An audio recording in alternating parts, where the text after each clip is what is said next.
Hello, everybody. I forgot to mute myself in VMix. No, but hello, everybody. Welcome to Link Up at the Summer Clash. It's your boy Stars. I'm here with our OG host, the guy that always does the most. You know, he always is thinking up that hot toast, and it's our boy Craze. And over here, we got Cyber ranked 10, the most passionate man, the most positive guy I've ever met, even through all negativity. How you guys doing today? I'm doing good. Excited to be here. It's been a long time. Got to take the rust off a bit. Haven't been on camera. Shit. But I'm glad to be here with you guys. Honestly, it's a bittersweet day, but I couldn't ask for a better crew to be here with. Like our guy Lux here, who's been with me since day one of these events, and my guy Cyber. Yeah, overall, man. Even though I want to kill him when we play these damn ranked ladder games because it's positivity, man. I love the guy so much. He's embodiment of this community, and yeah, I'm blessed, man. I'm blessed. So yeah, thanks for letting me be here, man. Yeah. Cyber will be here enjoying a cup. What is that? A cup of coffee, a cup of Joe, some hot chocolate, some lemon water. Okay.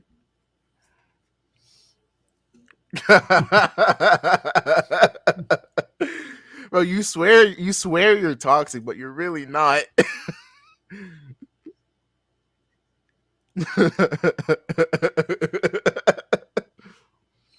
There's levels to it. You and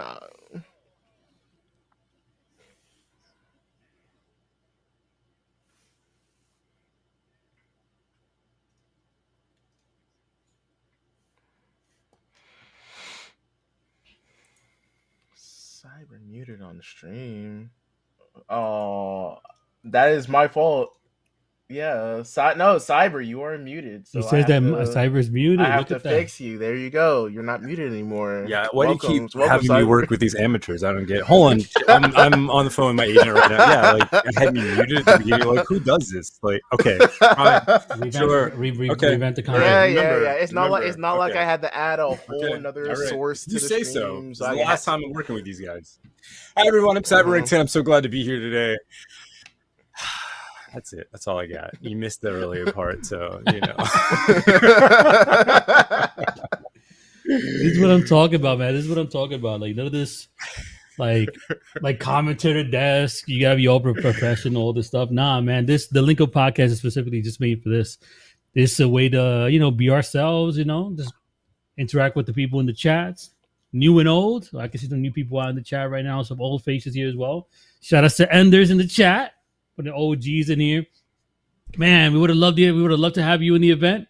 It's like there's not an event, it ain't the same without Enders and the rest of the crew. But I'm glad that the Omni crew came up. They stepped in, and hey, look at them. Day 4, second day of the playoffs, and they got Kamille.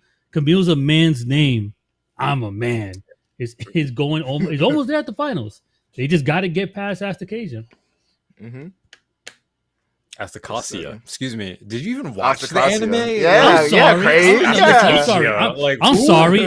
I'm Latino. Watch the anime? I'm Latino. All right. I'm Latino. I speak the other jargon. I'm international. Come on. You still say A E O U. Come on now. No, exactly. So it's Asticassia. Latino. What's that supposed to mean? Hey, do we want to get back into the Dynamis situation? Oh, I was just following. No, orders. by the way, that was our fault. That wasn't outside. That was our fault, though. I was just following orders. Yeah, I mean, everyone's been bringing their A game, and again, it's just like it's wild because you don't see this level of presentation, you don't see this level of passion, you don't see this level of gameplay in any other event any other place on Twitch, and it's bittersweet because like once today's event is over, that's pretty much it for our time in Gundam Evolution esports and overall. And I mean, like as someone who wasn't there from the beginning, but came in and was there long enough to be a part of so many presentations. Huge shout out to Stars, aka Luck, for all of the production work that we've seen, the way it's grown over the months.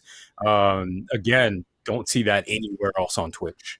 And then again, when it comes to Craze's ability to network, the fact that we were able to work with Bandai directly, the fact that we were able to get such amazing talent in, thanks to him networking and continuing to create relationships with people like Enders, with Omni, with so many other groups out there. The legwork that he was able to put in, and me, like I was just streaming the game, enjoying it from my own perspective, and seeing these guys do so much on the side. So that all I had to do is show up on a Saturday and Sunday and just do observer cam or maybe fill in for hosting.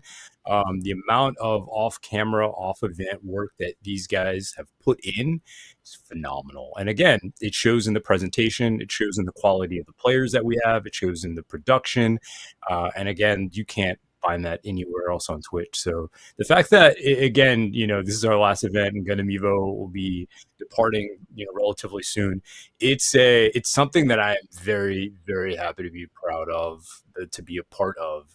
And that's just, that's going to be, that's going to be my overall feeling just throughout the rest of today's event, as I'm, doing observer cam and showing the gameplay and all these cool 6 scenes and moments and fights and stuff.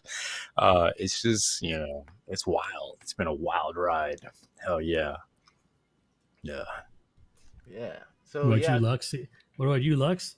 You haven't put your feelings out there, man. You're cold as a cucumber right now. I hate it here. Get me out of here. I've been locked in this basement for the last 10 years. You know what? Armor Core's out. You're gonna be locked in there a little longer. I don't know, bro. We're gonna have to board up the other window we had down there, right? You just let me get that. The best part is he's now playing Armored Core. Like Lux went from never playing Armored Core to now playing Armored Core. Oh, you can beat this boss this way and do these things that way. We're like judging me how I'm doing my game. Like, bro, come on. Okay. Let me get killed 2 times. The way you were getting money was so inefficient. Hey, I got more than 3 million. I think I'm good now. Bro, yeah. you spend 2 minutes on an arena, bro. You can just spend 5 minutes doing the watch point mission. you see people, you see what I gotta deal with. I can't even play a game. I'm being judged. I can't even hit the start screen the right way. Arrow individual protocol. We appreciate that. Hell yeah. Honestly, yeah. Like the guys in the chat, honestly, no matter regardless of what's going on in the past, no matter what, that's part of the scene. There's gonna be ups and downs. There's gonna be bumps in the road, but in the end, like I hold no judgment. I hold no ill will, no feelings against anybody out there. At the end of the day, the whole purpose was to give every single person out there the chance to show what they can do in the game that they loved. So it was my pleasure. It was our pleasure to give you all the spotlight. Like none of this stuff would have been the same if you guys didn't come in here with that, I want to be number one mentality. And honestly, in anything that I work on, that we work on, I want everybody to come in here and want to be the best. Because if you want to be the best, you got to beat the best and you're going to hold your spot. Yeah. There's no free rides. There's no given titles. You got to be the best. And a lot of people, roster lock mania, we remember those times. That situation out there, but it brought the best out of everybody, man. The teams that they thought they had it, didn't really have it. The reverse sweeps, the dominations. I'm telling you, so many good memories in this game. And I hope that one day, it is sad. I love the franchise, but honestly, the franchise is amazing. But at the end of the day, what we focus on is the players. And I hope to still keep I hope that my personal level, professional, we keep this context throughout these relationships, because you guys have all become part of the Breakout Esports brand, GNL, GEL, even the Pilot Academy. You guys are what made this possible. So hopefully in the future with our next endeavors, we can count on or see some familiar faces. We're counting on seeing some new faces along the way. But I know for a fact that a lot of the guys that we had under our roster, these guys are gunners. They're professionals. They're going to learn the game and become best. Who knows? We might have people from our series be the top guns in a game that they've been playing for over 10 plus years. That'd be cool. I'd like to see that.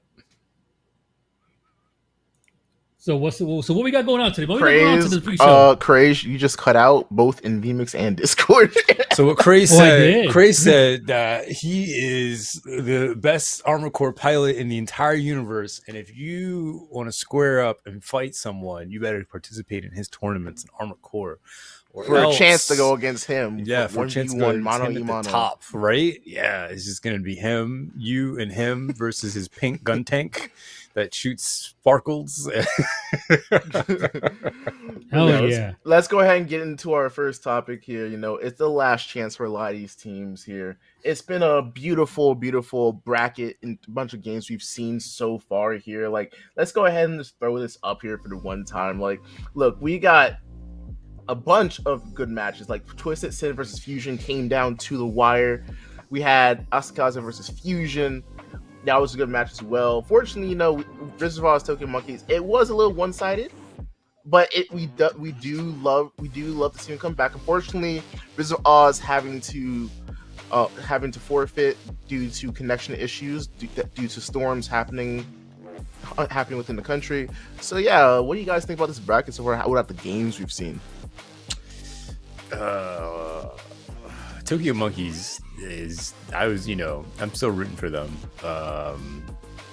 It's the underdog story of the fact that they are, playing in a whole different region and they have to deal with latency and all this other stuff.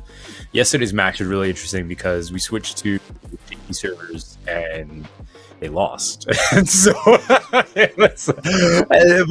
what makes it so poetic is the fact that NA has been playing on JP servers for so long just so that they can have a ranked experience that you would think that, okay, well, JP has a big advantage because they're playing on their home servers. But if anything, NA is like, oh, we know how to play in this. We've been doing this for the past 8 months, so it probably wasn't too big of a difference. The bigger difference probably was JP playing on NA because why would they want to do that, So it was very interesting to see how the matches played out depending on what regions we're playing on what servers. Insert the Bane reference. I was born in the darkness. You've been playing in the lag. I was born in the lag. Yeah, pretty much. No, man. Honestly, Tokyo Monkeys. There's a lot. Like, what's it called? Cyber's gonna talk about the professional side. I want to talk about the whole behind the scenes. Tokyo Monkeys is coming in with a target on their back. It's a lot of people out there that want to gun for these guys, specifically the top ranked people out there. Like Best of the West was their shot to get at the east side, the eastern. Get to go against the East, but it was never a possibility. Right. But now this is their chance. This is the chance that teams like Asticassia, Fusion, and the Omni Squad have to go at them in a professional environment. Yeah. Both on their servers and our servers. Yesterday, we saw Tokyo Monkeys come in. Fortunately, for Wizards, to their defense, they are a newer team. They haven't been in our ranks for the longest time, but they're flowers to them because they deserve it. But to these teams that have been dominating throughout the breakout series and all this, they wanted this shot. They've been playing the rank ladder, going up against Tokyo Monkeys, dealing with the trash talk between regions, and it's been fun to see on Twitter, X, whatever you want to call it now. It's been fun to see. So now that we have them on our turf, ready to go, man, I can't wait for today. TwistedSin is going to be the first team up. Got to give it to them. Yeah, going against Tokyo Monkeys, correct? Yeah. Going against Tokyo Monkeys, yeah. And let's just go ahead and real quick, let's go ahead and recap a lot of our games here. Like, we got some stuff that we can go ahead. VMix, you want to work? I thought you got a raunchy DM. He's trying not to ult tab. He's like, fat man. It's wild. Before you continue your thought, this is a different game. This game, the game we saw yesterday, is unlike any other game we have ever seen within Gundam Evolution because of the changes that they made to the G maneuver generation rate.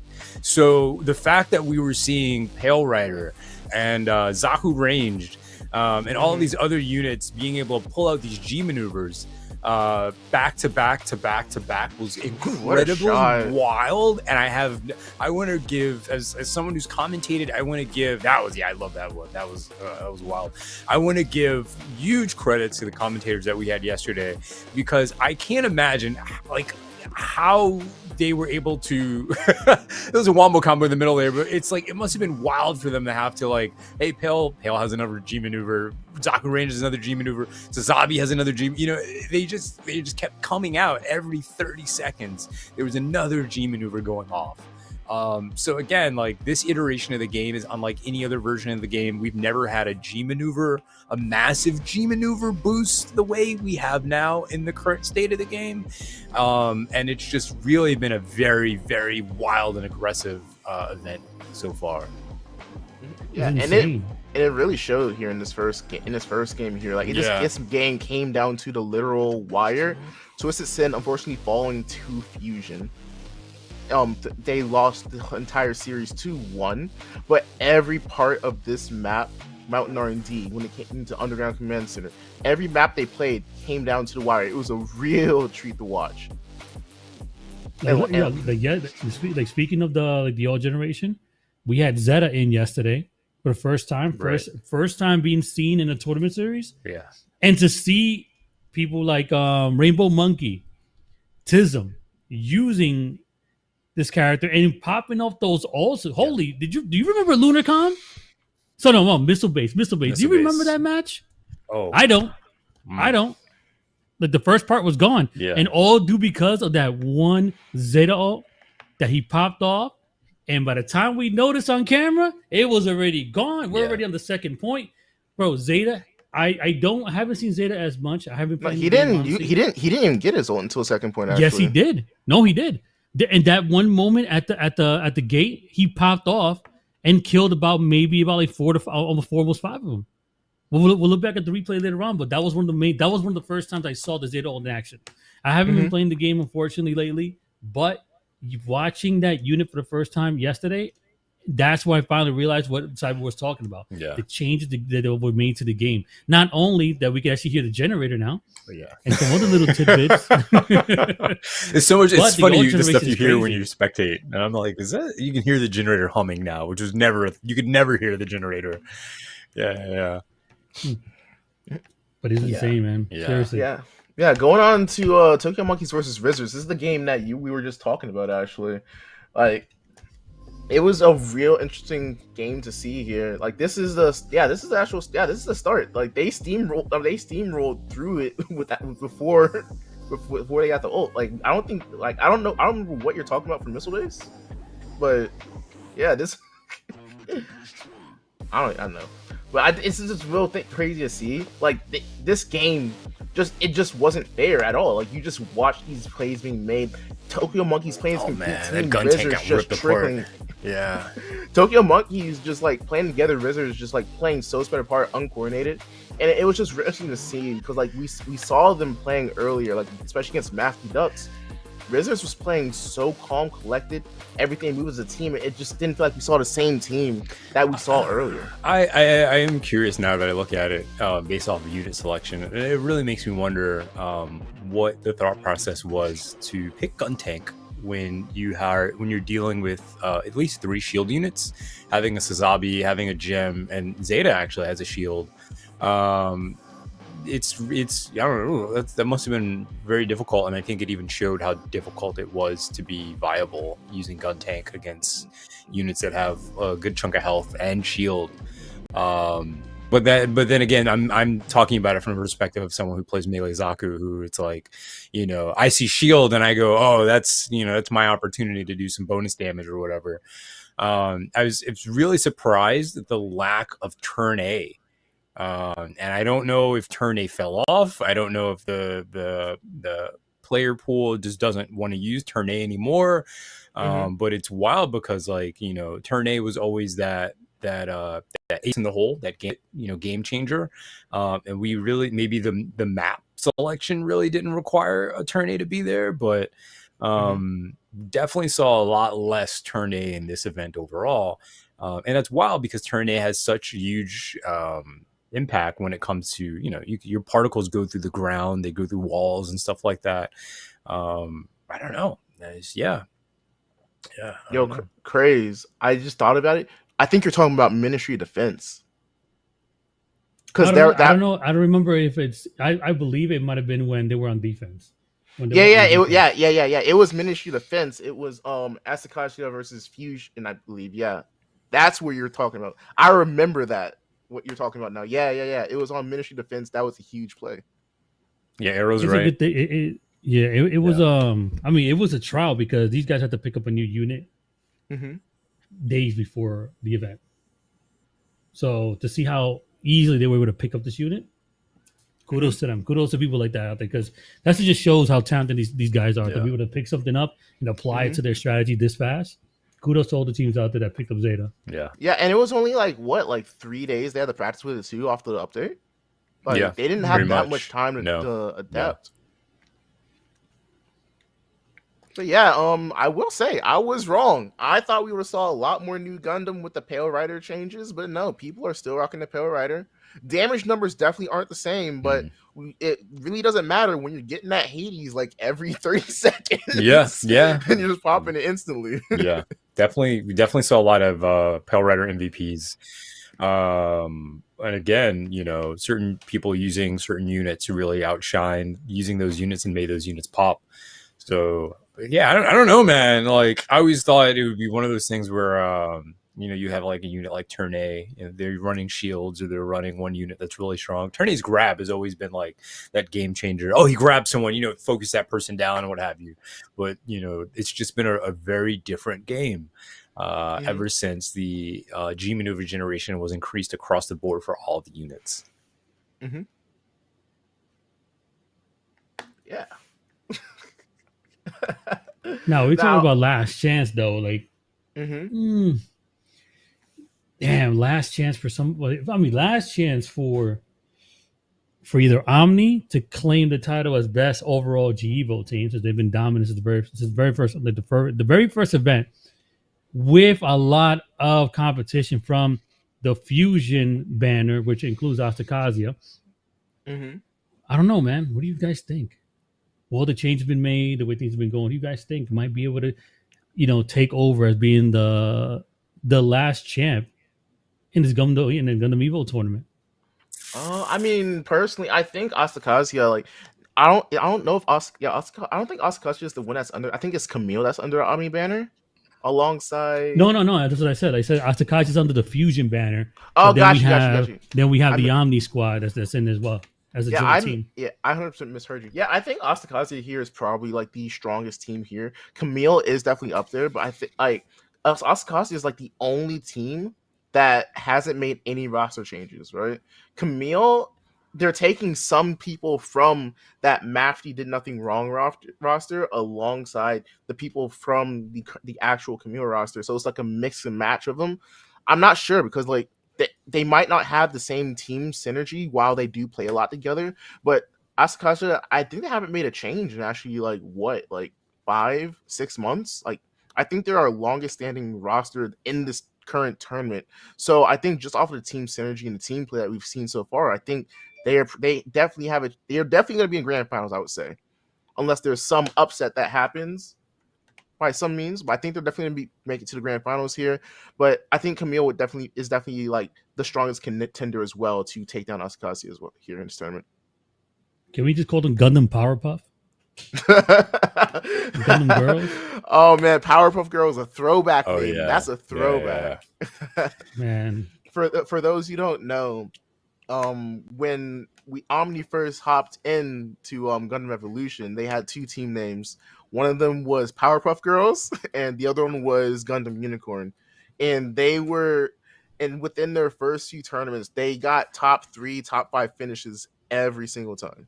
It was very, very cool to see. And then we also had IQ, that another team or brand that came from Battlefield, hop in as well. They were also getting consistent top 3 Borg and Gundam. top 4 play.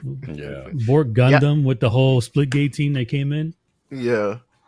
It was really cool seeing the Battlefield team come over and seeing the strategies that they had from that game employed over here. It was really cool to see that stuff. Yeah, it was really, really, really cool to see that. You can tell that they played together and they had the organization and the comms and stuff like that, and it showed in their work. I think it was even to a point where like they earned enough points during the Pilot Academy to the point where it was like they were sitting at the top and they were just like, oh yeah, we're good. I remember doing events and I'm like, where's so and so? And they're like, oh, they don't need to participate in this. They got all the points they need. You know, this is for everybody else. And I was like, damn, that must be nice. You know?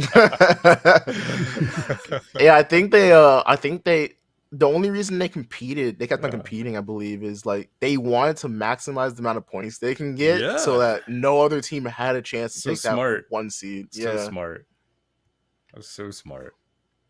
I think they almost maxed out on getting perfect points because we were only counting the four top events.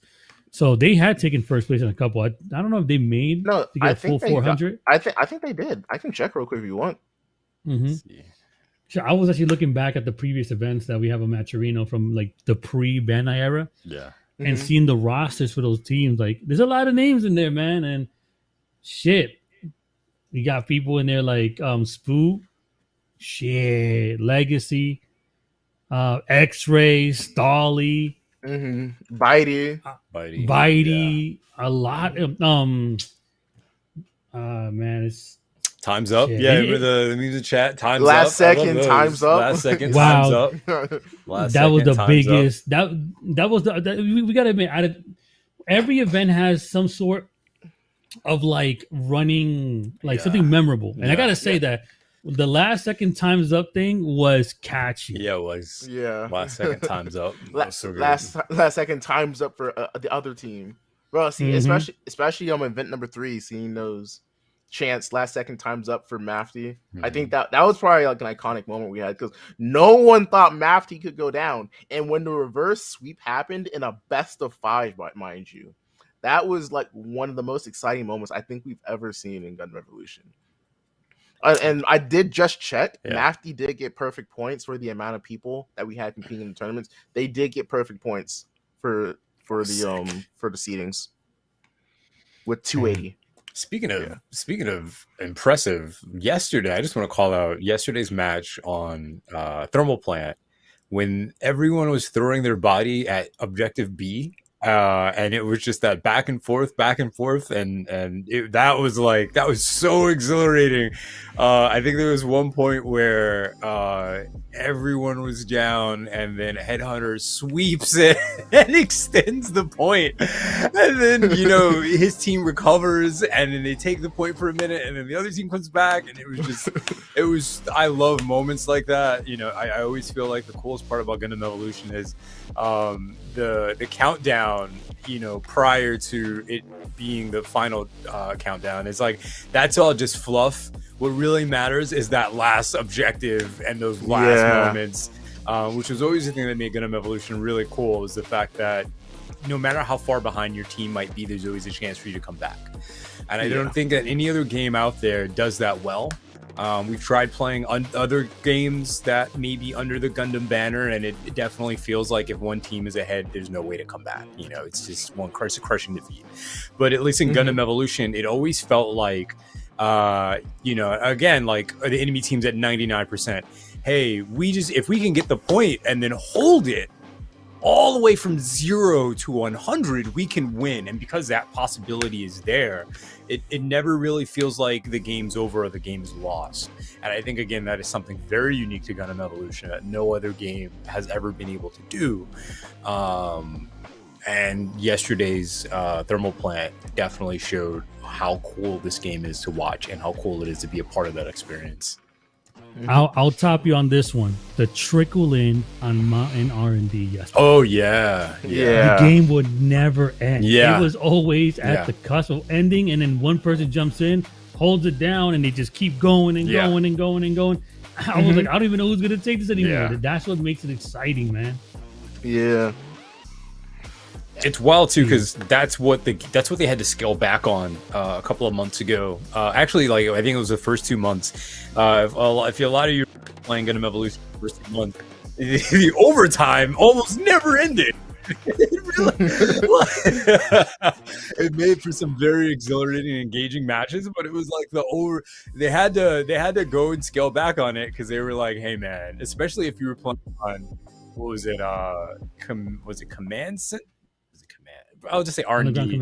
If you're playing on R&D and like A was the last point, and everyone just kept coming in and coming back and coming back, and it felt like it never ended. And there would be times where overtime was like, wait, I feel like that overtime lasted like 5 minutes. It's just there's so many fond memories and fun memories of this game. But yesterday was a perfect example of it doesn't matter how much you tweak the game, the players will find a way to make the most exhilarating matches we've ever seen, and they definitely came through with that. So going back to before we were switching topics of who's gonna be in the very end, I still think that Tokyo Monkeys has an opportunity to come back, just because yesterday they showed that they have a lot of ability to adapt their play style versus the team that they're playing against. And I feel like every time I watch them play, I'm watching a different version of Tokyo Monkeys play. So I'm looking forward to seeing what version we get today. Yeah, for sure. Now, going on to our next topic, we have Asticassia versus Kamille. Now, guys, who do you guys think will win this matchup here? This is our upper finalists here. This is our matchup here. It's going to be hot. Two of the best teams that we have in Gun Revolution facing off here. Who do you guys think's going to win? Starting off, Craze, what do you think? It's tough, man. It's tough to say because there's one person, I swear, there's one person on Asticassia that you can never count out. And hey, you know what? You can say his favoritism, you can say whatever it is, but I got love for this player, and that's Red Protocol. Oh damn. You name dropping? Red. Whoa! Oh, I gotta say, Red is tough, bro. Red is tough. Oh. You cannot count Red Protocol out. Damn. In anything, bro. I'm telling you. I'm clipping this. Hey, I had him on Tekka. I had him on Tekka back in the day, and from this point on, he moved on to better pastures, right? And he's shown it. This guy is consistent, bro. He's consistent. Protocol. And the same way I say about Red in that squad. I mean, you got Blue. I don't know, but see now, here's the thing though. I don't know Blue Jays playing. Blue Jay has some personal agenda. He couldn't play yesterday. Is he playing today? We don't know. But if Blue Jay comes back, that's another one. Amano, the sleeper in this whole pick, bro. Remember when Amano first came in? Oh, this guy don't even know how to play. He shut everybody down. Damn. Game 1. Damn.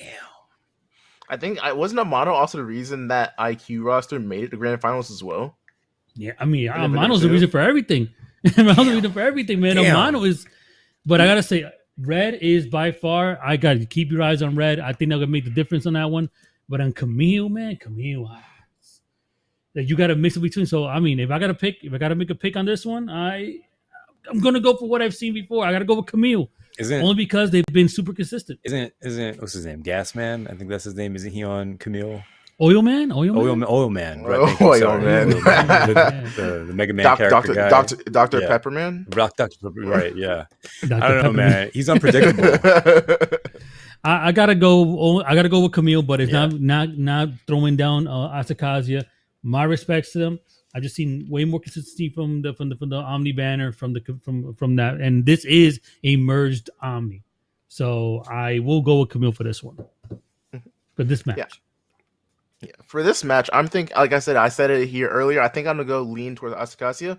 I just think they came out really strong within the group stage itself. They also shown dominance here within playoffs off of their first game here. They're playing so well. They're playing the best Gun Revolution they can play at this moment here.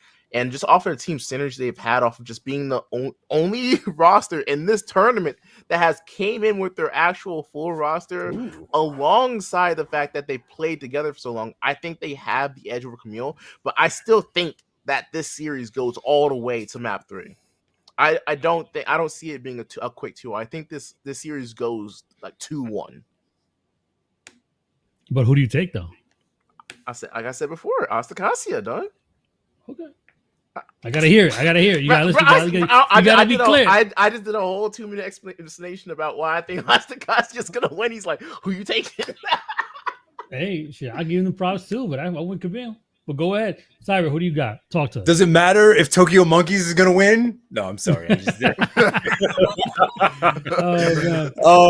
think between the two, I mean, you're both correct. It's rough because like Asticassia is solid. They're a very solid team.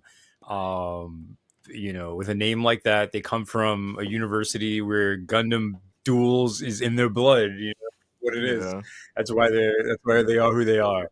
I think Kamille has a lot to prove because, when people keep assuming that you're a woman and that's a woman's name and you have to let them know, no, I'm Kamille and this is a man's name, you got to put your foot down. And sometimes that depends on Asticassia. So it's rough, especially because Kamille is a very aggressive team. They're very aggressive. Yesterday we saw in their play style, no matter what map they were on, it felt like if you're in school and you're a freshman and the seniors, this is their jungle gym, this is their playground, this is their stuff, this is their equipment, and they own it as such. It always looks as if Kamille, no matter what map they're on, it's like this is their map. They've been playing the game for so long. They've been in it for so long. They understand where the best vantage points are, and they exploit them, and they're super aggressive. And I see that in their gameplay. So it's a rough coin flip. But I think at the end of the day, I can't really make that set. That's why we're here to figure out who wins. But I don't know, man. I think that they are two balanced teams for very different reasons. And I forgot to mention this, by the way. This is a rematch from the Gundam Showdown lower bracket final. So it's gonna be interesting to see. Will Asticassia once again make it to grand finals, or will Kamille get their revenge in the upper bracket finals and automatically qualify for grand finals? We'll find out soon. Lux wearing a Penn State merch. Mm-hmm. This is my jersey from when I competed for the Penn State Rainbow 16. So you got 3 names: your Strike, Stars, and Lux. Damn! Wow. Yeah, no. So I was going through some times. That's why I was Lux for a little bit, But like Strike Knight was my OG name. It's my nickname given to me from my football team. Right. When I played running back linebacker, I hit really really hard. So it's Friday Night Lights. Ooh. So it's like that's like so Strike was my name for hitting. Was it Lux Pods? Right? Was it Lux? Was it? Yeah, right. He has them. He has them. I've seen him. I've seen the throwback. I know you got them on quick cast right now. You can just press a button and show yourself. Come on now. We know you can do that. You got them prime. He's always showing us stuff, right? I mean, I got the VODs. I have the VODs.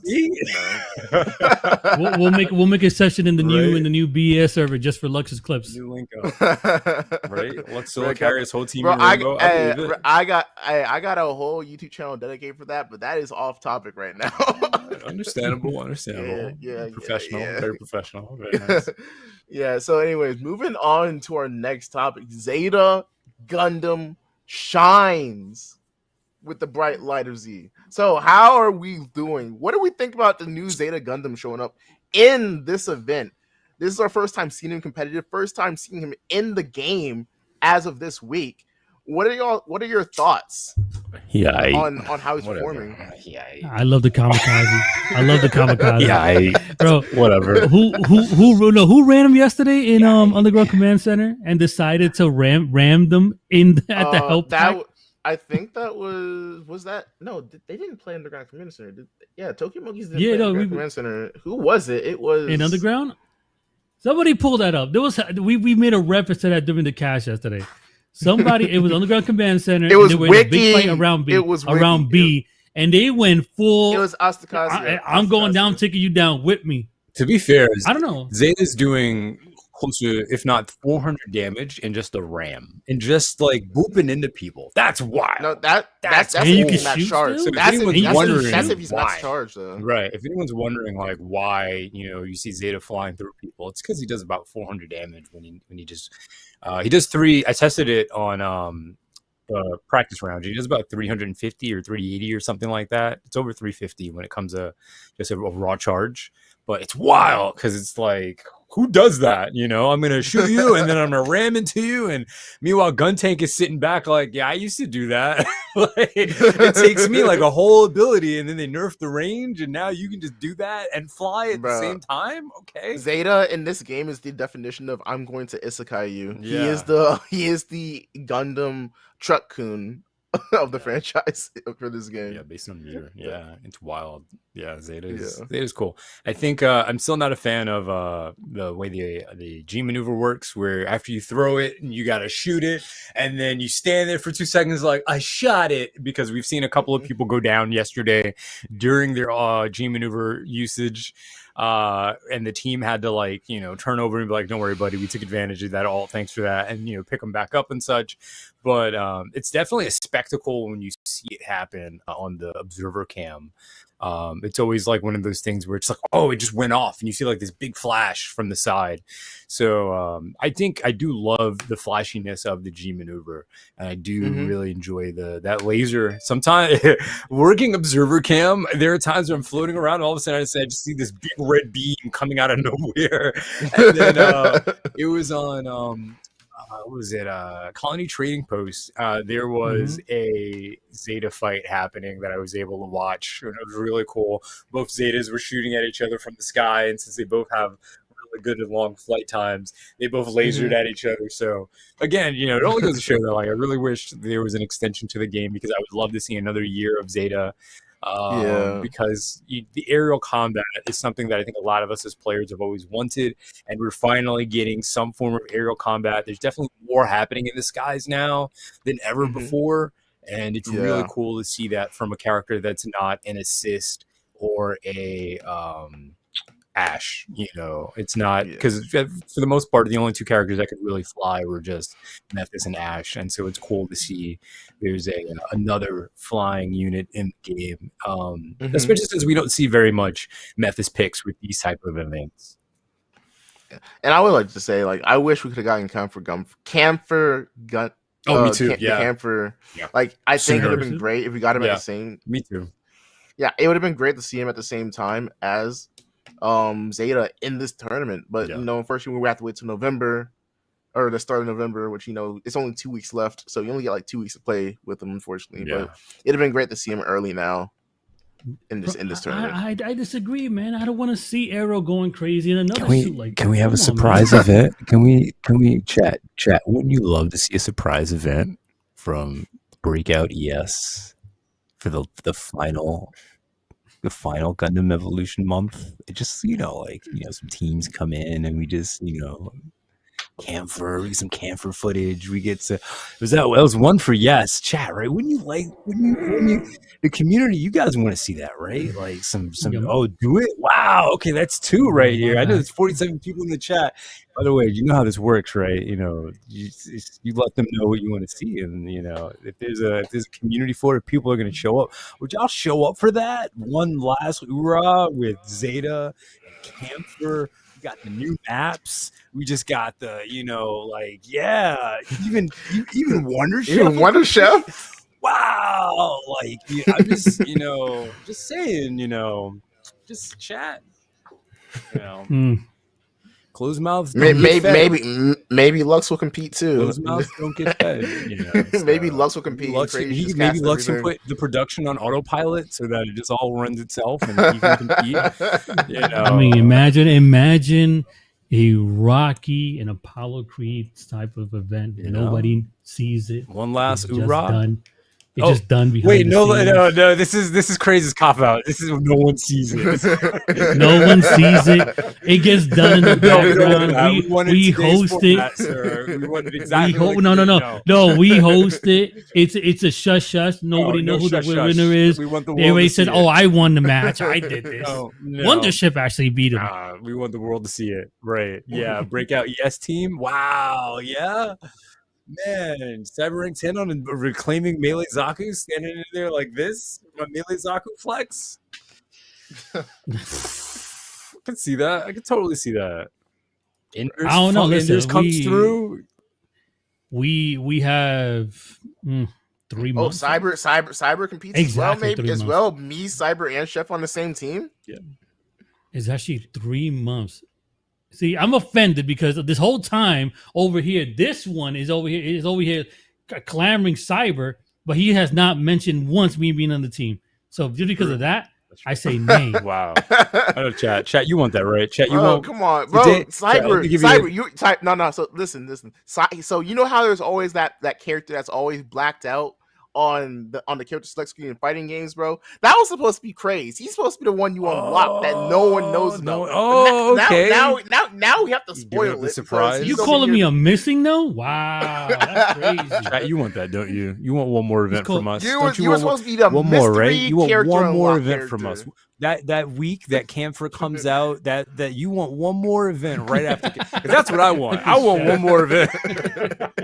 Wonder Chef gets it. Wonder Chef gets it. I don't think it's fair. I don't think it's fair that Camphor doesn't get to be in a event. Camphor will be the only mobile suit not highlighted in any of our breakout events, and I think that's very unfair to Camphor. He's been asleep the entire time. It's not his fault. I don't know. Listen, if I see a petition, change.org. Okay, all right. If I see something out there, okay. I'll consider obviously, see what happens. Obviously, it would take time, resources, scheduling, and all of stuff to make something like this happen. But I think if chat, if you're able to convince Craze, if we're able to, maybe at the end of the stream when everyone's like, "All right, thanks, this is the last one," and chat's like, "One more." But here's the deal. Though. Here's the deal.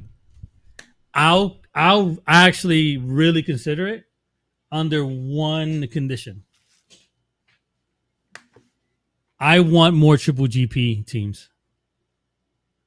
If Headhunter and his Tokyo Monkeys crew can bring in enough of the triple GP teams to really do a world event, I'm not talking about just doing something. If we're gonna do it, we're gonna do it right. We're gonna go big, or we're gonna go home. If we do this, I really want a bigger participation from JP. If we've already shown that it can be done, I do not want Best of the West to go to waste. So, as a community, you guys can gather together, get back the older teams, get back Mafty. Oh my god! Bring back Kamille, or bring Kamille again. Get me those teams that are no longer here, at least for literally the last hoorah. Summer Clash is only supposed to be the last event of the summer. But some people said that they don't want to play the game anymore. That's going to be the last event. But if we can get them back to play this new version of Gundam Evolution, oh my god, we'll talk. We'll talk. Chat, you know what to do. Balls in your court. You feel that tingly feeling right now that I feel? Balls in your court. You feel that everybody has balls, a job. Balls in your court. Everybody has a job. Everybody has a job right now. Oh man. Okay. All right. Yeah. And you know what that also means? That also means we get to see people who have been practicing for at least a couple of weeks on Zeta. So we get to see better Zeta gameplay. And that's what I want. And more shoddy camper and new map. I want to see. Oh yeah, and new map. Can I curse? Is that okay? You'd say no. Ahead, I'm good. I want to see Camper fuck. That's what I want to see. I want to see him just fuck. So if any of you out there are waiting for Camphor because he's gonna get a shotgun, he's supposed to what? He's supposed to get boost back from doing damage or something like that. Like it's gonna that's what I want to see. I want to see that. That's what I want. Can we run the arrow clip and show what true fear looks like? Imagine him doing that with Camphor. I want to see. Do you imagine that shot with Camphor? I want to see One Trick Tony. One Trick Tony's pretty nasty on those Zaku ranges. I want to see him Fat Man. I want to see Fat Man on it. Woo, that's what I want. That's what and I feel like it fits their stock. Camphor, the big motherfucker coming in like, holy shit. Oh. They actually no. Who are you? Bro. Zaku range. What are you, obsolete model? Watch this kid. That's what I want to see. That's what I'm looking forward to. Oh Jesus. They already started the petition. Here we go. Let's go. I'm gonna sign up on this right Chemo! now. You already got the Chemo. petition. To host one more Freaking tournament. Chemo. Camper deserves it. You know what? I've never signed up on change.org for any of these things. I'm gonna sign up for this one because I know this one's gonna work. So let's go. Those 3,000 people that left the Reddit cord, let them know. They'll come back. Let them Give know. it one last real hoorah. But yeah. Speaking of storylines. Yeah. Hey, we're talking about storylines. Speaking of storylines. Speaking of storylines, that's the wrong. That's okay. One. That's too far. Luck's always looking at the time. He's like, no, we might need to go to story. No. Speaking of storylines, I think this event, in the event that there is another event after this one, this event is going to set the stage for, if there is another event after this one, a very cool storyline for the ending. Like the Snyder cut. Snyder, is that his name? Yeah, that version of Gundam Evolution. Because I think the coolest part about a lot of these events is that everyone always wants that one more to come back or prove themselves. So I really hope that a lot of the teams that play in this event, hey, expired pancakes, maybe they get renewed and they're able to come back in for the final, But yeah, man, I think so far the storyline for this overall event is JP's here, Asia Pacific is playing, and they're not out. They're in the lower bracket, but they're not out. And we have seen teams go from the lower bracket back into the core bracket of the game to pull themselves back in and try and win that in the end. So man, this is heated. I'm loving it. Yeah, and I know Craze want to see this, so I'm gonna go ahead and toss this up. Truth, no one expected had true fear. I clipped this with passion. Right that is surprise, true motherfucker. Fear right there. Bro. No, we gotta run that back with audio though. We gotta run that back with audio, bro. Hold up,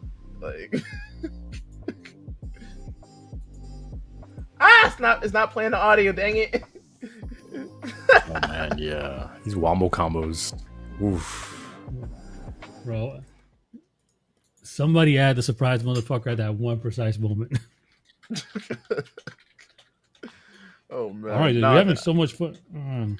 Okay, somebody get One Trick Tony. Apparently, he's not responding. Somebody get Trick Tony.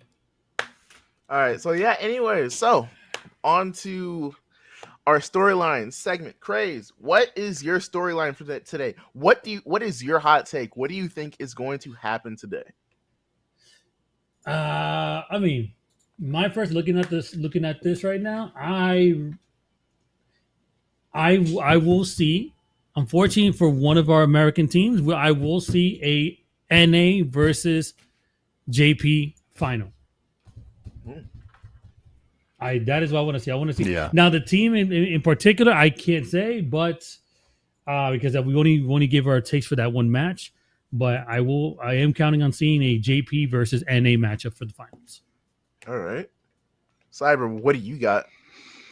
Man, I just want to see Asticassia. I want to see Asticassia and Kamille compete, and I'm just really looking forward to seeing what that storyline's like and what happens and who wins in the end. That's what I'm looking forward to. Yeah, I'm gonna come up with two. I got two hot takes. One of them might not be so hot, but I'm gonna. The first one is Kamille finds a way to beat Asticassia, make it a grand finals, and wins Omni their fourth official title. Or actually, no, this would be their fifth official title because we had Best of the West, and then we had some of the showdowns in the OG events as well. So actually, no, wait, hold on. I got the titles all wrong. Wait, so they've won what, 2 showdowns now? Best of the West, and then this event would count, Summer Clash. So yeah, it would be her 4th title. Yeah, so that's my guess. And my second one is from yesterday. I'm doubling down. TwistedSin makes that Cinderella story miracle lower bracket run, makes the grand finals, and wins the whole event. It's possible. It's possible. Yeah, it's possible. Yeah. If One Trick Tony will wake up, someone ping him. No. Yeah. Well, I'm excited because I will say before we move on with this one, man, watching Tokyo Monkey matches is a different game, bro. They Yeah. pick every map that nobody NA picks. So if Yeah. you want to watch a different map, just go watch a Tokyo Monkey matchup. I don't think we've seen missile base since the showdown. Oh, that's true. I think Wow. Yeah. missile base was the first time we saw that map was the showdown. And that was like a one-time event. And it's a good lockout map too. Like if you Yeah. can't get past that first checkpoint and you have so much cover as a defending team on that Yeah. checkpoint, unless someone's going to be sneaky and pull a Zaku range and go smoke through or something like that. We don't necessarily have like stealth based characters or suits, which I would have loved to see us get like true invisibility suit would have been pretty nice, nanotechnology camouflage or something. We don't have any of that, so everyone is going through that front door and they can be seen by the enemy team. So it's wild that the defense, just playing defense on that map is so strong, and not every team can do defense well on that map that we've seen. Oh yeah. Yeah. Honestly, I think that choke is probably the hardest choke in the entire game. I think it's up there with Harbor City choke for second point. Yeah. If you can't get past that first one, it's really hard, and especially Harbor City. If even if you get past the choke point for the second point, but you only have 3 people up, you now have to find a way to hold that ground for your team to respawn. Because even when you have all that space, you have a longer spawn rotation. The other team can set up and push you before your team gets back. So I just think like those are like the 2 hardest choke points up there. And it's really going to be interesting to see how the teams tackle it and if we get those maps in today's match games. I'm really excited to see more colony trading posts, just because I think when it comes to how the teams decide, do they go through the tunnel? Do they commit to the checkpoint? Do they make a right when they exit? When they exit the tunnel, or do we even get to the second objective? Visually, I really like the fight from the second objective to the ship, wherever second objective and just like the little checkpoint and then the bomb A and B. But a lot of teams just kind of shut each other out at that first objective, the first bomb, and then again. Ministry of Defense. That was wild. I remember coming back to Observer Cam and I'm looking at the map and I'm like, Ministry of Defense? What? Ministry of Defense is such Ministry of Defense is very similar to like Missile Base. It's a very oppressive map, and it can be very, very one-sided, and it can feel very oppressive, especially because when it comes to the spawn point of the attacking team, you're very vulnerable, and you can very easily just be suppressed at the spawn point, just like Harbor City. So it's wild how we've gotten to see so many unique and different maps in the past 2 weekends, and it's just, I love it. So cool. Yeah. Oh my goolies, I'm hitting the wrong thing again. But yeah, moving on from storylines, going into our closing statements. Guys, what do you guys want to close out with? What do you guys got to say here as we start transition to our casting desk? Man, just overall, thank you everybody for joining us. This is day 1 and making us your one stop for everything Gundam Evo. We absolutely love all of our competitors. We love every single person that participated, supported us, the team, helped us get better by giving us feedback and just being with us in all, just like, giving us your best so we can give you our best. I hope you guys enjoy the last day of the Summer Clash. Good luck to every single competitor out there, to TwistedSin, Tokyo Monkeys, Fusion, Asticassia, and to Kamille the man's name. Again, thank you everybody and their teams for being here. And thank you to the production team. Thank you, Lux. Thank you, Cyber. You guys are the absolute best. Chef and the rest of the cast. There's Jameson, Natera, JJ, Cammy D, going way back to the old school ones. Thank everybody out there for helping me accomplish something I've been wanting to do within the Gundam realm. It is a dream come true. We wish to continue on with other titles, but who knows? We might come back for another Gundam title. It all depends on you. So if you really want us to come back for one more to kind of close up, with gold stamp on this one with the rest of the characters and maps, just let us know. I'll be watching. Let me know. There's a petition in chat. There you go. That's it right there. I already signed up. There you go. I'm in there. All right, Cyber, 30 seconds. Any closing statements? Happy everyone's here. Thanks for watching today. I always appreciate everyone, tuning in, spending your time with us. And just like, I would want every team to win. I know it's a possibility and it's impossible, but I'll be rooting for all of you. And thanks for just making Gun Evo great. No matter what part you've played, you've made the community what it is, and appreciate you for it. And that is it from us. Unfortunately, we are going to need another extra 5 minutes to get things set up just so everything's perfect for your broadcast. But thanks for joining us here on Link Up. It has been Lux, Cyber. I said Lux, dang it. It's been Stars, Cyber, Lux, and Craig. It's Lux now. I'm sorry. That's it. And we'll be seeing you guys in Armored Core, any Gundam title you want. We'll be back soon with another podcast coming to your neighborhood sometime soon. Peace.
Hey everybody, thank you for waiting. We're here. It's finally time. We're going to start the matches in Summer Clash presented by Breakout Esports. I am Wonder Chef, joined by Cyber. Cyber, we haven't even casted together yet. I'm so pumped about this. I'm so excited. This is our first time.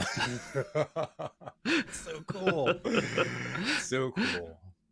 I know, magic happened on the final day of the event, but just in case anybody hasn't seen the rest of the days of these events, day 1 and 2 were group stages where 2 different groups kind of played a round robin. The top 3 teams qualified for day 3 and 4, which are a double elimination 6-person bracket, and now we've gotten down to our final 4 teams after yesterday, and so we're going to be closing things out today. Our first match of the day is going to be Tokyo Monkeys against TwistedSin. They're in the losers bracket, and yeah, we've got a bunch of good matchups come today. So you just talked for like an hour, Cyber, about what was going on. I feel like I don't even need to ask you what all your opinions on everything are, but you know, we will in case anybody didn't see it. We see our last 4 teams here: Tokyo Monkeys, TwistedSin, Fusion.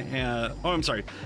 5 teams. We are still at 5 teams. That's right, because we have 1 match left in the lower quarterfinals. So Tokyo Monkeys, TwistedSin, Fusion, all in losers bracket. Asticassia and Kamille, a man's name, and I'm a man, are in winners finals. So who are you thinking? Any like last minute picks here? Again, I still think that, you know, the fact that Tokyo Monkeys is playing under the conditions that they're playing at, where the latency for them is very, very different compared to NA playing on JP. I'm kind of rooting for them just because, like, it's like I said, you're playing underwater on the moon with 2 hours of sleep, and so I feel like that's their condition right now. And I also feel like that's like peak gaming, you know, as well. Like, hey mom, I'm doing a tournament. It's 3 in the morning, and you know, tomorrow's Monday.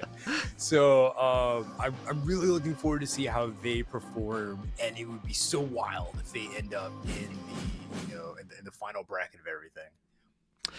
You know, I would not be surprised at all if they did, based on how they're playing yesterday. But also based on yesterday, we can see the overall picks and bans that we've had so far. Mountain R&D has been the most popular map, which is sick. Yes. I think it's always the most fun, right? I mean, you're observing. For anybody who doesn't know, which you all should know, but Cyber is, of course, observing as the free cam a whole lot of the time. Which of these maps that we see do you have the most fun on, usually? Honestly, Colony Trading Post, because it's so open. Colony Trading Post is definitely Colony Trading Post, Harbor are so incredibly open. Lunar Calm Station, which we never really see, and Canyon Base. Honestly, all the maps that are very, very open. I think the challenging ones are always like Mountain R&D, Underground Command Center, and Thermal Plant. I think Thermal Plant is probably the most challenging map to overhead cam on, because just about every objective is in a room. Yeah, overhead on A is like, it's like not that far overhead. You're like sitting on their heads at maximum height. They jump, they like bonk, ow. Looks in my ear. He's like, Cyber, you're going too fast. I'm like, everyone's G dashing. Or he's like, don't stay in one spot. I'm like, what? This is where all. And so it's like, it's a fun balance of trying to figure out, you know, showing everyone the action and just keeping up. So big maps are great. Big maps are great for that. Yeah, I think those are my 2 favorite looking maps as well, Colony Trading Post and Harbor City. So hopefully we get to see some of that today, but we will actually see, because I think we maybe could have had Harbor. I think it was a decider yesterday, but we didn't see it. Yeah. And then we saw 1 Colony Trading Post, but aside from that, it was like mostly Mountain R&D and Underground Command Center. So we'll see if these teams stick with the same kind of strategies. Our first 2 teams, again, just mentioning it's going to be TwistedSin going up against Tokyo Monkeys, and Tokyo Monkeys had some really weird picks, so we'll see what this ends up being. Well, we can already see Harbor City banned, but hey, we are at least definitely guaranteed Colony Trading Post and Canyon Base. And Canyon. Oh, I love Canyon. You know, it's really funny. I have an inkling of why Headhunter's team chose Canyon Base. If there's one thing, every time I see a clip from Headhunter on social media, it's usually him getting this absurdly crazy kill using Dynamis on Canyon Base. So I feel like, you know, that's just his map. That's just where he's really strong at. And then again, like Underground Command Center is another. Yeah, these 2 maps that Tokyo Monkeys have chosen, I feel like they're very, very favored to the JP to the, to their play style. And then again, Colony Trading Post and Mountain Arty is very NA. So, and Harbor, they're very NA maps. So it's very interesting to see that what was picked and then the decider would be a Canyon base. Yeah, I do think at least Underground Command Center is probably going to be the most that I would say like both of these regions have played. So I feel like the first one's going to be kind of the most, I don't want to say like fair, but the most familiar for both. And then things are going to start switching up. So we'll see if it gets to the decider. I would really like for it to get to Canyon Base. Yeah. That's really exciting. We don't get to see that all that often. But at the very minimum, Underground Command Center, I think that definitely pushes it up to at least like tied. I mean, it's all really close up there at the top of most used, but it's definitely getting up there. And we've seen a lot of really good matches on it. It's such a fast-paced map. Like it's really slow, but then as soon as you get that first point, you just start rushing everything. And if you can have that level of ability to kind of push through, it's going to be very, very good. And especially too, we want to talk about a map that Headhunter is going to be really good at is going to be the very first initial point on Underground Command Center, which is ironically not very underground. It's exactly the opposite, right? I mean, he's shown the ability to, especially when he's using Dynamis, to switch between weapons very seamlessly. And then it's just, again, one of those things where there's so much open space and you just have the ability to just, pick people off and be as oppressive as possible. It's wild. And I love seeing it. I think we all love seeing it, especially under these new conditions where G maneuver charge rate is so much faster than it used to be. And it's funny because they didn't really tweak the numbers too high, but these players were already playing at, a higher rate of gameplay anyway. So any benefit to the G maneuver is going to make it look like it set them over the top. But it looks like we're just getting started here. Some players, I don't notice it as much, but sometimes it's like, I think it was it when TZM was playing Dynamis, and I was like, how does TZM have it like 7 times this round? But yeah, we are getting right into it. So game 1 here, Tokyo Monkeys on the left and Team TwistedSin on the right. It looks like we're going to be starting off with Tokyo Monkeys on the offense, and it looks like we may actually be sticking with this gun tank pick for this first point, as we expected. Headhunter on the Dynamis. Very unique. I mean, again, gun tanks is very strong against units like Barb and Ash, especially since they have no form of defense. They don't have shields, and usually putting themselves in a position where they're very much so vulnerable and just has to break line of fire. But it is good. It is a good assault pick for. Yeah, honestly, you get down a lot too in spots where you're kind of safe to be rezzed here, and I feel like that really works well. But already we're seeing quite a few picks, actually on both sides, but we're seeing a lot of really, really good picks specifically here from Lunars, who is just completely using this slight high ground to chunk so much AoE damage, and you can see this pushes almost over, basically. Once again, the fact that there's a higher ult generation, I forgot to mention, we've seen a lot of Flying Nimises yesterday as well. Dom just being able to generate ult so quickly because of how much damage he does, but it looks like someone snuck behind, which is actually a really good strategy. You don't need the checkpoint, you just need the bomb. Yeah, I really thought that push was over. They just had to really rotate back. That's very sneaky. We've seen that Tokyo Monkeys is super aggressive, right? Like they have the ability to like really push through. Oh, look at that. Oh my god. You know what, another thing that's so good about this strategy, and I really love it, is that if you are able to get yourselves into the back line, that makes it so much easier for you to come down and capture the checkpoint, because every one of the defending team now has to fall back because the bomb is what's important. So you're pulling people away from the front point, pushing them into the back, and again, you're fighting both objectives at the same time. You may lose the bomb, but you now easily have the spawn point with the checkpoint. Yeah. That's exactly what's happening. Honestly, the defense from TwistedSin has been really good. Look at it, and they're planting. Oh, yeah, there we go. Finally, this is going to be the opportunity. And they've got so many up, so many healthy. This is looking really, really good now for Tokyo Monkeys. This is such a... It's funny because, when we play our games and everything, there's an ultimate out from Big Richard on Gundam. When we play our games and everything, we're always thinking of the gameplay from the strategy perspective. And they're doing it, and it's so good to see good strategy, good just control of the map, and this is wild. They're holding it down. There's 30 seconds left on that bomb, and they're already at the enemy spawn. They're just contesting. This is great. Okay, so this is the spot. Look at this. They're already so confident that they're going to take this that they are ready to already push through that second choke point. I think that's super smart. On the other side, though, we're not going to be seeing TwistedSin fall for the exact same thing. DJ Kudo and Boondiggles, you can see running down that ramp, trying not to get picked as they're just getting through there. Yeah, really smart play on both sides. You can see that they're ready for that extreme aggression. And honestly, the defense, again, from TwistedSin was looking really good. They just got pushed through one single time, and they couldn't stop it. Tokyo Monkeys is just a wrecking ball. It's wild how when you look at the kill feed, Tokyo Monkeys were down at least 3 to 4 people in a 6-man team. There goes a gun tank off, which I'm so happy to see. It's just flying through. It got caught by the dom bomb. Dumb mine? I've actually never seen a mine take out a core fighter. That's awesome. They can grab the core fighter. It's so funny how the collision works. Well, that's definitely good that it got destroyed. That could have been huge, actually, right there. It's wild just again to see how, you know, they realize, hey, you know what, we may not be able to fight in the target because a Dom falling in, this flying out. Again, Lunars is just being as aggressive as you possibly can, and I feel like you have to do that. If the enemy, there's just this friction. You feel like the enemy team is pushing you so much, you're just like, stop it, stop pushing me, and you have to push back. Yeah, there has to be some sort of counterplay, but right now, it still looks, there's 3 minutes left. Okay, so this is not the easiest, but yeah, that's a lot of time. This still, even though once you get the checkpoint, it's still a pretty hard-fought battle to be able to find the right spot to hold here on the second point of Underground Command Center. So they've, there we go. This is a good start. Yep. All right, how many picks can we get? Oh! Everyone just ganged up on him. That was crazy. Okay, I gotta point this out here too, just in case anybody doesn't know. DJ Kudo actually subbing in today for One Trick Tony, and already we've seen them land like 3 really good axes. So I'm very impressed. I think it's a great sub choice.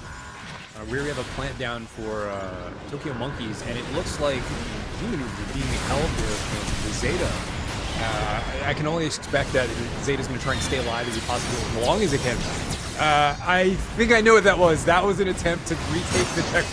That was an attempt. I have my G maneuver. I need to be somewhere as quickly as I can. I can get another one, let me use it, and just get there. But I think again, these G maneuvers are just coming out like water. Zeta's holding on to theirs, and I think they're just using that ability. They're going to wait to use that for a G maneuvers, and then they're going to these G maneuvers. It's so wild how quickly they're coming out now. Yeah, Sraimu needs to be taken care of. Okay, it does look like there's probably a good chance that we will end up seeing this diffused. Unless something comes in very last minute. Everybody's really low. That's wait. Just in time. Yeah, almost a gun tank. Right. One gun tank right there would have taken out everybody. Yeah, it basically did. So now this is going to be a replant again. Yes. They've got to start over with progress, but at least at the very minimum, there is going to be some extra time. We see no G maneuvers, though, on the side of TwistedSin. We see 2. The core fighter is actually going to be so good if it can catch everybody kind of in that A room. That's going to be really, really scary. They've got to be careful of that. But we're not quite there yet. They've got to get one more big final push. Wait, is that into the core fighter? There it is. Yeah. So, fun fact, you can destroy yourself as Guntank, and also this was a huge play for Guntank. Getting boosted by the Mephis and using the G maneuver, which also increases the damage of the G maneuver. It's just wild to be able to wipe a team that huge. I will always say that Guntank Guntank is probably one of the best characters in this game when it comes to using use and just when it comes to securing kills. And I'm so happy to see Guntank our final point take advantage.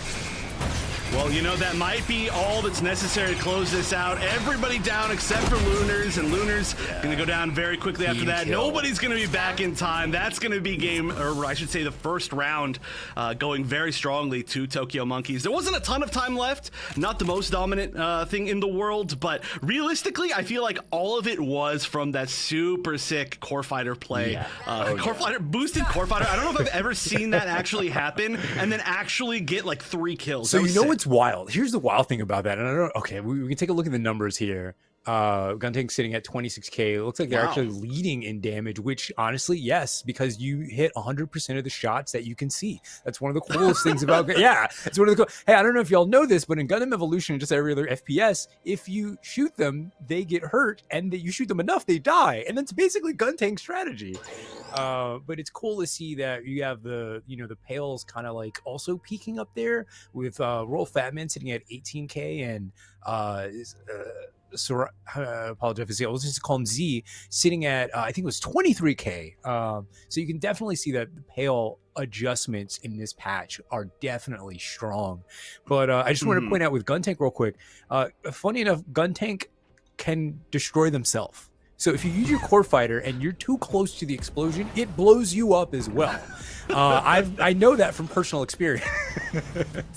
And what's interesting is with the Methis using the damage boost and damage reduction on the target and such, it's cool. And I think that might have been the thing that saved the Guntank from destroying himself. Because that G maneuver was extremely close to the Guntank. The healing cables were on them. They were boosted by the Methis, and they didn't die. So that was an awesome team.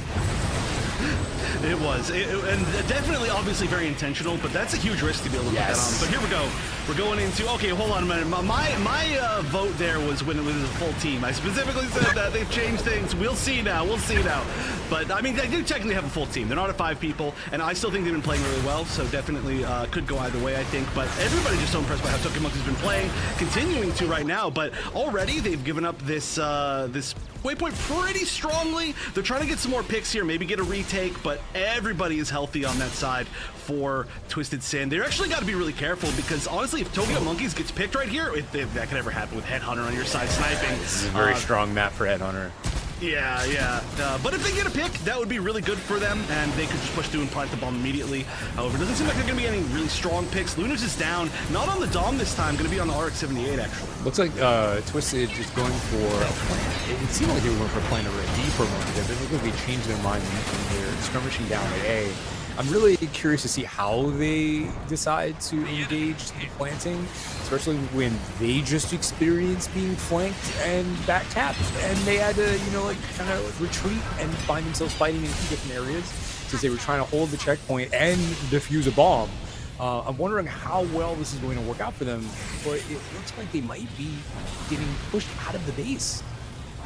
Yeah, definitely getting pushed out of the base. They, oh my gosh, amazing hit. I was going to say the Trans Am coming out from Headhunter was definitely going to make that happen, and it's exactly what did exactly happen right there, too. I think got 3 picks with it, going to delay them a good amount of time. And at this point, I think that there's still, of course, a great chance that the TS can push through and take this, but they've got to try to win the overtime time score, which is nearly impossible at this point.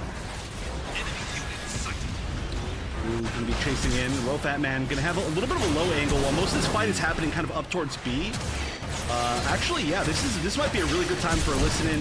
We can take a listen to what TwistedSin is saying on their comms. They're trying to fight through this wall. They're trying to make it through this team from Asia. We'll see if they've got any strategies. Let's take a listen into what they're saying. Okay. I already broke his shield. Are we ready? A robot and Lunars are coming. Yep, we're here. Alright. Push up top. Push up top. Yeah, let's go. just Go straight down, push go down, left. go down. Ignore behind us. I mollied him. Yeah. I got an X. Yeah. Fuck. Yeah. Yeah, they have ults. Fuck. I have fireball. Really? Maybe we could Yeah, I got clear it. out. We're gonna Are have they, more. are they trying to get away right now? Yeah. No. No. I Actually- don't think they're gonna go all the way though. No, I have damage on their Zeta. So can you molly the med right by that right by the heal Lunars? Oh, okay, yeah, right there. Can you molly that? Yeah. Sosby walls. Yeah, do that, and then we play. Sosby. Ulted 3, ulted 4, ulted 4. Go, go, go, go, Alright. go, go, go. I fireballed. You can push through. Yeah. They're now. resing on me. They're resing on me. I got it. We didn't do The it. Hades behind us. Enemies ult, enemies ult, Look at enemies ult. Hades can die. He's 1 HP. He healed. Did you guys either push main or to get kills off high ground? Because I ulted 4 there. I dropped 1 and had 2 1. All right, well, we can see there were some really good opportunities. I gotta say though, that one turnaround, that team wipe that was right as that started, that was disgusting from Tokyo Monkeys. And as this is going on, it is looking more and more difficult for TwistedSin to break through here. It's one of those situations where I get this. I feel like there's just this ulcer in my stomach that just makes it upset whenever we haven't planted the bomb and it's you have 2 minutes left or a minute left. I'm like, oh, how do we approach this? We've been trying for 3 minutes.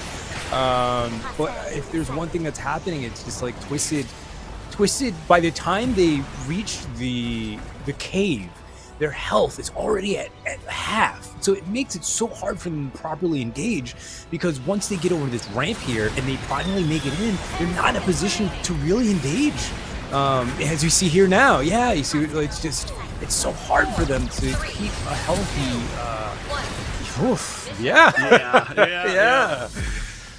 No, it's true. Honestly, I think as we see, of course, Tokyo Monkey's now taking game number 1 on Underground Command Center pretty solidly. I do think maybe it could be a comp issue, a little bit of a comp issue. There's no true supports on the side of TwistedSin. That is true. We saw Mephis. Yeah. Guntank MVP. Guntank MVP. Let's go.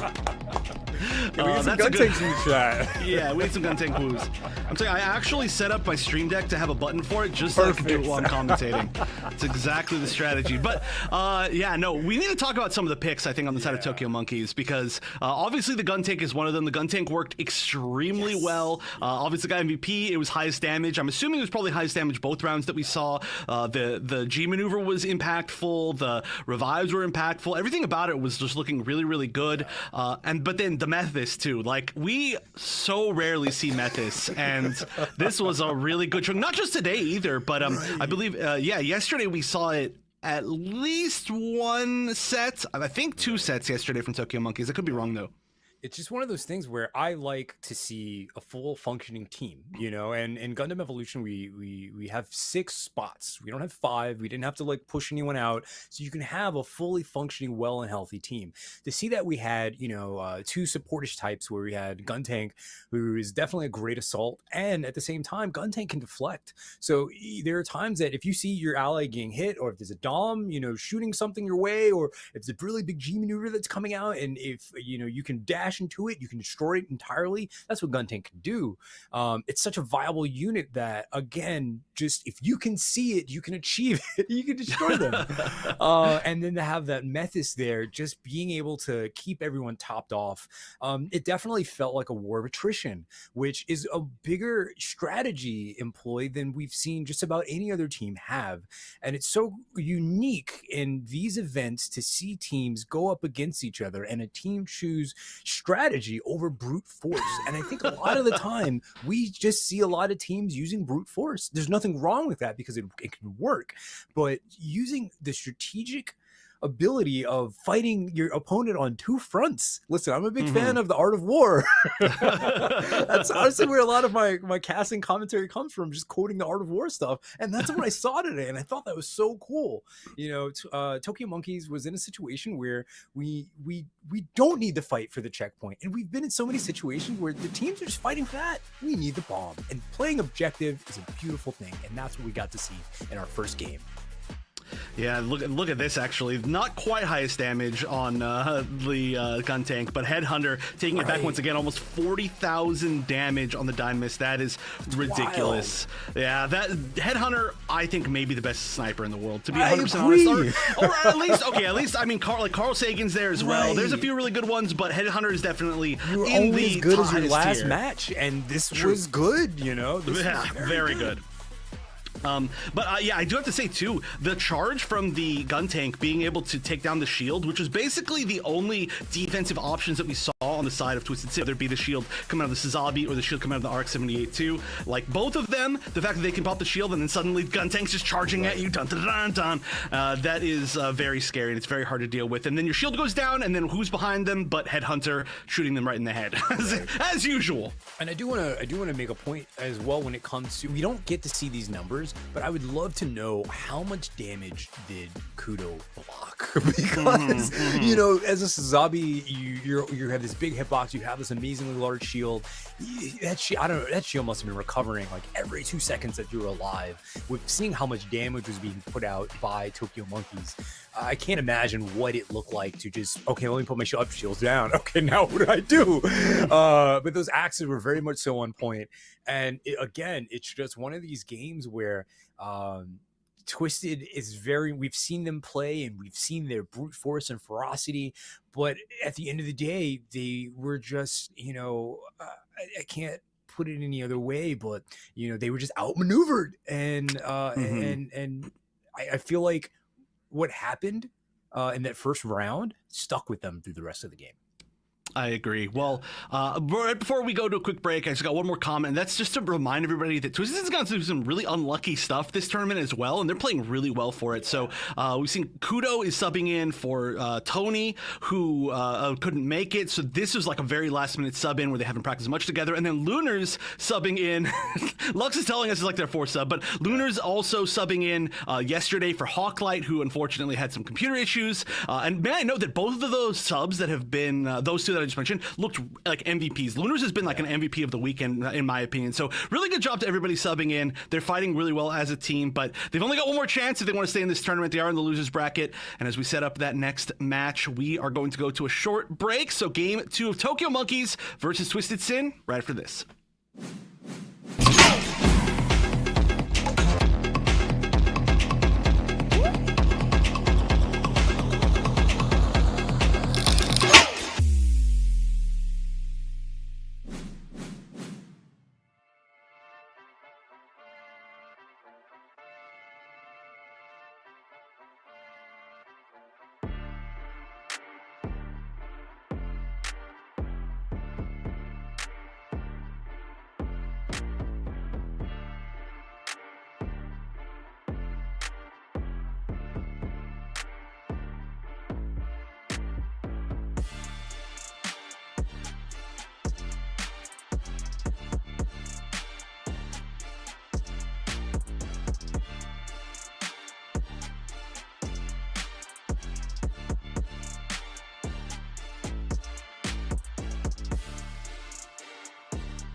Everybody, welcome back. Before we get ready for our next match with Tokyo Monkey against TwistedSin on Colony Trading Post, we're just going to take a minute and look over some of the moments that we just saw and in our last match and some of the matches leading up to this one while our players get ready. Yeah, you and I were just talking about how differently these teams actually play, or I should say how differently in particular Tokyo Monkeys plays as a team from Asia. It does seem like they've got some players from kind of all over Asia. I mean, Lee Sang-hoon's definitely sounds like a Korean name to me, although I don't know exactly where they're from. And then I know Headhunter's not from, like, somebody tell me exactly where Headhunter's from. I forget. I knew at some point, but it's not Japan. And then we've got some players that guaranteed I know are from Japan on this team. So just as an Asian team, their entire strategy is just so different, and it's super cool. And that's the thing that I love that you just said, strategy. You know, I think that it's very important that in games like this, there are so many different ways to tackle an objective and tackle a point. And I love the fact that we're seeing strategy employed versus just everyone's grouping up and trying to be like, you know, like a one man's, you know, hero, or John, I'm super solo everybody, and it's great to see that actual strategy is being employed versus just raw brute force and raw outplaying and maneuvers and stuff like that. Oh, come on. That's not very American of you. Come on. We got brute force only.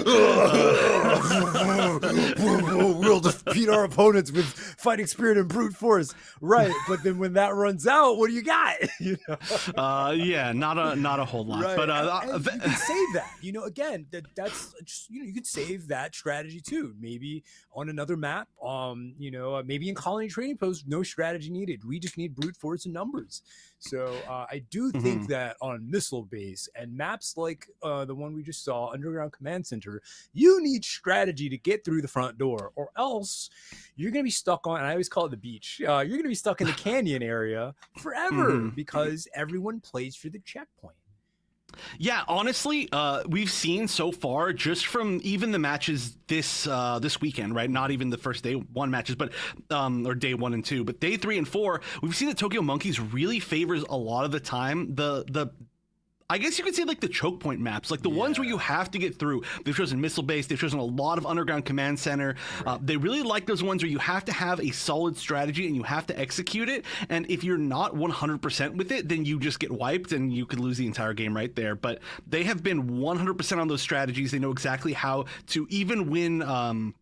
I guess when things aren't going super well for them, how to flex back. And like you said, you keep pointing it out, but like when they flexed around and went to get the bomb so that everybody had to rotate back because they realized that their initial push wasn't working exactly like they wanted it to. So all that is super smart from them. And again, you know, if you're going into the future matches with Tokyo Monkeys, assuming they do win, I guess I can't say guaranteed now because they're in losers, you might want to start looking at exactly what maps they're good at. And we haven't had as much of that, I think, in the West. Right. Looking at teams and saying, okay, well, we're going to ban this map because they're good at this map. It's more like, we're going to ban this map because we don't want to play on it. So I like that it's adding more strategy. I agree. And that itself is a strategy as well. You know, if you find that you can play on a map slightly better than everyone else, instead of, also shout out to Toto 1010, we see the cup. Yes. Thank you. Yeah. You know, if you see that everyone's picking certain maps and everyone's comfortable on those maps, and I get that everyone, you know, we want to be buddy, let's all play Mountain R&D. I get that. You know, it's fun. Mountain R&D is a great, you know, little camping spot where we all powwow and beat each other up.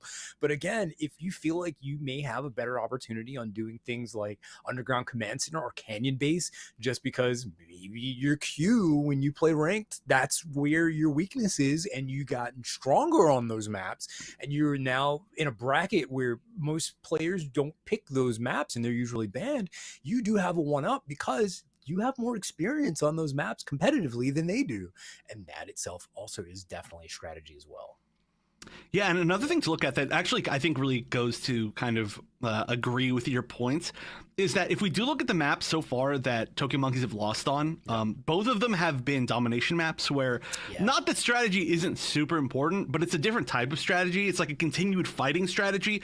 And you can't flex back from losing people as much on domination maps. Like, you have to be winning fights.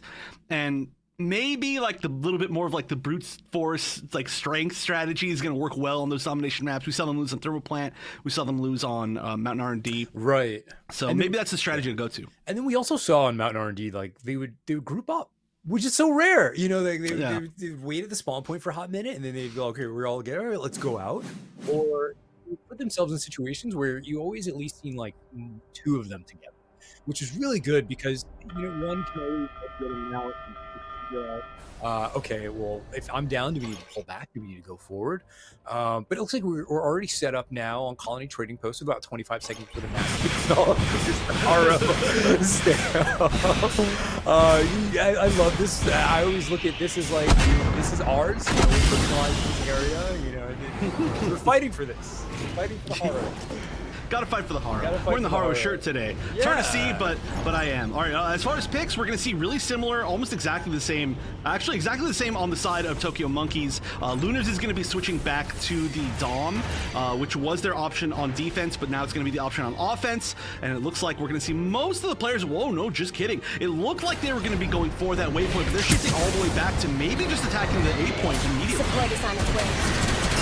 Yeah, we have some folks talking about which I partially agree.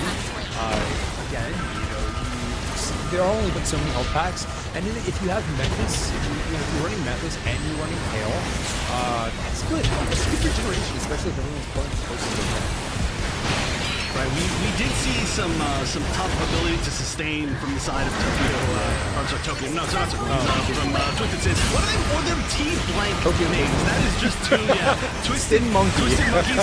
Sin Monkeys. Yeah. Any of these are good. Tokyo Sin. Ooh, that's actually kind of edgy. I like that one.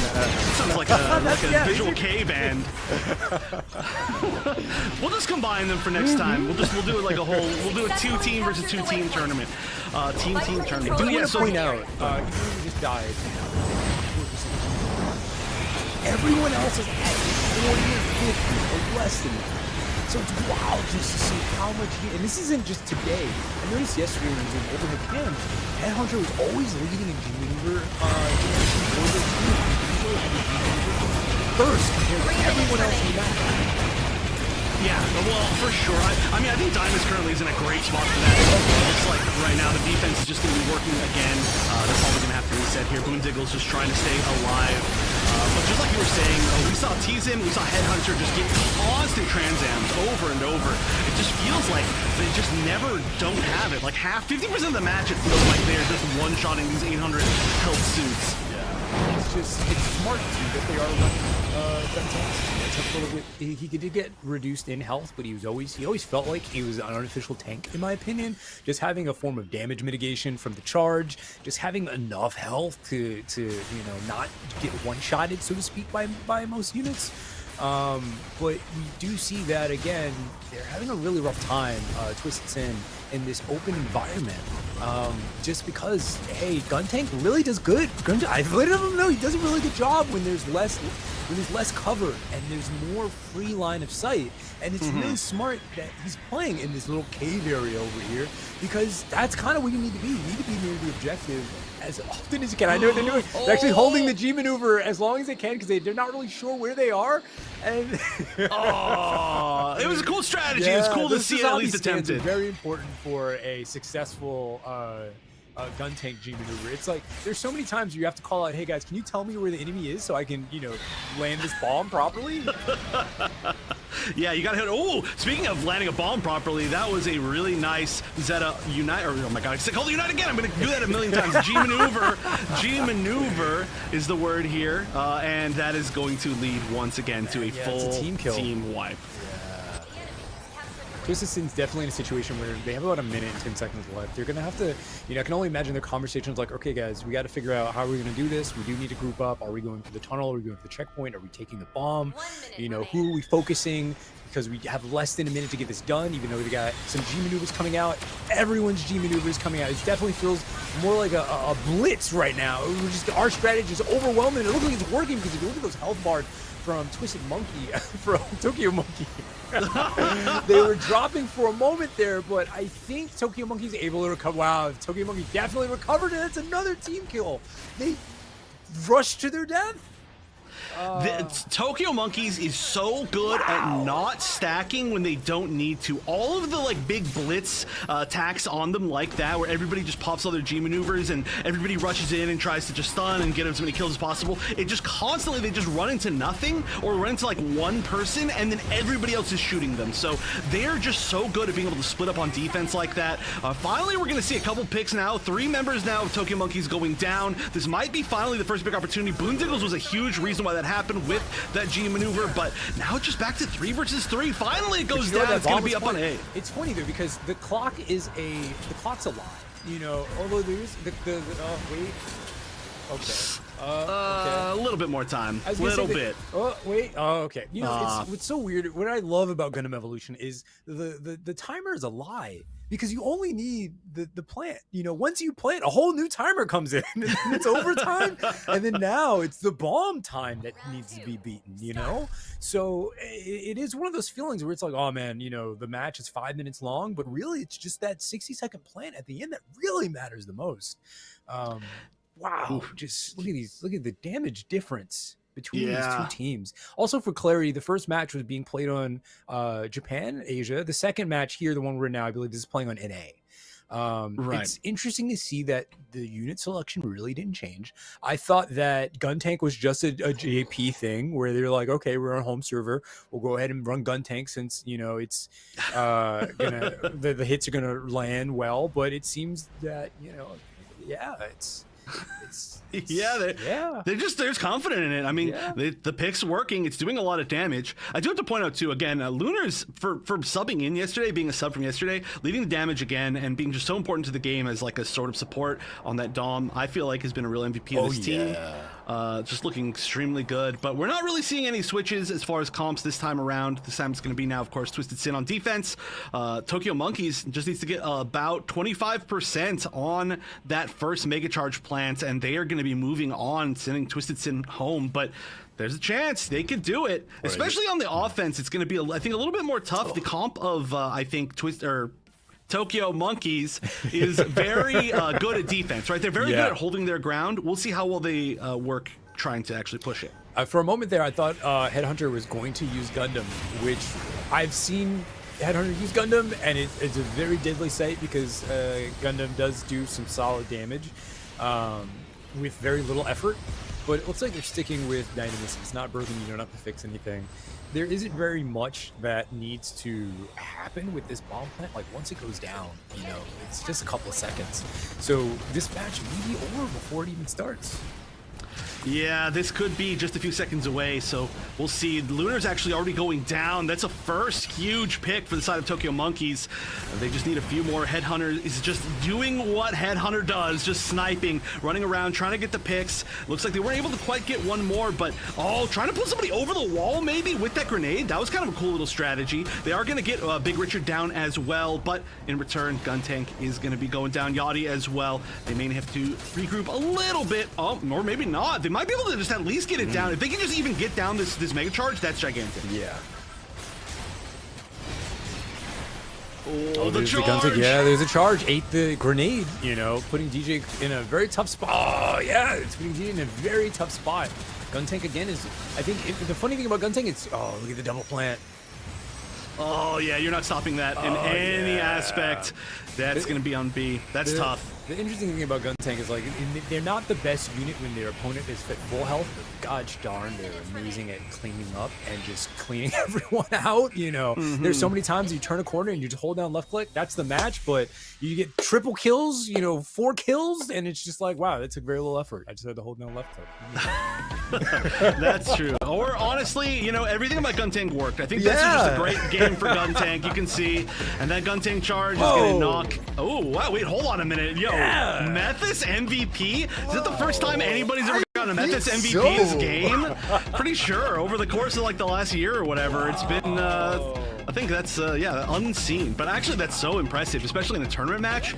Yunoki has been incredible on that suit. I feel like if there's anything that the NA teams might look at after this, I feel like obviously the strategy is really good from the Tokyo Monkeys, but I feel like as far as looking at suits, the Methis has been the biggest surprise, and maybe we should all be looking at it a little bit more. But congratulations to Tokyo Monkeys, just gotta say. Moving forward, they're gonna be fighting against Fusion next, and still a great job in my opinion to TwistedSin. Like I said, playing with like I think Lux was telling us that of like a total of like 4 different members than they were originally supposed to in the tournament. So I think they played very well for what it was worth, and I think the subs all did a great job. But they will be going home tied for 5th place here.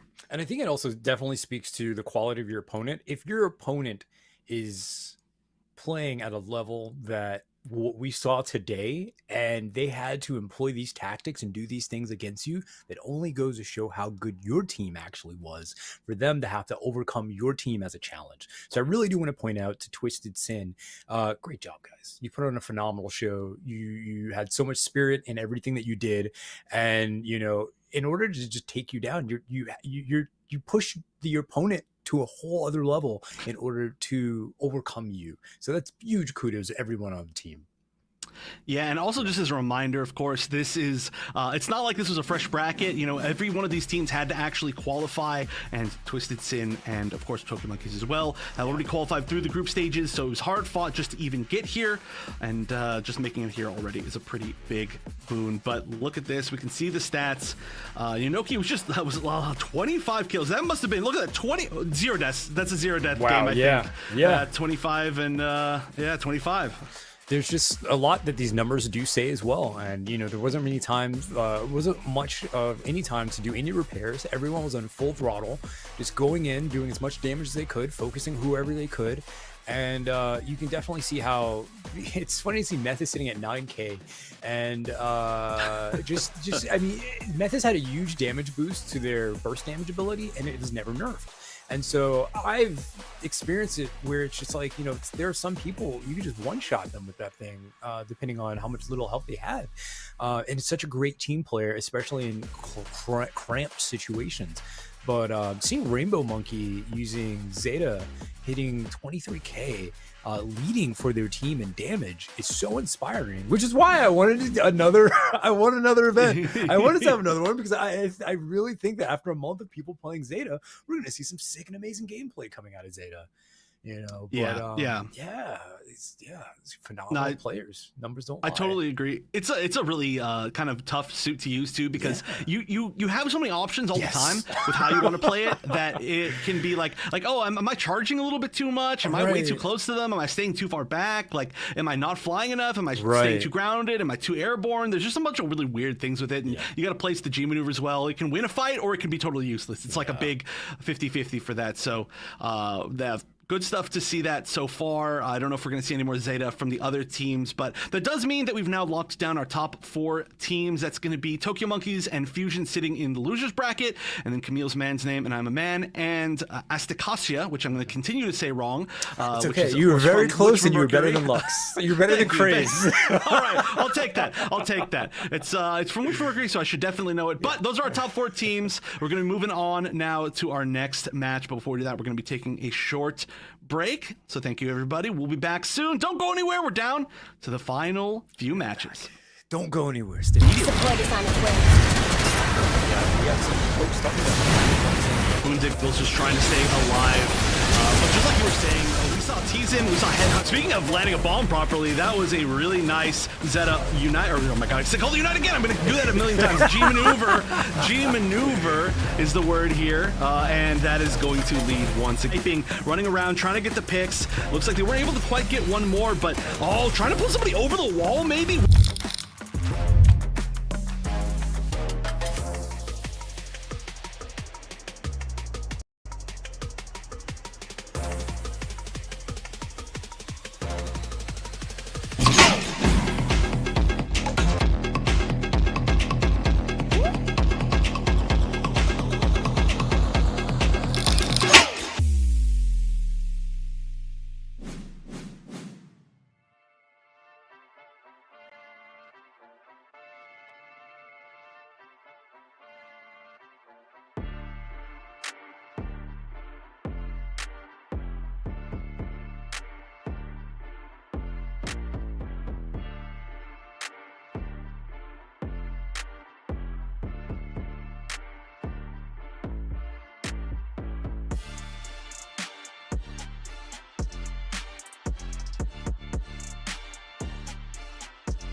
welcome back everybody to the Breakout Esports Summer Clash for Gundam Evolution. We are now down to our final 4 teams of the tournament after fighting through 2 group stages, and then finally this 6-person bracket. We are down to our top 4, and we're going to be moving down over to the losers semis. But first, I am Wonder Chef, joined by Ryan Natera. Thanks, Cyber. Cyber's a little bit too important. Had to go, do some observing, so we had to get Cyber out of here and Ryan back in. But it was a pleasure to cast with Cyber for the first time, and now I've been able to cast with most of the other people for this game. But Ryan's going to be joining us for a few games. How's it going, buddy?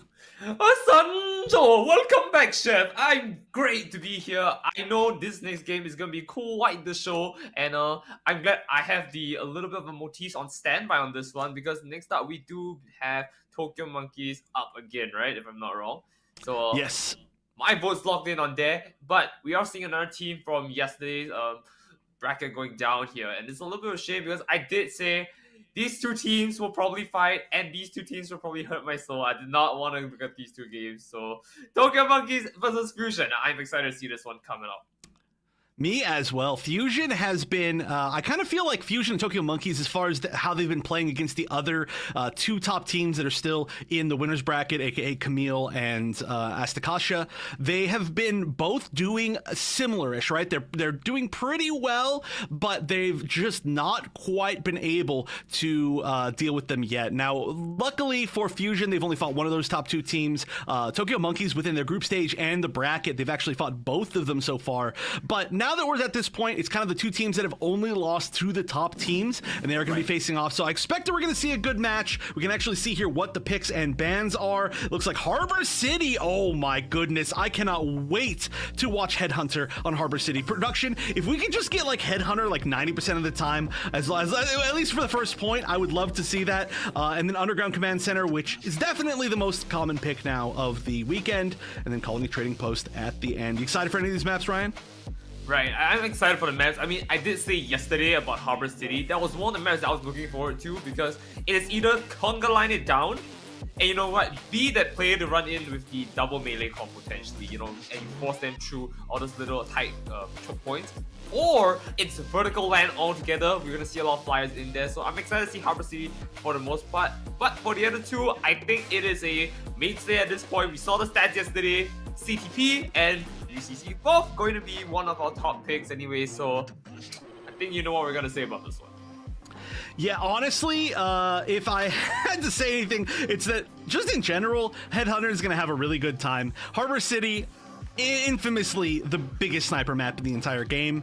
The Underground Command Center first point, one of the best sniper spots, well, maybe one of the best sniper spots in the game, a good sniper spot, let's put it that way. And then another, of course, with Colony Trading Post, a great kind of open level as well. So if you've got a good sniper, use it for sure. But Fusion, they've got some great options on their team as well. So I'm excited to see exactly who's going to be playing what. That's one thing that we've seen a lot from these teams so far, is that they've got a lot of flexibility for their roles.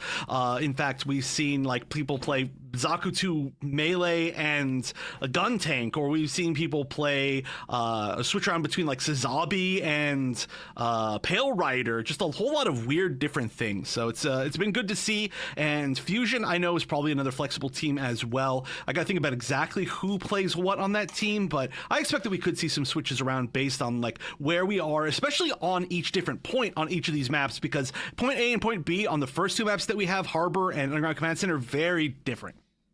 I'm sorry, Chef, I don't know if you know what I'm doing. I'm just trying to call someone out for calling me when I make my bid. Oh, I respect your takes, but I think I have to take a stand here. All right, that's fair. I don't know what the bid even was, to be 100% honest, but you know what? I agree with chat. I'm gonna agree with chat, whoever said it. But the making your bed, I like it. I see it's listic. It's listic. You see, that's why my bed's off camera. My bed's over there to the side. It's all about the angles, Like, you don't have to make your bed every time you cast if you don't show your bed on camera. Very, very smart. That's all about the strategy. That maybe you guys should not look at the bed. Look at me. They have to look at the bed. No, they have to don't look at it. You put it in frame. You put it in frame. That's the thing. You gotta cover it somehow. It's all about strategy, right? Like, I don't know. Come on. It's strategy is important, and angles. Same thing with Gundam Evolution. Look, we've transitioned all the way back into what we're actually doing here today. Strategy and angles have been some of the strongest strengths of Tokyo Monkeys, and definitely not one of the strongest strengths of Ryan Natera as a caster, who needs to work on both those things. I've given them what they want, right? I've given it anime girls. I've given them blocking of the bit. I don't know what else you want. But in any case, the thing that I really want to see here today is this match, Tokyo Monkeys vs Fusion, as thankfully production has come to save me and put it on for show. Okay, so this is where things are getting confusing. I called this out yesterday. Once again, I'm the only one not voting for Tokyo Monkeys. So VCY is a player on Team Tokyo Monkeys, aka playing under Rainbow Monkey, and then the person named VCY on Fusion is not VCY. That's actually Jets Flying. So, and yet, the confusing thing is they're both playing Zeta. So this is going to be one of the most confusing casting situations I've ever seen in my entire life. We're just all gonna have to deal with it. Personally, I'm gonna be calling Jets Flying, and actual VCY Rainbow Monkey. I think that's how I'm gonna do it. I'm just gonna call it that way today. But looking at the actual picks, we are gonna have see the Gym Sniper and the Dynamis, double sniper on the side of Fusion, and on the other side, we are gonna be seeing actually surprisingly a Headhunter switch back to the Gym Sniper. That is very exciting. And Suraimu actually going to that turn A, which is gonna be that sort of double sniper, not gonna be going double true sniper with the Dynamis. So I like these strategies. And once again, I would love to see some beautiful headshot compilations from Headhunter. I'm expecting it's going to be beautiful. Now, though, on the other side, also an absolutely incredible aimer, has been a pretty big MVP for today. So I'm excited to see both of these. Indeed, as we go into it right now, we're already seeing how Harbor City can be quite a bit of devastation. This giant and choke point here, if they're able to cross this one path, there is nothing else to say here for the rest of the game. So let's see how they pan this out. Headhunter already looking to find anything. Find his mark here. He's already got it down, set up, jumps across. Let's find it. Antika's going down, or rather, not Antika, right? Jets Flying. Oh, yeah, also, I was wrong about the names. Thank you, Zyros. VCY is actually Kirk, and then Onitaka is Jets Flying, which got me confused, because they actually switched up their roles. Yeah, they switched up their roles. Kirk usually on the Suzabi. But as I'm saying that already, this has been taken. This is a very quick first initial A take, which is really what you want. You want as much time as possible on this map to be able to kind of push through that choke point to B, or I should say the second Mega Charge site. And right now, there's going to be all the time in the world on the side of Tokyo Monkeys, and yeah, this gun tank is going to work really well. I wouldn't be surprised if we saw the gun tank be able to kind of punch somebody into the water, right into the soup, into the Dr. Pepper, as I once infamously called it. But right now, they're just going to be trying to hold on to a good position in this choke point, as originally target A gets taken. Right, now as we turn around the corner right here, we do see a very interesting situation, which is that they've already capped point A. They might be going to be very early on with an advantage as well. I mean, 5 of them were already standby there as A was being captured, and they're able to take him down. Yodi is now out for the count, and Yuki is also down, waiting for someone to get them back up. But really, does Headhunter want to go in? I don't think so, as Jasper is coming to secure it with Kirk. Now he's back through a corner here. I'm not sure how he's going to get out. Look, waiting his opportunity, jumps out. He does get TwistedSin, but then, I mean, like, what else? I mean, you do get TwistedSin, comes in with the team, but everyone else is going to follow up. But to no avail, for some reason he walks away scot-free. Rainbow Monkey now doing massive damage across the board here and not giving them a chance to walk out. Look at this devastation, Chef. I don't know how exactly they're going to walk out of this scot-free, but it looks like this is a reset and come back to retake B again from them. Because now, he's just swarming with the goons from Tokyo Monkeys. Yeah, this is going to be an initial first. They should probably at least be able to get a tick. And actually, nobody's sitting on point. They were sitting right outside of point. I'm surprised that they weren't actually, but nice. Some great shots from this Trans Am. That's probably why they're trying to play pretty safe. Headhunter going down is huge. That's going to be one issue with the Gym Sniper 2, is it is going to get one shot by a body shot from a Trans Am Dynamis, and you're going to have to be able to deal with that. Headhunter might be switching, going to be switching to RX-78 on the respawn, and it looks like TwistedSin now getting hunted down by Lee Sang-hyun on this gun tank. Who needs a true assassin? The real melee suit. All right, where's Gasman on the gun tank arc? I want to see it. Are we calling Gasman already? This this early? I mean, like, isn't that the secret Every weapon? day. No, every day, every moment. All day, I call every it day, I X-Men, guess. yes. Also, may I note that I called it the Mega Charge site. I have made more mistakes casting Fusion in this tournament than like the rest of every other tournament combined because I'm trying to figure out the names and I'm not thinking correctly. But obviously, there's no Mega Charges here. Then we're gonna have a huge push. They might be getting this first tick. Not many people left on the side of Fusion. They do have some great G maneuvers available. Oh no, the funnel's gonna be wasted, and the Hades coming out, but Neo Nile's not very healthy, and so might not be able to get very much mileage out of this. Yeah, it looks like the Hades is going to be not really getting even a single pick. And on top of that, the Butterfly coming out, going to get at least one pick, taking out Lichgrave, and that's going to be 3 picks. That might be the end. They're going to be able to extend the time at least. I think they're starting to run back, but no, that is a full team kill, and that is going to be round 1 clean going to Tokyo Monkeys. Tell me about it. I mean, like, what else can I say other than that was a hard GG coming in. Harbor City has always been known for the extended fight for A because the super long choke point, but for some reason, Tokyo Monkeys kind of just made it look like a breeze walking through there. Literally going for sightseeing as well, you know, like run through the harbor, straight down the middle. I mean, they didn't even bother looking through anything else other than the fact that they knew they had this in the bag. But let's see on defense whether they can do it this time, because now, as we swap sides, you know, I don't think the aggressive playstyle might be very helpful. I mean, we did see them work it out the last time with various other maps as well for the following few days, but I think Harbor City might be something else. Yeah, I mean, honestly, the damage is not super different, as you can see right here. It wasn't like super dominant, but the thing about Tokyo Monkeys is they're just so good at taking advantage of their moments for objectives. I was just talking about this with Cyber, being able to, I guess, I don't know, having to fight against them on a map with objectives like this. It's so difficult. They're so good at getting through choke points. They're so good at making the most difficult attacking spots in the game look not so difficult. And then when they're on defense, they make it double difficult for you. So this is really kind of one of their specialties. We're talking about all the different specific choke point maps they're good on. Harbor, we now get a chance to see them on. I would assume one of their best as well. I'm surprised that it managed to get through the bans, but it's looking good. So, skill issue. Not being able to go to a choke.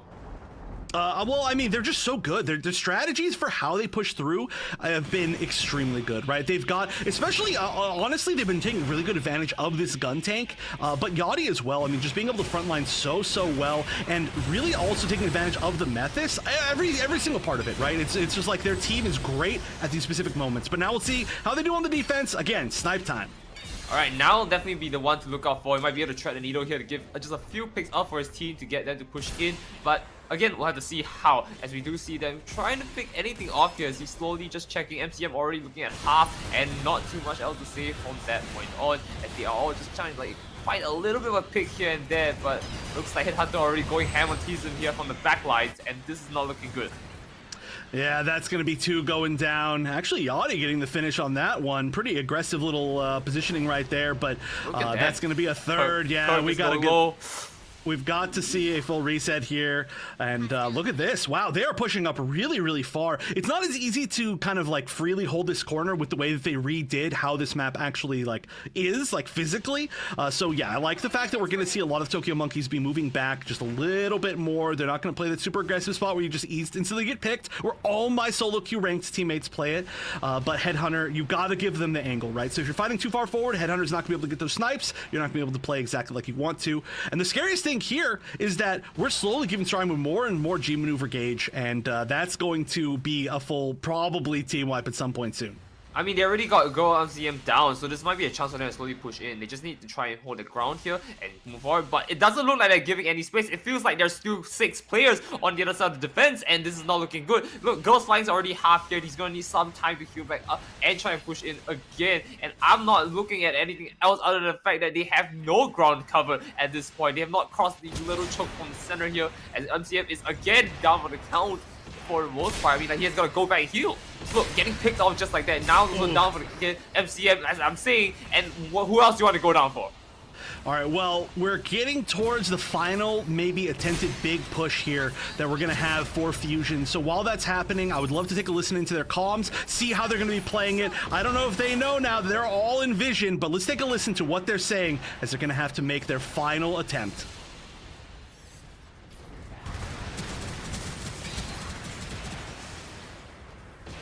Nice. Shield, though. It's 5 on 5.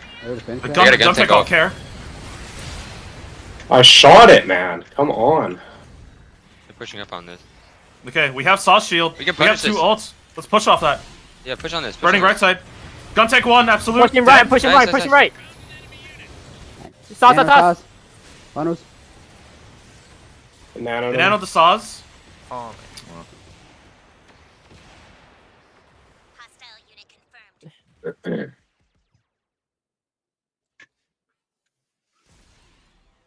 I have punch. Get tagged again.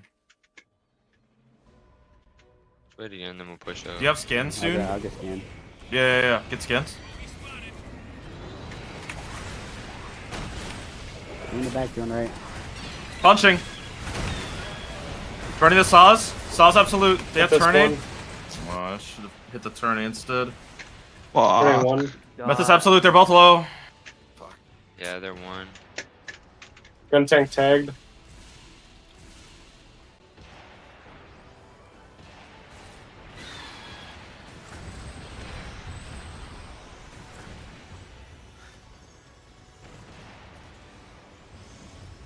Alright, and now this kind of just pulls us out with exactly what we need here. This is fantastic moving forward here, as now we're just trying to make some level of play, as Antigua is now standing by on it, or should I say just flying?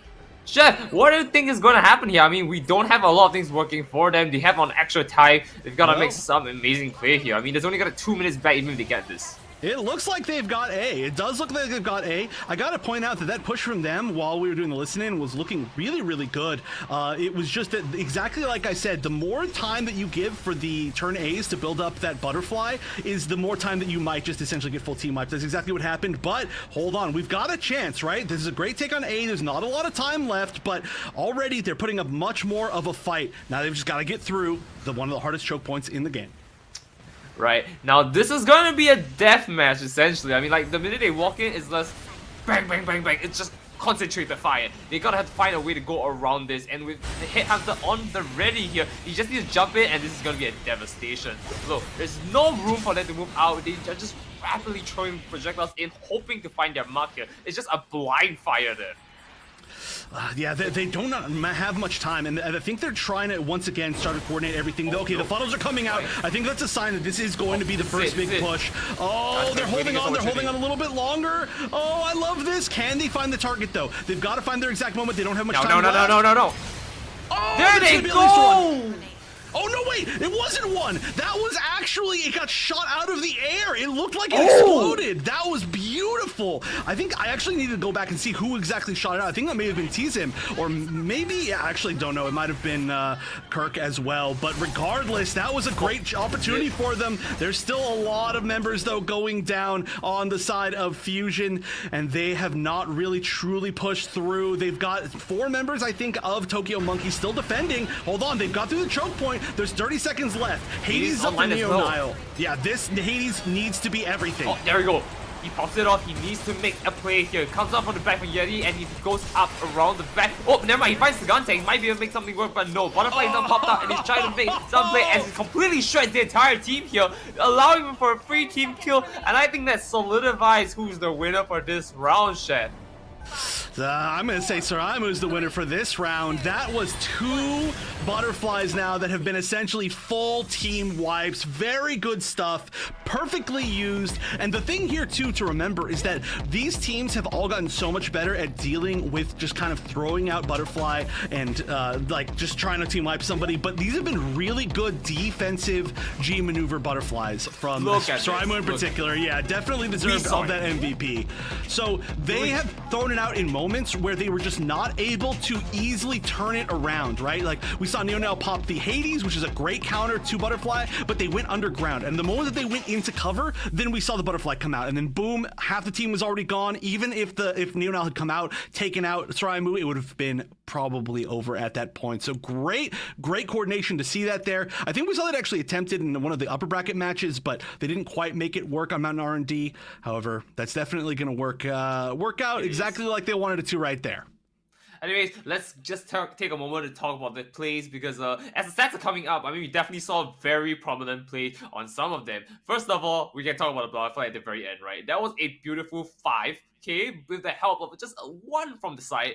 They were able to just make that play completely shut down. I mean, like, if that wasn't the play of the game, I don't know what was. 100%. Yeah.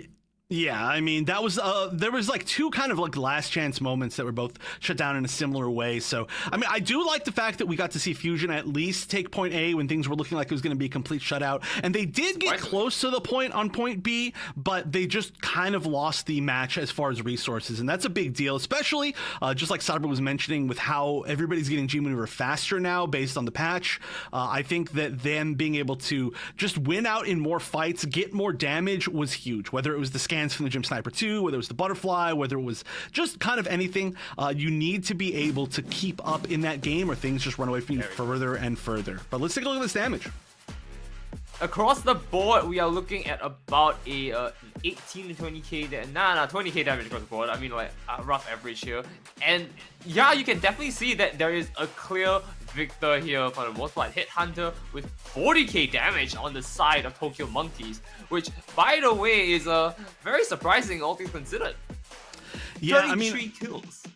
Honestly, if you look at the rest of the damage, except for Headhunter and Saraimu, it looks really close. Like, it's not too far off, right? Like 20Ks, mid 20Ks, but then those 2 in particular, which makes sense, obviously. You can basically see, I think, based on the damage, where the teams won the match, which was at sniper range. Saraimu going to be on the turn A, which has no damage drop off. It's essentially a sniper, doesn't have a scope, so you have to really aim shots well. But that, and then, of course, whatever Headhunter decided to play. Did of course, switch to the RX-78 a little bit later on, but I think most of the damage was dealt, I would say, as an actual sniper. So unsurprising. I think most people, I think I actually saw a few people in chat, like as we were getting to this game, they were like, wow, Headhunter on Harbor. Like, is there any player you would want to fight less on any particular map? Maybe Carl Sagan in the same spot, but honestly, just a disgusting thing to have to fight. Plus, that was, I believe, on JP servers, so I think we're going over to the North American servers now. Right. Altogether, just something you wouldn't want to fight. Actually, I'm quite surprised that Go MCM was not doing as much as I would have thought, because like I saw around 13k damage on that end. I was really hoping to see something like a really mass like control AoE kind of situation, right? Napalms all over the place, able to just stall them out, especially on the choke as well, of all things, right? And that's kind of disappointing for me to see. I mean, Go MCM has been pulling their weight for the most part in tournament, and it's getting iffy here. You know, it is potentially their last game. They have to make this work if they want to go into the finals. Well, one thing to point out there as well is that your girls MCM has been really, really good on the Zakutu range in particular throughout this entire tournament. Has been one of the best that we've seen easily in this tournament. But this is not a Zakutu ranged map. You can get some mileage out of Zakutu range once you get to the second point, basically. But even breaking through with that is pretty tough. Yeah, mostly I think defense on second point is like kind of the easiest place you would use it. So having to kind of switch roles and switch ranges, not always going to be the easiest thing. So once again, I just have to say, the fact that they got Harbor was a big boon for them. But we're going to be moving now on to another map that is going to be starting with a long-ranged fight, Underground Command Center. However, the inside might be a lot more favorable for Fusion. Plus, we're going to be moving to the North American servers. So as we get that set up, a short break. We'll get right back into it when we come back.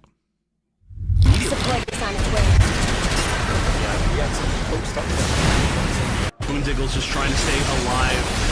But just like you were saying, we saw TwistedSin, we saw Headhunt. Speaking of landing a bomb properly, that was a really nice Zeta Unite, or oh my god, I said call it Unite again, I'm going to do that a million times. G-Maneuver.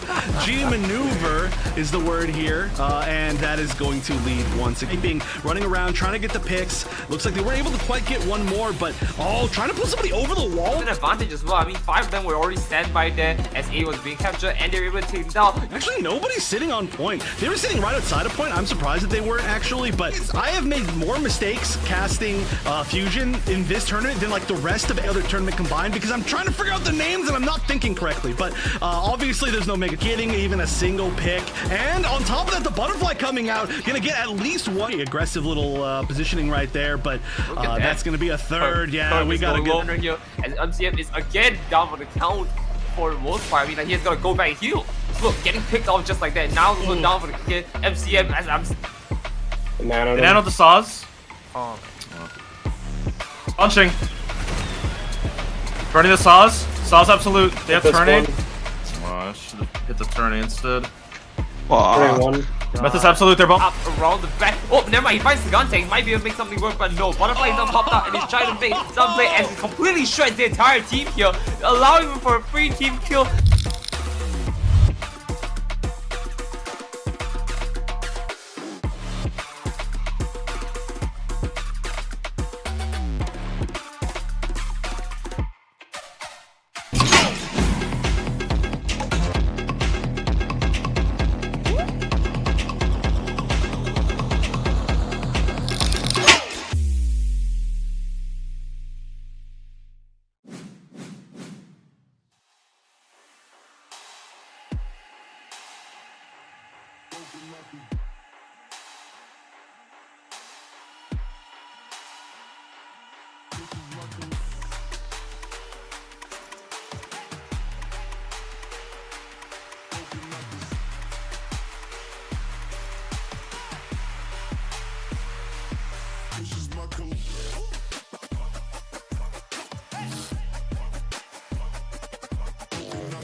Welcome back, pilots. We are back with our match with Fusion versus Tokyo Monkeys. My name is Nightera, the man with not a sexy bit, and unfortunately, that's just gonna be it. You're not gonna see the sexy bit. But with me, though, we have someone a lot sexier than that. That's Wonder Chef. Oh yeah, baby. No, I'm Oh yeah, baby. I'm sexiest when I'm off camera. That's how it works. Shout out to everybody posting the dances in the chat, especially Gasman for really holding that one down. But it doesn't look like we have a technical pause at the start of this map. We are going to Underground Command Center. Fusion down a game. Tokyo Monkeys one match away from making it into the top 3. We don't know who else is going to be in our losers finals yet, but this will definitely be our first team that ends up in the losers finals.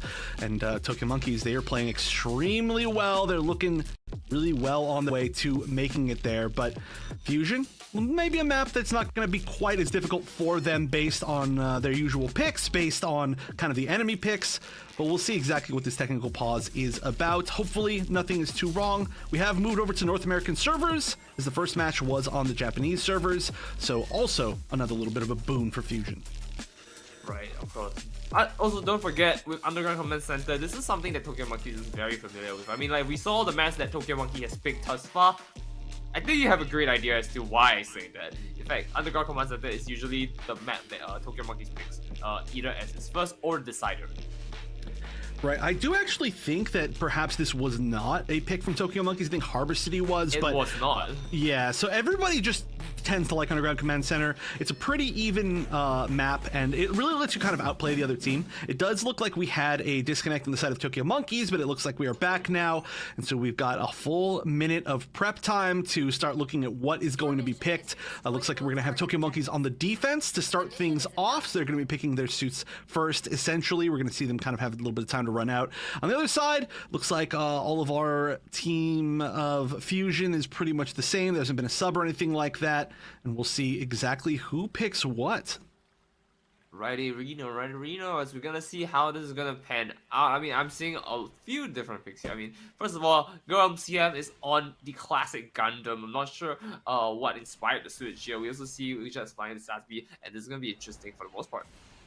Yeah, on defense, we can say for sure that the comp is exactly what we've been seeing for the past 3 games from Tokyo Monkeys. Looks like Lee Sang-hyun is going to be just sticking on that gun tank, been doing an amazing job. Yunoki, of course, both of them playing suits that don't usually get MVPs, and both have gotten MVPs so far. So, yeah, looks like for this first point, at least, your girls MCM, like you mentioned, is going to be in the RX-78, and they're going to be pushing out, trying to get a little bit more of that mid-range damage, perhaps. Like I mentioned, it's been extremely good on the Zaku 2 ranged, but you can't always get the range that you want on this first point, and yeah, especially when Headhunter is sniping. But T-Zim, also an amazing sniper, is going to take out Headhunter. That's going to be a first amazing pick, especially with Lichgrave, aka La Bomba, getting picked up as well. I feel like we're going to have to see Tokyo Monkeys flex back pretty quickly here. They did flex back pretty quickly, which is interesting because, I mean, usually Tokyo Monkey is able to just push in like that and then like completely wall them out. I mean, we saw the games from yesterday, immediately capturing out this waypoint. This means they have another spawn, a lot closer to side A, a little bit pushback from there.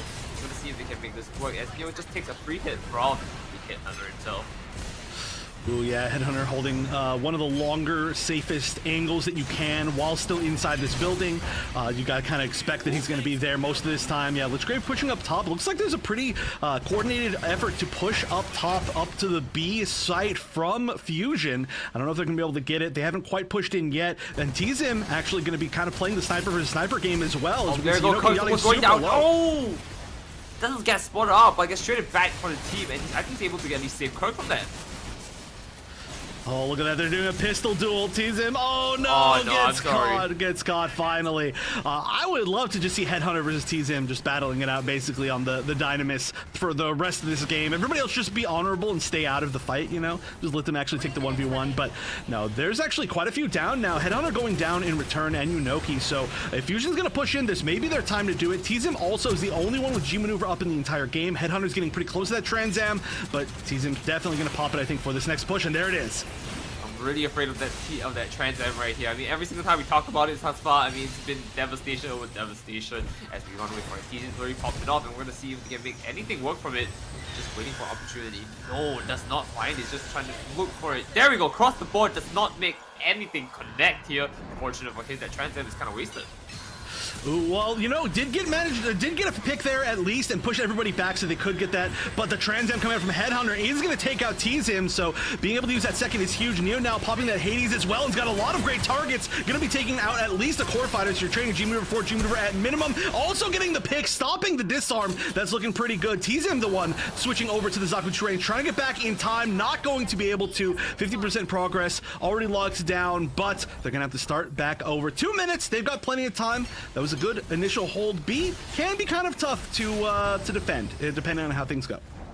Well, for the most part, I mean, they're hunkered down in this underground base. They don't really have to do much other than to hold on to this Mega Charge here, but we do see a Shining Glimmer coming in, trying to make some plays here and taking out a Lich Grade, as we do see an entire assault coming in once again. This firefight ensuing, and there's no avail. I mean, they're just making ends meet here, but G-Moves are being popped left and right, hopefully trying to respond to that. Kirk going in strong from this one, and Rainbow Monkey is getting stunned, and unfortunately, he's knocked out. Going to wait for recovery, but there's no one coming for him though, as now we take another fight of this corner here and getting picked at from the back here. Rainbow Monkey getting the repair here and coming back for his teammate.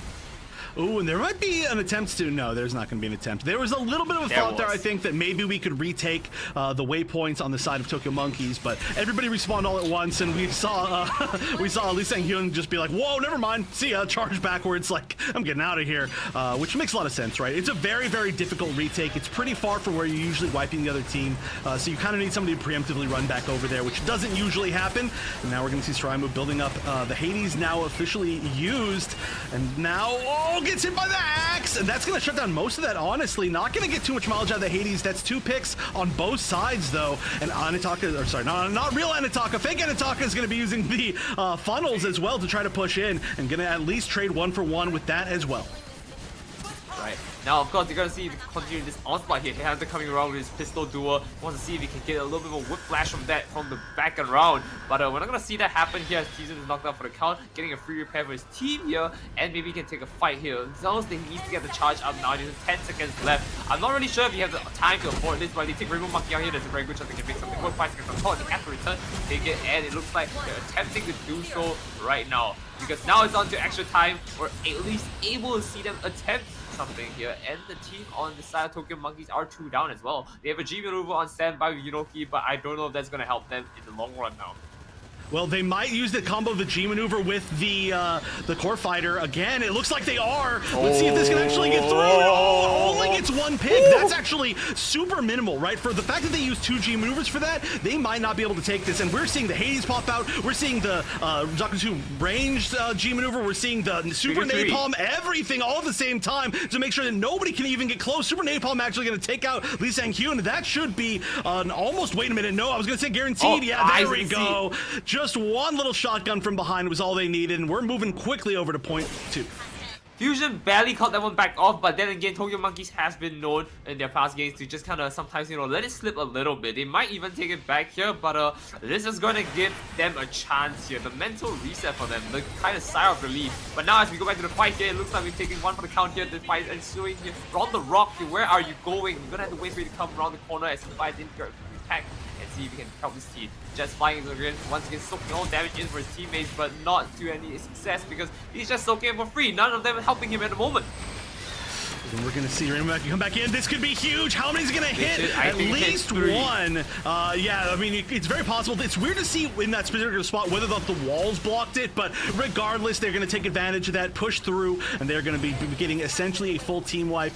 It looks like, oh, they even managed to retake the waypoint, but on the other side, we're actually gonna see the golem go down, and that's gonna be at A, so there's gonna be a pretty long run back. I assume the waypoint's kind of coming back for free, but this might be hard to actually full defend on the side of Fusion. So Raimu's popped his G maneuver here with the Hades, and he's trying to make some pace out of him. I was gonna hurt him just a little bit, but if not, he's just spraying and praying, hoping to make something work. And he does connect with 2-3 on the side with his teammate's gun tank here coming in hot. And of course, the Barbatos is not gonna look out very good. 1 minute remaining. Oh, and TwistedSin trying to run back in. I mean, that was kind of like a neutral situation. Obviously, there was a big team wipe there, but we are starting to get to a situation where, yeah, all the G maneuvers are available. And look at that, the combo! Lichgrave comboing off of that axe from TwistedSin. Huge! That is gigantic. Nearly a full team wipe. That is definitely a free plant here on A. It is going to go down. Maybe not as free quite as I thought. We are going to be seeing TwistedSin get picked back up, but if there's one moment that they can make this happen, I mean, not only does it have to be now, but that was great. We've got 3 G maneuvers up. We've got the Screaming Nimbus. We've got the Hades, which is being popped. The punches there as well. Every resource is going into making this work for Fusion. Headhunter and Gun, and of course, Sung Hyo has now their G maneuvers to respond back to them. I'm not sure if they want to because, again, Lichgrave and Kirk has their G maneuvers to respond. But with Lichgrave down, they only have Kirk on standby. Might be time to go for it. We do see the gun tank coming in hot. Seeking Missile. Does it fight it smart? No, unfortunately, knocked out of that. Oh, the disarm is actually gonna... No, it was stopped! Just barely in time from that Screaming Nimbus. That is gigantic. We're still in extra time. There's only 13 seconds left before this Mega Charge goes off. So many members still healthy. Headhunter, though, coming in with the Trans Am is gonna get 2 picks, and that might be enough. 3 picks from Headhunter. That is everybody. Oh, no, we've got the punch coming out still, but it's not enough. Very nice. That's gonna be the full explosion. Lichgrave just barely there in time to get that final defense, despite Headhunter being able to nearly wipe out an entire team by himself. I do need to point out that while this is great for the side of Fusion, getting 2 of the Mega Charges off, Tokyo Monkeys just needs to do all that with 1 extra second to their name, and that's it. With additional time to spare, I mean, like, that's just gonna hurt them so bad. And so we're gonna see how this pans out now, because again, Tokyo Monkey very, very commonly are the ones to push in for the defense, and we didn't even see them do that. Maybe something in their heads clicked today, and they're not gonna try and do that. They're just gonna play it slow. They have the opportunity, they have the time, they're winning, they're ahead, they're advantage. So we'll have to see. Yeah, I gotta just point that out again. That moment with the T-Zim Heathawk Slash, or whatever technically the G maneuver is called. Chat, somebody correct me on this. Whatever Zakutsu range melee is called, or sorry, G maneuver is called. That into the flame from Lichgrave, from the Bomba. That was absolutely beautiful. Right, that was everything for the full win. Like, that win maybe probably didn't happen without that moment. So beautiful stuff to see, and I feel like just mentally and morale wise, that's going to be really helping Fusion as well. In fact, speaking of, we already heard one, but I would love to, as we start this off, get a listen in maybe with Fusion one more time in just a moment to kind of see how they're dealing with this initial push. I'd love to see how these teams flex back, because the map vetoes right now, but if we do have a chance to get a listen in as we're starting this off, let's do it. Found an enemy unit.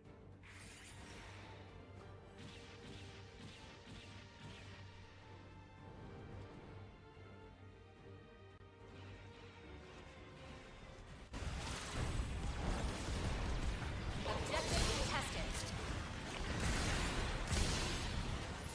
The enemy has captured the waypoint.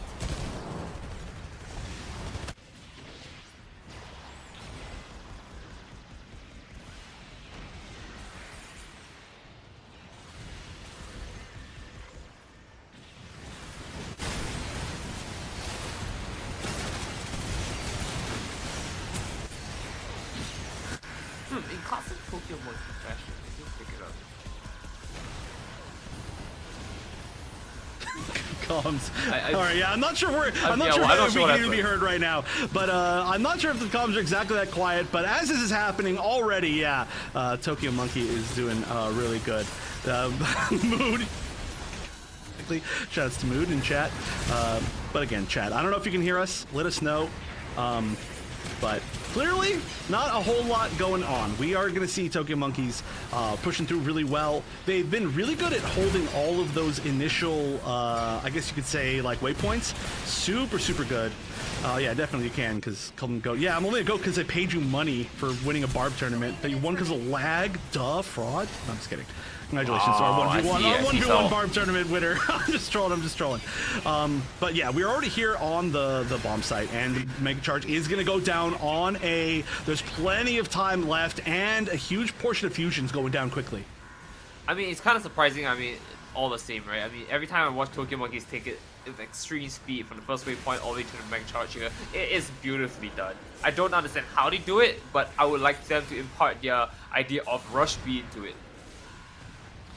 Yeah, it's this is exactly what we've seen Tokyo Monkeys take advantage of. Man, no, full G maneuvers. G maneuvers. I was gonna call that out. Yeah. 100% all charged. Someone take a little screenshot of that. That is not what you want to see from the side of Fusion. Obviously, they can't see that, but if they did, they would definitely be like, well, okay, well, four of them bombs right now. The first 4, yeah, all off the bat, and that is just gonna be a slaughter at this point. That's gonna be 4 down, about to be 5 down, about to be 6 down. That's a full team wipe. That is a guaranteed explosion. And look at this. This is a tough spot now where we're going to see so many members of Fusion getting caught in these awkward positions, not back in time to defend this amazing choke point. And Tokyo Monkeys doing an amazing job of pushing through it before the bomb even explodes.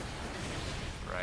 Now, of course, they have to decide which one they want to go for. I believe they are looking to go for B on this one, but we'll have to see as they wrap around the corner here. This rock is not something they want to stand next to. I mean, they've not a lot of cover from that area, and now it looks like they're going to push in for it. Zip is again going to devastation. Picks up 2 on the side, a 3 health back, and he's still returning for Team Suraimu. And this is going to be very dangerous as Dirk is also out for the count. 2 down is like that. Whoa, look at that little finish right there from TwistedSin. Yeah, making sure that they are not able to get very much. Honestly, on a really great hold from Fusion. That was a spot where you could easily just get run over, and this would have been GG very quickly. But not even the waypoint being taken is a gigantic win for Fusion in this situation. They've got the punch as well and the Screaming Nimbus, 2 of the best defensive, I would say, G maneuvers in the entire game. Well, at least one of the best, and one of them that can be the best depending on how well you land it.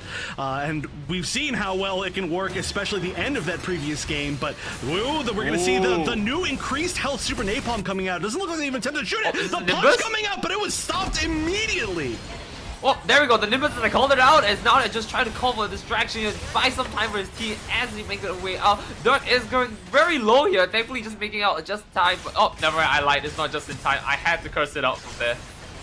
Yeah, that's how it always goes. Their ability to focus down whoever's using their G maneuver is so good on the side of Tokyo Monkeys, and this is going to be the opportunity. They did take the waypoint. They are pushing forward. Usually we're not going to see the attempts to plant at B. It's almost always A here. They are taking this positioning. They've got a great numbers advantage. TwistedSin, though, going to get one pick, and a huge amount of the members of Fusion jumping down to this side angle. And look at this, your girls at MTM catching the angle where you can't actually shield that as a zombie. VCY going to take out Yunoki while being taken out themselves. Sometimes that splash damage can be a little bit brutal, but so far they managed to stop them from getting all that much going on. Oh, wait a minute, wait, was it even active yet? I'm sorry, was that like a defuse that happened really quickly? I didn't see what was going on. It happened really quickly, yes, it did. Yeah.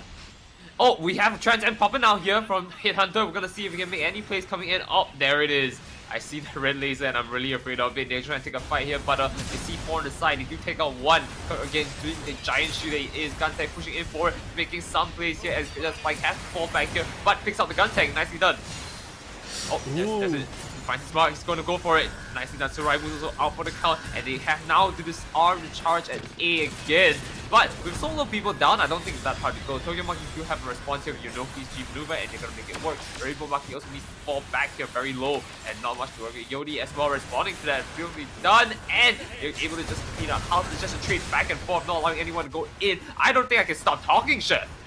Yeah, honestly, this looks like a really great position, but Yachty was just sitting on the point with the funnels active and just taking out so many people. There we go, even like another one right there. He only has the assist. Headhunter actually on the Ashamar by a note, which is a very strange pick. I've never seen them on that, but it's very cool to see, and there's not a lot of time left. We do have the Hades, we do have the funnels, but now 2 members down of Fusion. I think they need to regroup here. They need to not funnel in, and 1 pick is going to be huge. Already they're going to get 1. They need to push in now. The Hades activated, but such a huge stun. You're not getting that much off of it. It's the same thing again. I see Headhunter coming in strong in the same way as before, closing that battle to it, and not to mention with a lot of time to spare. Yeah, a pretty good amount of time. So we are going to be going to overtime here. You can see 0 time on the side of Fusion and not that much extra time. 40 seconds, definitely going to be an advantage, but not the biggest advantage in the world. This is going to be a pretty close overtime map, and we'll see what happens once we get to that. But you can see damage on both sides, absolutely disgusting from both teams, looking really even. Nearly, 42, 44 is kind of the top end. 30, yeah, this is just a lot of damage, even from some of the supports like Yunoki doing almost 30k on that Mephis. Right. I did call teaser on Headhunter on Barbados at some point. That was my mistake. Definitely a flop on my end, but we definitely see that he does pull out the weight. I mean, if he was on Barbados with 42k damage, I mean, you know what? He's got something going for it. Yeah, that's definitely some stuff going for him. These players, they're kind of good. They're a little bit good, but you mentioned Headhunter on Barb, I would love to see that. Would never miss a slam, never ever. Perfect aim. But no, we're definitely not going to be seeing that. So we can take a look at what the comps are going to be going into this next round, and it looks like, as expected, they're going to be relatively similar.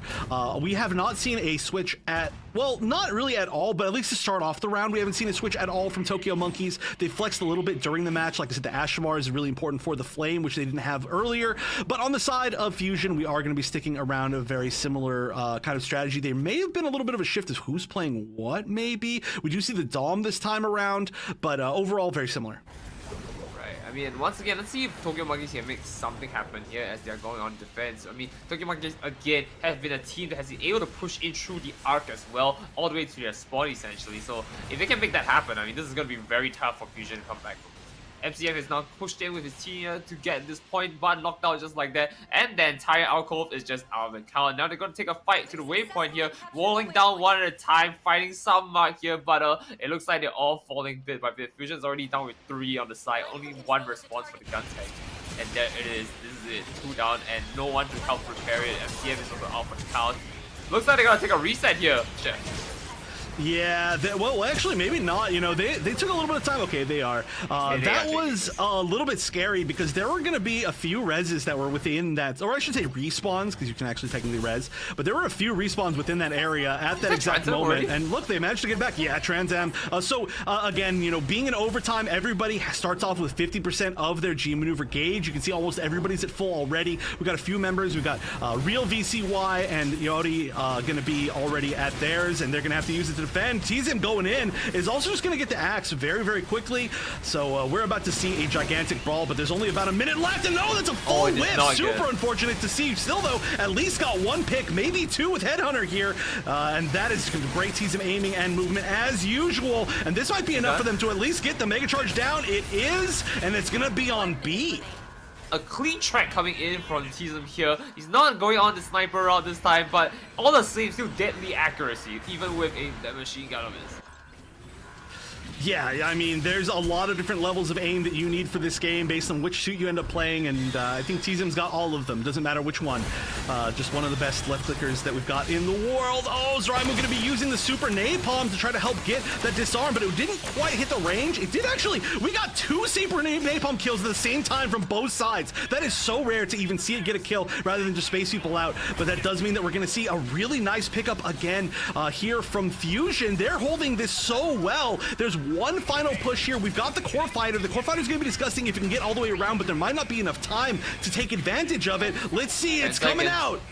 They might be able to get this. If they get this, they have a bit more time to go for it. Another 2 minutes and 30 seconds here to their name, and that's gonna be really painful to say. Oh, sorry, a minute 30 instead. When you're in overtime, you get a minute less. Haha, sight as Kirk does come out of that and gets a free kill on this time. All right, this is already, though, a really big win for Fusion. The fact that they could only have to hold on for a few minutes even when they get on defense. However, now they want to push even further. They've only got 1 minute left, though. Like you mentioned, it's a lot less time, and it's going to be very, very difficult. The waypoint immediately captured, though. They took advantage of the fact that they were a little bit split. Yeah, it looks like we're going to see some picks, honestly, on both sides. If we can just at least get it down on A, that's also going to be a huge win. It looks like there's an attempt to. There's some great defense, though, from Real VCY here. Going to make sure that it's not even started. Any progress is big progress in overtime. That's important to remember. Right, because every little percentage is going to hurt you, and I mean, there's no way to stop this timer because you have to hold on to it, disarm it, and it's still gonna just count. It's not fair for the enemy side. If you're on the defense, it's just gonna be really painful. And now they try to make something work here, coming around the corner, running away. Headhunter with the Trans Am here, trying to make some plays, but to no avail. It's not hitting any of his mark, and we look Yodi going down for the count in some corner. Oh, the Trans Am shot landing just barely, and that is going to be tough. I don't know, especially with the G-Movers available, if there's any chance. Yeah, it looks like even the Screaming Nimbus wasn't able to get any mileage. This looks like this may be over for this round. No progress on the second bomb. They are going to be trying to retake the waypoint just for funsies even at this point. But no progress is... Oh, wait a minute. They can get it down. Lies, Chef, you spoke. You spoke, Chef. Oh, 2 attempts. I like I'm it. sorry. If they were on A, it was a possibility, but definitely there's just so little cover on B that it can be very, very, very difficult to get that down. It's very easy to rotate back for the defending team. But like I mentioned, when you're on overtime and there's not a lot left, right? Only 40 seconds extra on the side of Tokyo Monkeys. So this is not the worst thing in the world for Fusion. They should be very, very happy they were able to get that first point. This can be a very long point for a lot of teams. Now, if they can just hold their defense for long enough, they could take us to a game 3. I mean, honestly, if I didn't open my mouth, what were the odds that they got it, right? I mean, Chef, you said that they were not gonna get it, they started getting it. I said that it was gonna happen, and it didn't happen. You know, I mean, force of nature here. You know what? It was unlikely. The chances were pretty low that they were going to be able to find that actual plant without, like I said, the rotation back. Especially like they went to B because nobody was at B, but it's so easy to get back to B that's exactly what does end up happening. But again, it's going to be huge what your suit picks are here. They just need to stop them from pushing through. So a lot of times in overtime, you see some switches to some suits that have longer charge on their G maneuvers because 50% of a lot is more than 50% of a short charge time. So for example, like turn A, I think is particularly very good on overtime. We're not going to see that though. We're actually going to see just basically the exact same comps as we have been seeing. I do like the Dom though, of course, that's going to be that much closer to a Screaming Nimbus. So this is just going to be straight up exactly the same thing. We're just going for the brawl here. 3 minutes and 10 seconds to prevent them from getting basically anything here. Right. But in that case though, I mean, let's see if Tokyo Monkey can make this like astounding comeback again. I mean, like, if they just push in the waypoint immediately like how they did the first round, it's gonna be hard to play, honestly. I mean, like, how else can they do this? Alright. Into the fray now, they've already got the alcove there all to themselves. Yunoki is just gonna stand triumphantly there, hoping to see if they can get any snipes off, especially with their flies as well, doing another set of angles here. Running in Headhunter with the dual pistols here, coming in, blah, blah, blah, blah, blah. Can't even make anything work.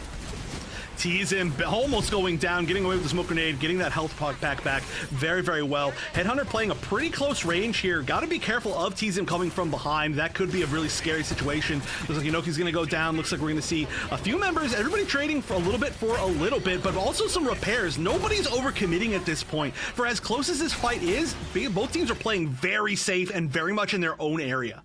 And that's very good because they want to make sure it works out, but Tokyo Monkey's falling a little bit behind in terms of the trade now, as we do see them trying to force a repair here to make some plays. And Surai moving very low, he needs to pull back, but still holding on to that, wanting to take that waypoint all the way. But it looks like they've all opted to just pull back, which maybe is for the best here. They didn't really force anything out, they didn't really like go down too fast, but decided maybe we're too low, we need to hold back. Good. Oh, well, they've got one more big push here. All right, we're going to try something fun here with a listen in. We're going to listen in to Tokyo Monkeys. I'm not going to understand what they're saying. Most of us maybe not, but let's take a listen in to see what their comms are actually like as they're going to try to push through and tie this up. Okay. これ一掃したい。ファンネル使った。いや、無理だ。いやー、どうもこれ。無理か。タビやったよ。落ちない。めっちゃ死んでる。死んでる。中継取れるそれ。中継行くよ、中継行く。敵ヘルスやばいから多分引いてる。足前。左ペル。うん。あ、逃げたか。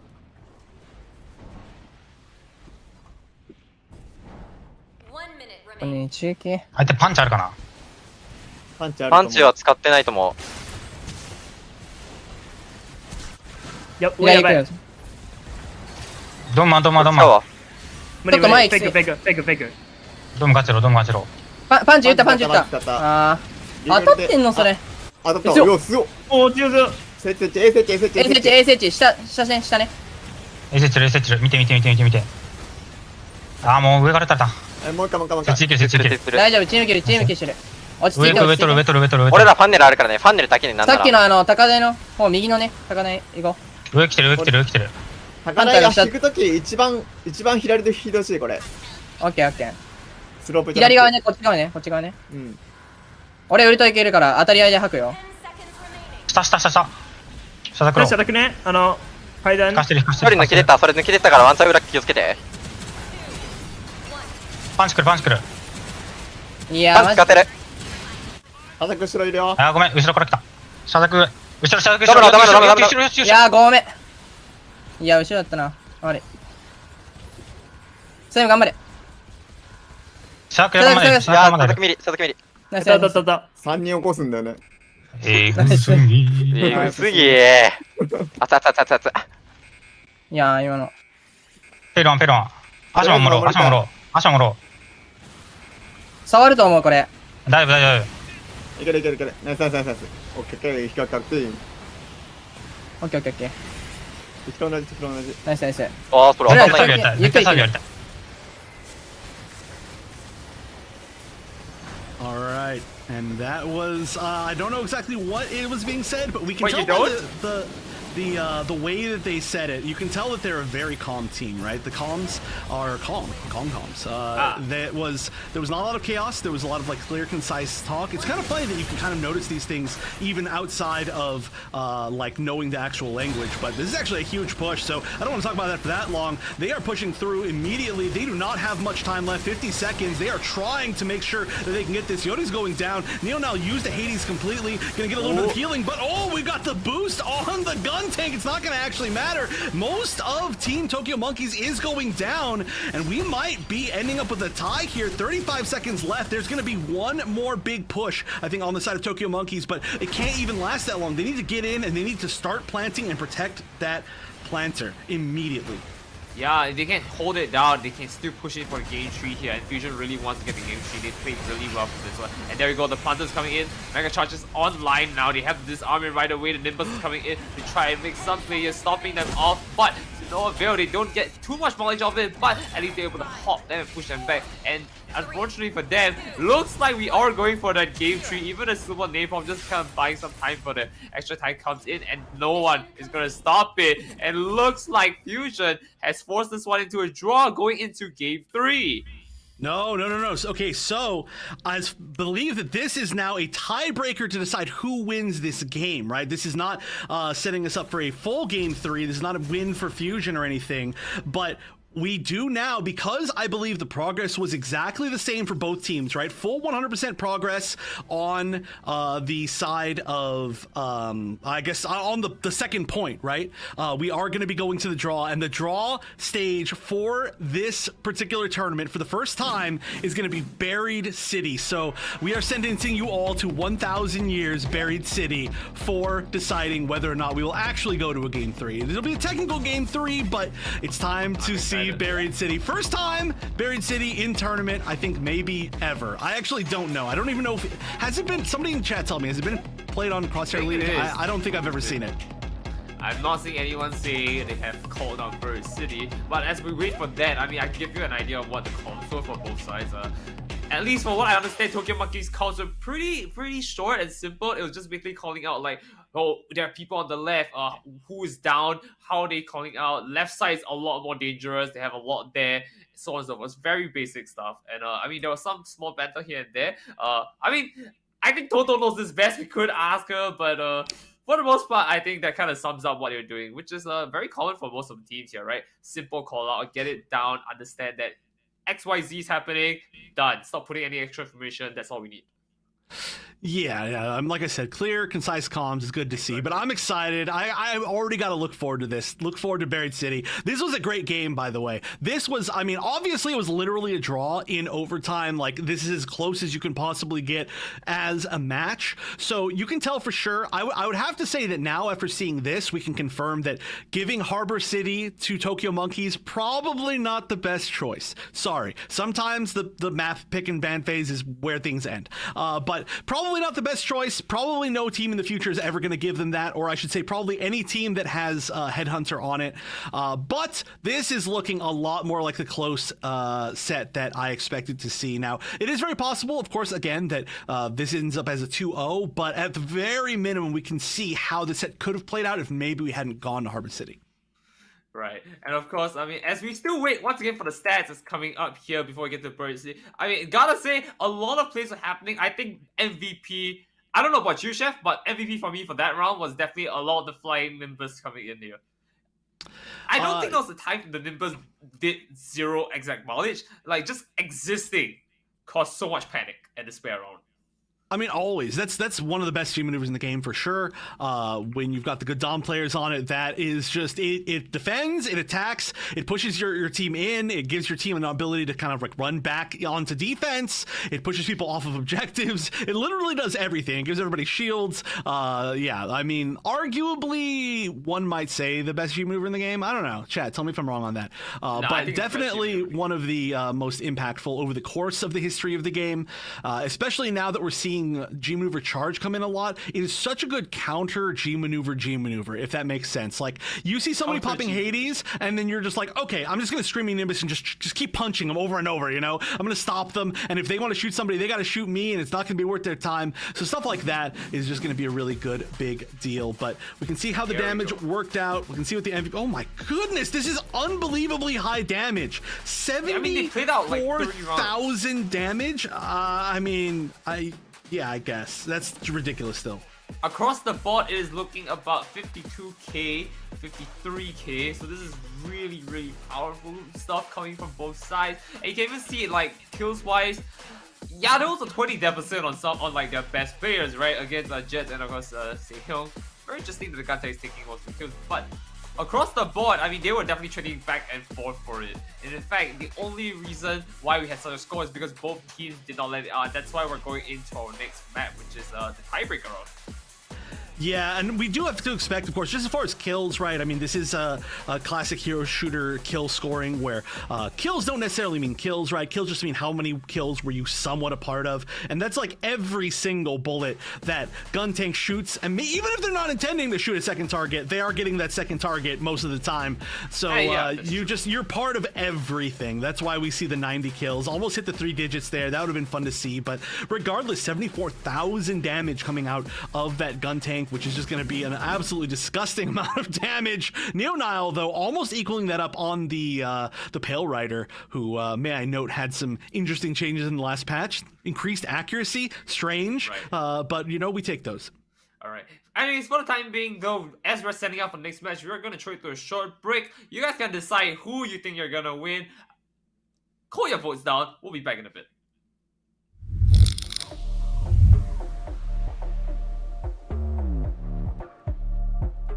So being able to use that second is huge. Neo now popping that Hades as well. He's got a lot of great targets. Going to be taking out at least the core fighters. You're trading G maneuver for G maneuver at minimum. Also getting the pick, stopping the disarm, take out Lee Sang-hyun. That should be an almost. Wait a minute. No, I was going to say guaranteed. Yeah, I heard it was a little bit, but he's just spraying and praying, hoping to make something work. And he does connect with 2-3 on the side. With his teammates Gunter here coming in hot, and of course trying to run back in. I mean, that was kind of like a neutral situation. Obviously, there was a big team wipe there, but we are starting to get to a situation where, all the G maneuvers are failing. Knocked out of it.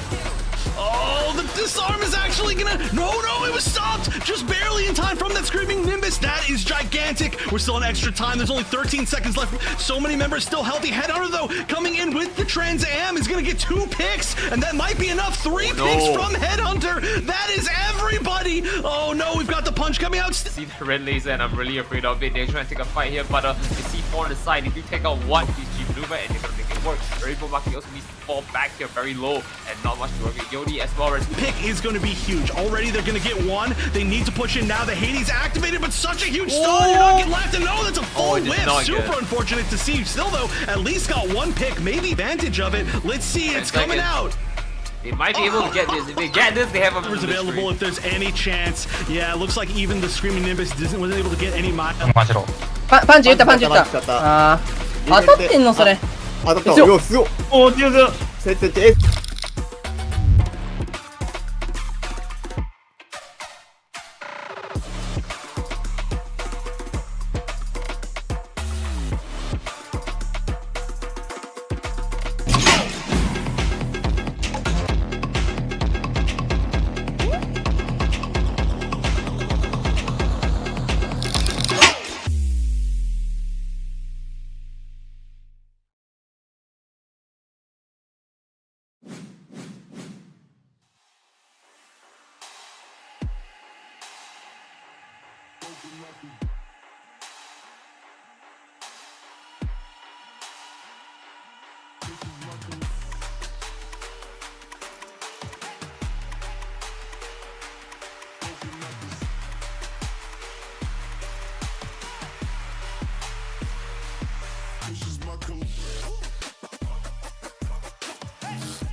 Sentenced to 1,000 years, Buried City, for the crime of being simply too good on the side of both of these teams. This is a tiebreaker map. Technically, we are within our third game here, but this is to decide who will be the winner of the second game. It does look like we're going to be having another slight little technical pause as we are starting this game up. We did see some disconnects just in the first few moments from Tokyo Monkeys in the last one, but Buried City, I got to talk about this. I'm so excited. This is, for anybody who hasn't experienced release Buried City, you sure missed out on something.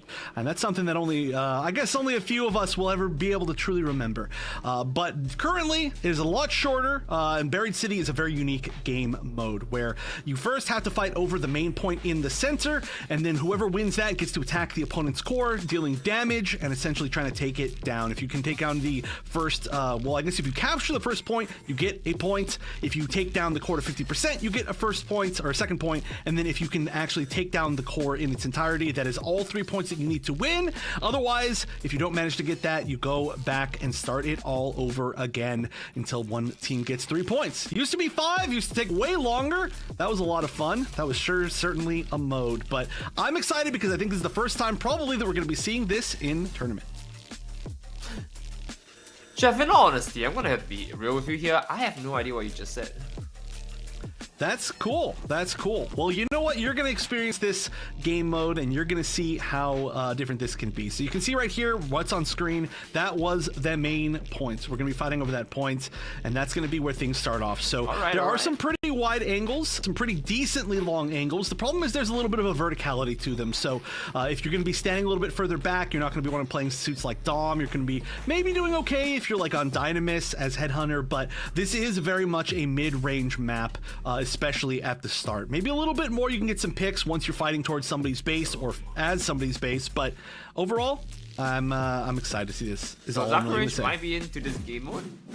Oh yeah, Zaku 2 range, amazing in this game mode. One of the biggest things is once you actually win, right? Once you win this first point, you can see right here, the only point, once you fully capture it, you on the offense love Zaku 2 range. Zaku 2 range can literally just invincibility in, get some damage, die, and then do that over and over again. We see a lot of similar things with the flyers. I mean, we're going to see Ashamar do that well. Zeta, I've literally never seen Zeta. I'm going to start saying Zeta instead of Zeta. Zeta on this map in particular, but I'd have to imagine it's going to do really well in a similar capacity. I wonder if it builds up some of its like gauge on the core. No way to know, but let's see. We're starting on even ground here. It is a symmetrical map. However, your right and your left are pretty different, and we're going to be seeing most of the usual picks we're expecting to see. The Zeta's coming back out, though, as well on the side of Fusion. Ooh, and here we go, already contesting it right away. I mean, hasn't even unlocked yet, and they've really got such a good position coming in on side of Tokyo Monkeys here, and they're just forcing the fight now to them, coming in hard and heavy. Yeah, a really big rush here. Oh no, they should have at least tried to capture. I know they were going into support, but yeah, just get the point, get a little bit of extra percentage as you're fighting around, right? Force the other team to recapture. You can just kind of like sneak a little bit hits in there to stop them. Yeah, once you start that, but it does look like finally Tokyo Monkeys is fighting back. They've got 2 of their own picks, and it's their turn to retake the site. It's very hard to retake this. As you can see, you get slight high ground once you're actually on the site, and that can be very hard to fight back from. I mean, the only monkey in Team Tokyo Monkeys here is just kind of sitting down on that little hill and enjoying his time here. Look at that, the entire laser, you can see that happening here. Survival is trying to make a pick here, but is not trading as well against MCM as Neo now comes in to just clean up house here.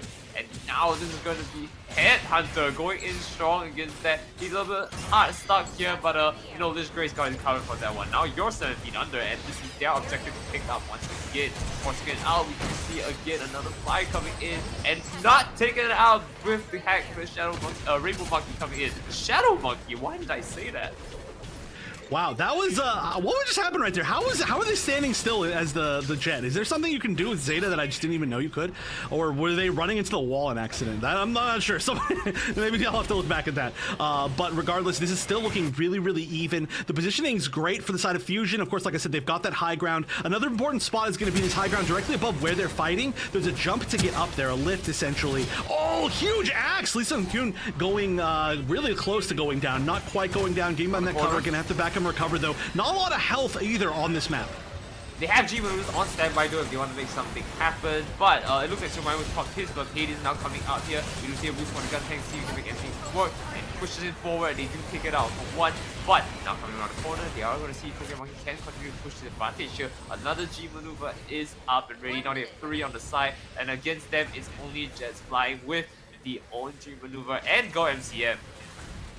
Yeah, that could be huge. Placement of the Super Napalm on this map can be gigantic. Headhunter, though, has it as well. We've got a lot of similar G maneuvers kind of up at this point, and they've got a little bit of time to regroup as things are tied up. Again, once it's 100%, obviously, that is the capture. You can actually see it even says on there, like a little tutorial. But any first pick here could be huge, and we are going to see, oh, that was a huge stun, and that's going to be 2 picks now from the side of Fusion. And T-Zim's going down. Might be in a safe place to pick back up. We'll see if that ends up happening. But just getting 1, not the worst thing in the world, and the charge is going to come out. Looks like they've been the punch, and this is still holding on here. 99% for the side of Tokyo Monkeys, but they're not the ones in control. They do have a slight numbers advantage, but Neo now with the Hades is going to run everybody away. Somebody's got to get in here for Tokyo Monkeys to stop it. Who's it going to be? Headhunter taking the high ground, but somebody's got to be down. Yeah, I mean, it's not looking good for them. Rainbow Monkey just sitting on that point, trying to contest against them, and this is going to force an extra time push in for them as the but now going 16 under. I keep using the same joke because I have nothing better to say for this stream.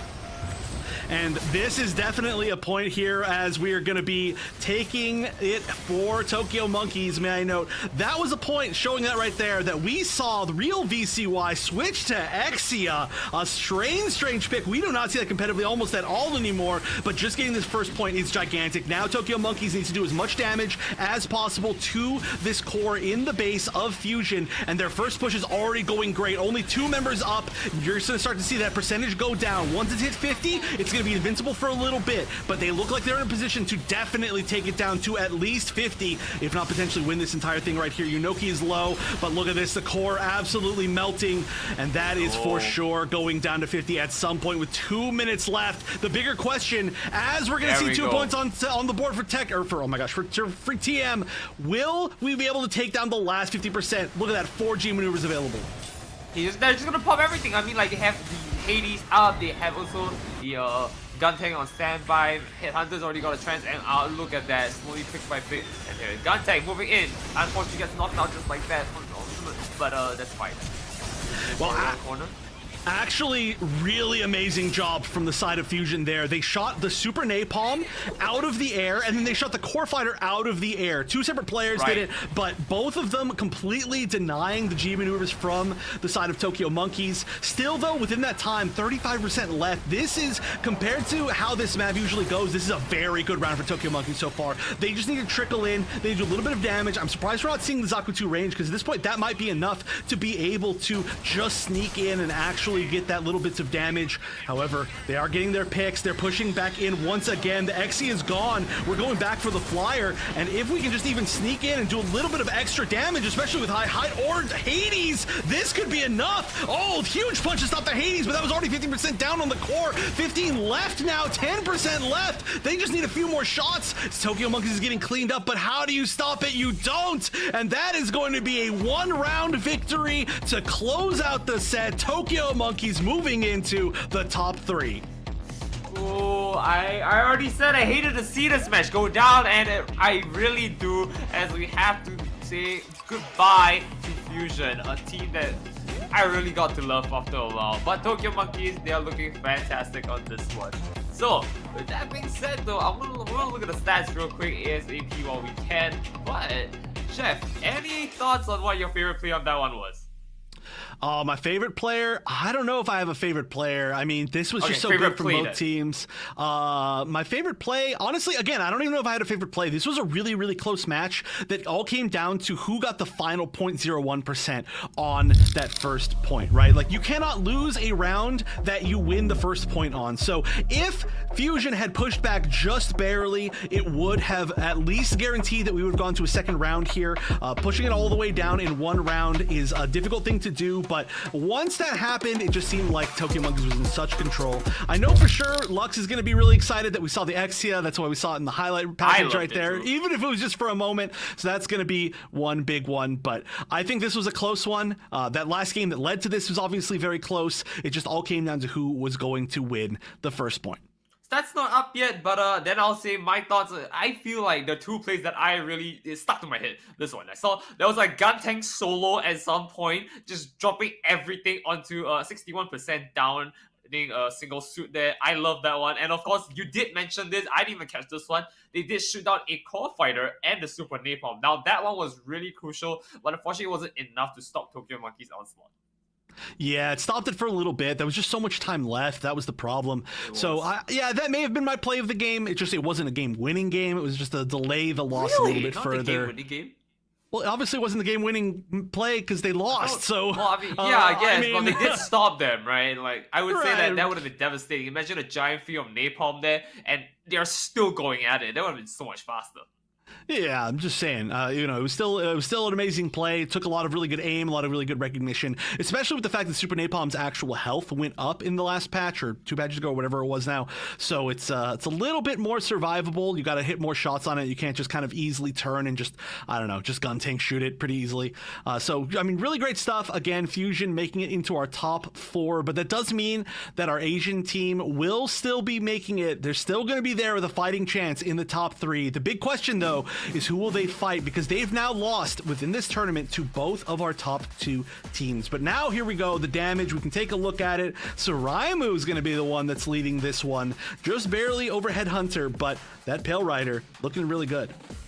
Rider, as now we're going to see across the board, damage is about, I'm trying to count this one, I think it's 13k across, 13, 14k.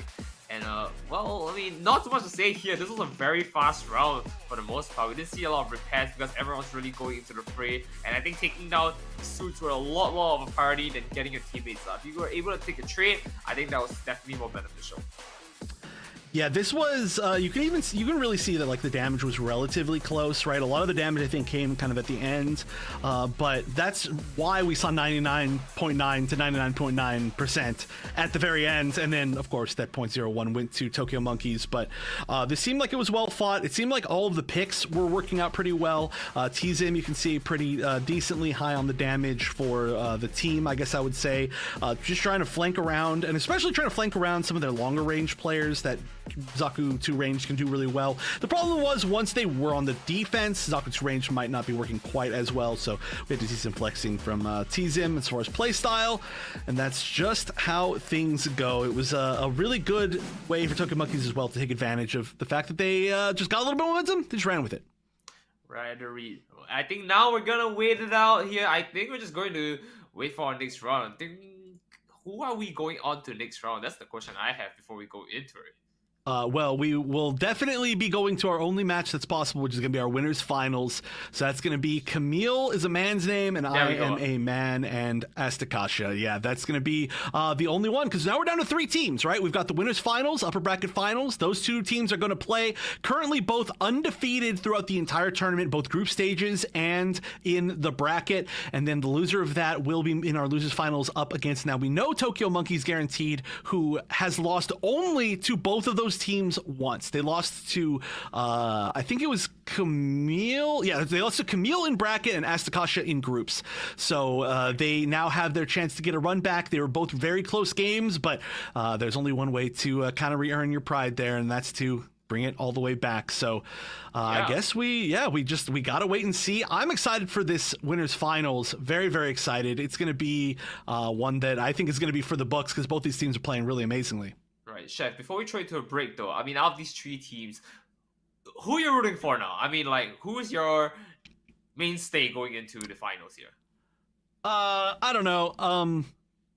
It's a tough tie for me. Okay, listen, not that I'm not supporting the Asian team here, but I just have a lot of friends on both Asticassia and on Kamille, so it's hard for me to not want one of them to win. And also, I just feel like they've been playing so good. Both teams have been playing incredible. So honestly, I'll just say one of those 2 teams. And I know that there's a lot of people out there rooting for Tokyo Monkeys right now, so they've got enough support, I think. I'm sorry, I'm one of those fans. Unfortunately, Tokyo Monkeys have done a great showing after that match as well. I think it might be safe to say that they are on a roll here, so gotta give it to them. I think they are looking really hard for this one. But yeah, now that I mean, that's it. I mean, Chef, we want to trade to a break. We're gonna wait for them to go play Asticassia and Kamille's man on his man. Yeah, we're going to get our North American team set up, and while we do, it's kind of your last chance here to take a little bit of a break, right? You're going to have to get your update your drinks, get your snacks, get everything ready, because we are heading into the final top 3 matches. When we get back from this Summer Clash, we'll be back after a short break with Winners Finals.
Hello everyone, welcome back to the Summer Clash. My name is Nitera. I mean, I think you can see our names here. I don't know why I keep introducing ourselves. I'm gonna introduce something else more important, which is the games we're having, which is Asticassia versus Kamille's a man's name. And Jeff, why don't you take this one?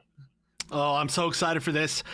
So again, just some background information for anybody who hasn't been following along with either this season or this tournament so far. Both of these teams completely undefeated in the tournament, both of them representing North America. And we do have some great history behind these teams, especially coming out of the last showdown, the last big official huge tournament that we had for Gundam Evolution. We had the team that is Asticassia. They were second place, but they went down to, I guess, Team Mafty, which was kind of an Omni team, and the team of Kamille was technically the third place team by name, but the current version of Kamille is a mix of the first and third place teams from the showdown. So we've got a somewhat updated second place team versus a combo of the first and third, and I think that just makes for a super awesome kind of match. They've of course got some additions onto what was Second Wind, which is now Asticassia. They've got like hacks, for example, so they're going to have some different strategies to employ. But regardless, I think the big takeaway here is that both these teams are unbelievably cracked, and they haven't lost at all so far.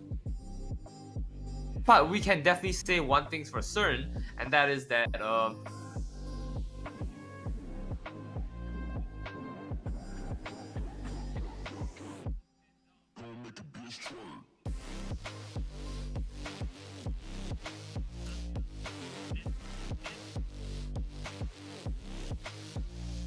Yeah, that we are already in the top three. And by the way, if any of you are fans of these top three teams, ! Matcherino in chat, please. You can use a free code in there. You don't have to put in any like super personal information or anything. You just use it, use the code, and you give free money to the winners. We are still just below $150, I think. Huge shout outs once again to our good friend Unruly for putting a huge amount into the pot yesterday. Not sure if Unruly's here, but definitely please support that prize pot. But we can see here though, the maps, it's going to be Mountain R&D is currently the most picked map, and then Colony Trading Post and Underground Command Center tied for second. However, we've seen way more in broadcast for the second day, or I should say the third and fourth days, the second weekend, Underground Command Center.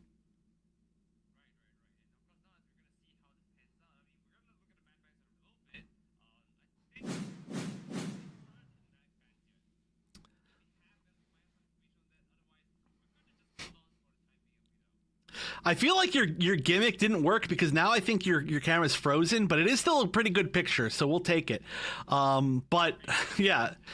Oh, no, yeah, it looks like something that you did. You muted yourself, unfortunately, so I'm just going to keep talking. As y'all can see, Ryan was doing a bit and messed with his settings and completely bricked everything. So let us know if you can start hearing Ryan again. But we're here. Me and multiple Ryans are both here on the broadcast. So chat out there.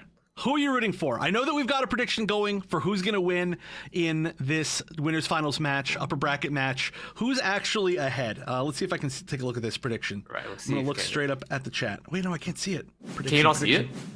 What, the prediction? Oh, yeah, okay, here's the prediction. I think that coming out, it is... Kamille. Yeah, Kamille is up by about 20%, 22%. So people are really taking a vote for Kamille. Asticassia, they're feeling confident. Well, I mean, I did say as well yesterday that Mount R&D has been a map that I started to love a lot after your insight on it, so I am excited to see how this one pans out. Yeah, always Mountain R&D is a super fun map to watch. And honestly, like, there's not too much to talk about the players here anymore, right? Like, these are pretty even maps altogether. The fact that we've got 2 domination maps is, like, pretty big, but I feel like these teams are so well balanced. I don't think these teams have a big specialty. We've been talking a lot about how Tokyo Monkeys is like, well, if you give them long range, they're just going to run you over. But these teams, they're pretty much what we've come to expect from the West meta, I guess you could say. Mostly the North American meta, but the West in general. We're a scene, we're a crew. So I think we're just going to see some good fights. We might just see some good fights. I mean, like, it's not we might, Chef. I think you forgot that we're in the top 3 right now. Asticassia versus Kamille and Mansley Ahmed have been fighting it out from their group stages, coming in first in those groups, and now they're finally fighting each other. So, I don't know, I want to tell you. I mean, if this is not a good fight, then I'm certainly in the wrong place. This is a Summer Clash. We're probably going to winner brawl or something.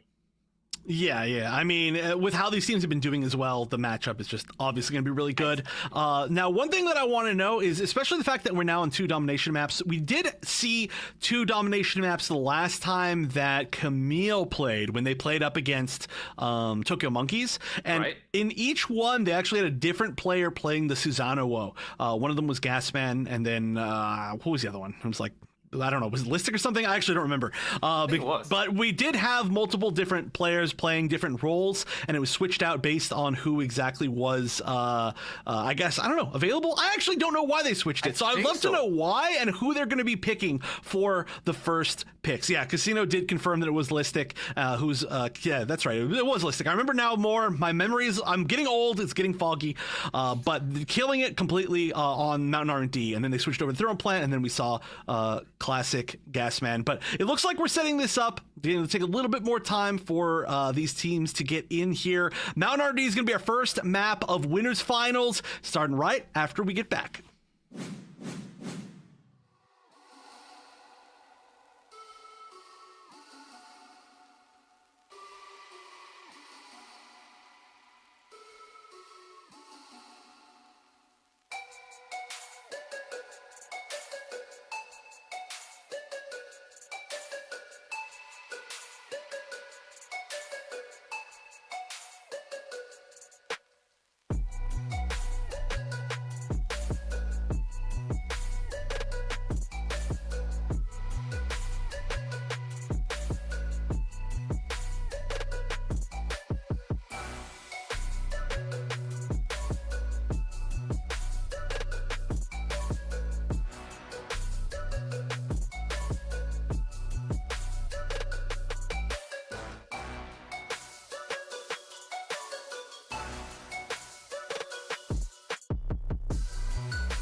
Asticassia save Gundam Evolution by defeating the Omni stick stack that's killing the game. Just kidding. You guys have to all assume at this point I'm just going to steal every single intro from chat as we get in. But here we go. Wow, we're actually completely split. Audience, you're with me on the predictions here. I do think Kamille's a slight heads up, but here we go. First game of winners finals. We are going to be on Mountain R&D, and we are going to be starting with an even push. Gasman is in the game on the Susanoo, and that's going to be our first big answer. Ooh, this is gonna be quite the game for sure. I mean, the two top seeds are gonna be battling it out. I mean, like, what else is there to say here? They try to make a headways here. Red Protocol's already almost out for the count here. Thankfully, Bang spawn, and we can respond to Aero here. But if he doesn't, gets free repair from Arnold. Yeah, already we're going to see the first capture going to the side of, of Team AST. It's going to be Asticassia. Yeah, it's like kind of like a Japanese pronunciation of like an Italian name, so it's just tripping me up. But regardless, they're going to be taking it first. Team previously second wind, and we are going to be seeing them holding a really good position. Gasman, though, flanking through the back. Oh, and it's going to be an OO duel, and this is going to go the direction of Gasman with a little bit of an assist, but both going down. Chaotic and Gasman, this is actually amazing to see. Two of the most famous Barb players in the world, both of them now on the Susanoo, dueling on a map that they have dueled on so many times before. You love to see it.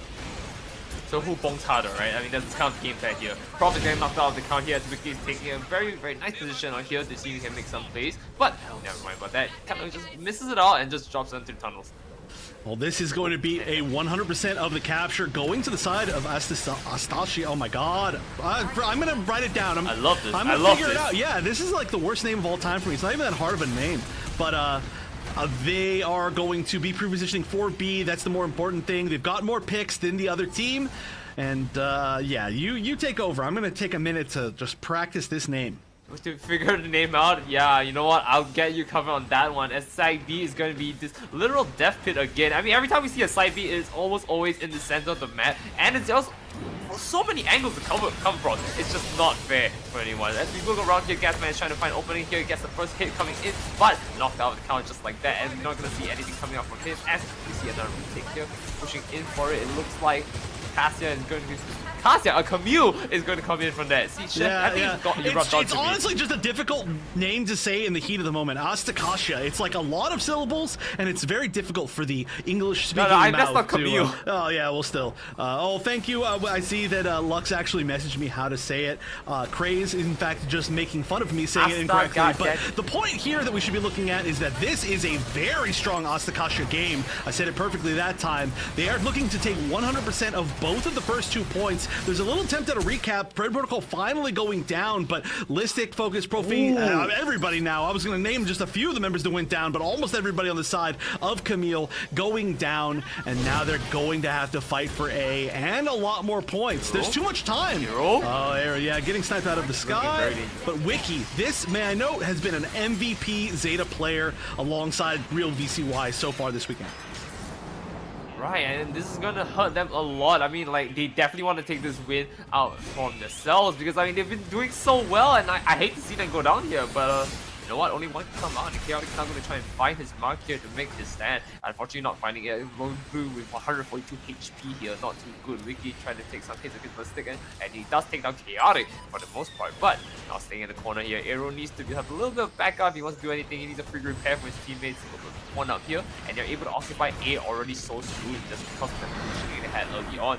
Yeah, and this is going to be a really tough situation, by the way. So when you have this much time left in the match, even if you need to win entirely, like without losing a single point, you don't get 1 point to do it on. So it is going to switch over time to C. The best that we can get is 46% here on the side of Kamille. They are doing a great job of holding this, though. Listic is popping the big blast. I actually don't know the name of that G maneuver quite yet, but that allowed them to wipe up pretty much most of the rest of that team, and so they are going to be holding this position very well. On top of that, they are going to be kind of preemptively, you can see Listic at least moving over to C, jumping from high ground to high ground.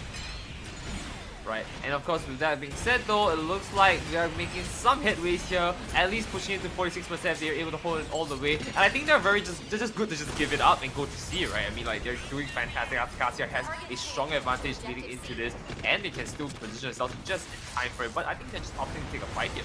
And thank you. I did hear that beam confused from a few different people is that G maneuver. I'm going to remember that. I know that the idea is you shoot the beam sword, and that is what explodes and causes the big stun. But, oh, big pick right there. Hack's actually going down, but Wiki's going to take one back down in return. Still, with all the G maneuvers used, it looks like we're going to be just slightly on top here for Kamille as C is unlocking. They're the ones who are already on the point. Listic, though, Chaotic threatening from above is going to get chased down by Profi, and that is going to mean that this is going to be a first capture for Kamille, and they're going to try and tie things up, but this is going to come down to all these G maneuvers that are all going to be coming down the path very, very soon, and we're actually starting to see them. Super Napalm going down as well.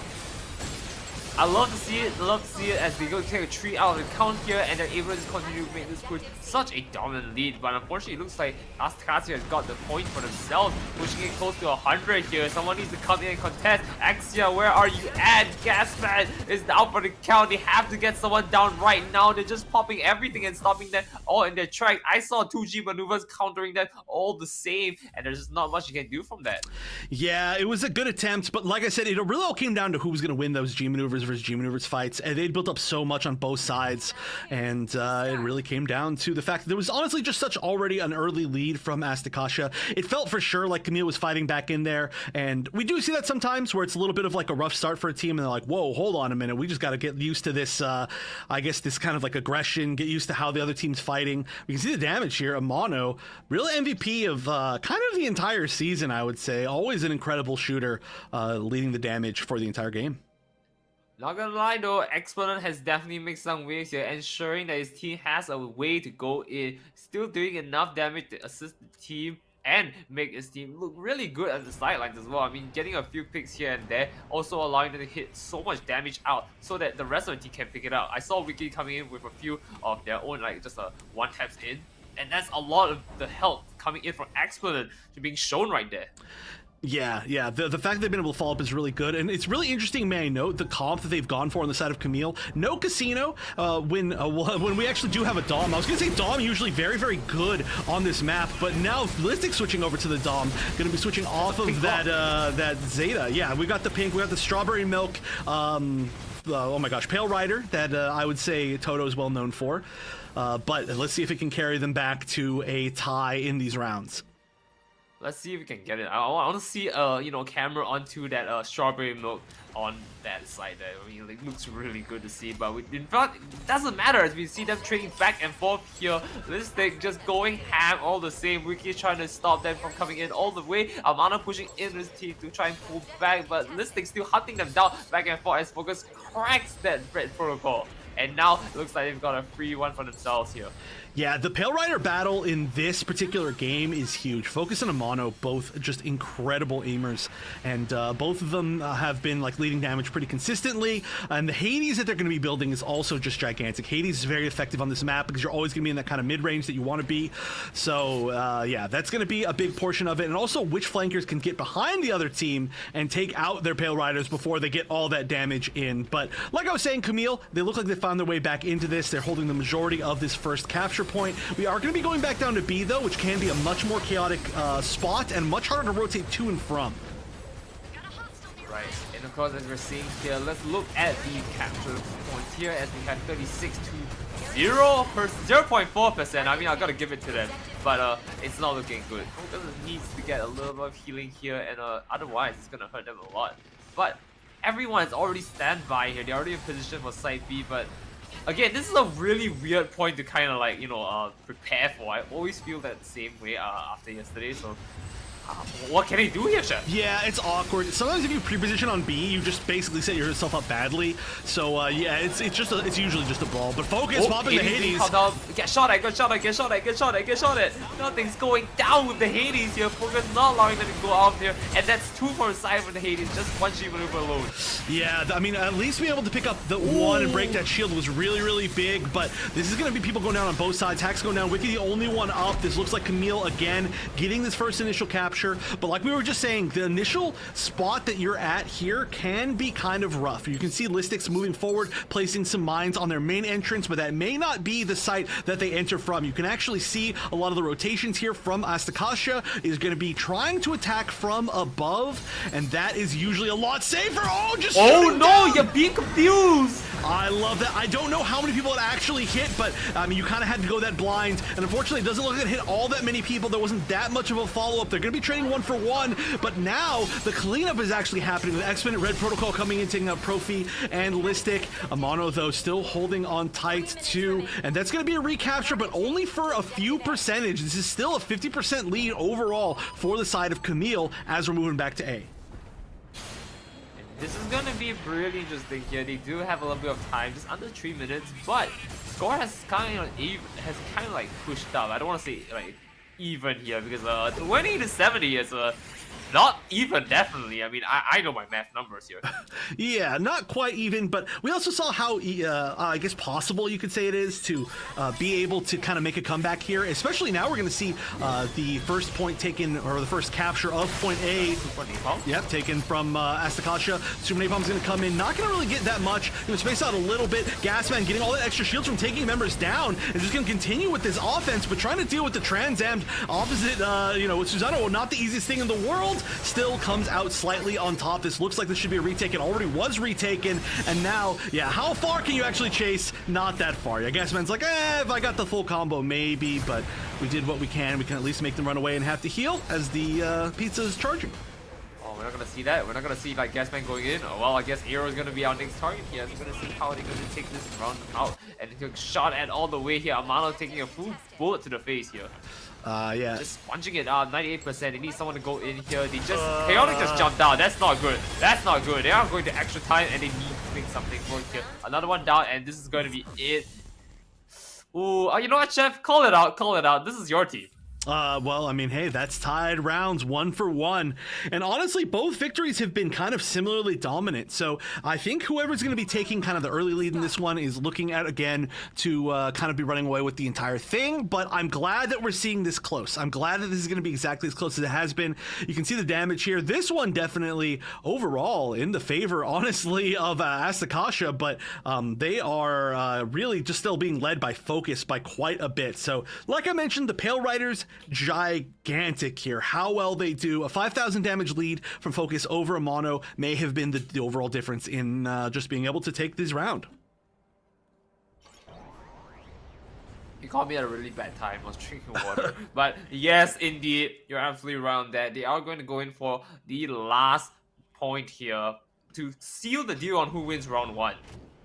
And I mean, what else is there to say other than we're gonna have to see how this one pans out, because it looks like they have already had their picks locked in. There's definitely no change. I mean, what changed the map in the last 2 times they've done this? Nothing. Absolutely nothing. They're just gonna have to see, and if you want to take a counter pick here or stick to like comfort picks. And it does look like they have chosen a comfort pick on the side of Chaotic instead of going to X here. They've gone for Rocket.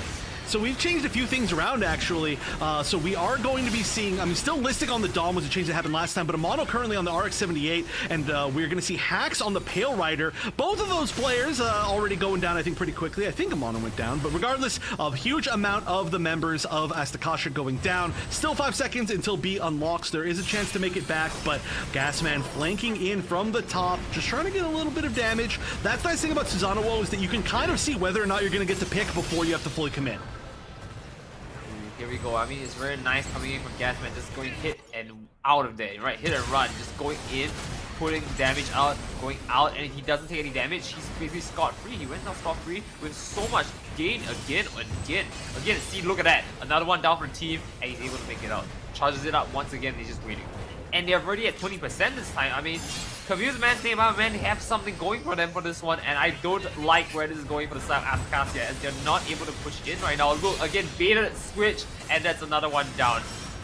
Yeah, this is looking so good. Gasman popping off. Gasman gaming for sure. That's going to be basically the full amount here. I think we're going to start seeing the rotation pretty quickly with 10 seconds left. Yeah, we can already see a little bit of an attempt to push over. Some of the members of Asticassia are already below, already trying to hold that C positioning. And in fact, the high positioning as well, it looks like they've got control of. So if there's going to be one spot that we see a win for a team fight to start things off here for Asticassia, it's probably going to be right here. But Gasman popping the Trans Am. We are on just the Gasman cam right now, the gas can. There we go. And that's going to be, yep, that's already one. Going to be taking down a huge member too. Oh, and fighting against the Barb. Yeah, tried to bait that. That was a slam attempt, assuming that there was going to be a charge on the side of Gasman. But Gasman, being a Barb player himself, knew the bait was coming. Very smart stuff. That was like watching a fighting game. Yeah, I mean, like, what can I say? I mean, that was beautifully done. They understood their neutrals, they knew where they were coming from, and nothing was up, right? They were all cooldowns, they realized, not my type, not gonna fall for this one. Yeah, but now this is starting to be a tough decision. Oh no, you can't get out of there! Oh god! No! I was just like, wait, I can't do it! Help me! And then, yeah, that was hilarious. That was like a perfect lob shot all the way. Like when you see those like Call of Duty knife throws from Spawn that like kill people randomly, that's exactly what we saw right there. Just happened to be with the Super Napalm, I think. And now we're going to see 2 picks again as well. A lot of G maneuvers coming out on the side of Kamille to try to close things out. Focus with that haze, going to take out 3 at least. And look at that, just sticking them in their spawn. But we need to see a push back out from Asticassia. Luckily, it doesn't have to be on C. It could potentially be on this B. They're not going to be able to get the full win. They don't have quite enough percentage. So there will be a chance to regroup and attack from a different angle. Right, and now they have, again, 3 minutes remaining on this. And by the way, 9% left.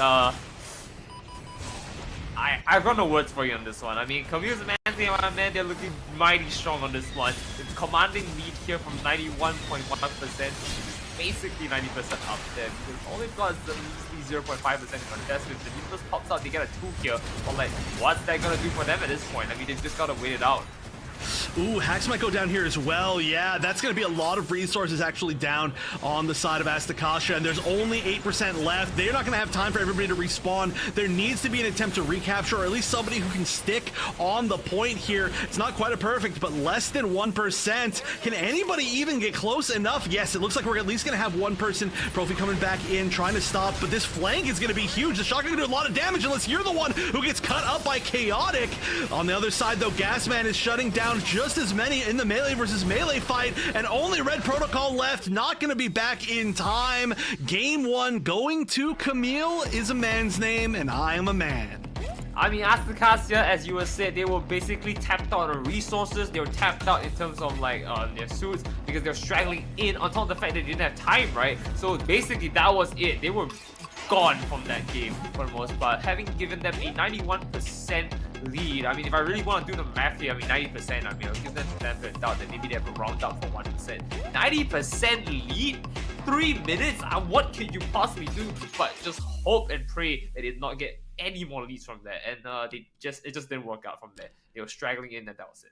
Yeah, it was definitely a huge turnaround, right? Like that first round was dominant for Asticassia, but as time went on, Kamille definitely just came all the way back. They kind of realized exactly how they wanted to fight, and one of the biggest changes that turned the entire thing around, I have to say, is the switch onto the Dom, which is really funny. Last time we saw them play Mountain R&D, Casino was there, of course, being a Dom main. We saw Casino on the Dom. It worked very well. This time around, it looked like maybe they were going for a strategy that didn't involve Dom, and then they were like, nah, let's just go to Dom. And then Listic ended up being the MVP of the final match. So, you know what? It looks like Dom is just really good on that map. Obviously, Dom's really good on that map. We talk about that a lot. Screaming Nimbus is always really good on every map, but just the range, if you get the high ground, it's just too good to not have that splash damage shooting into those doorways and stuff.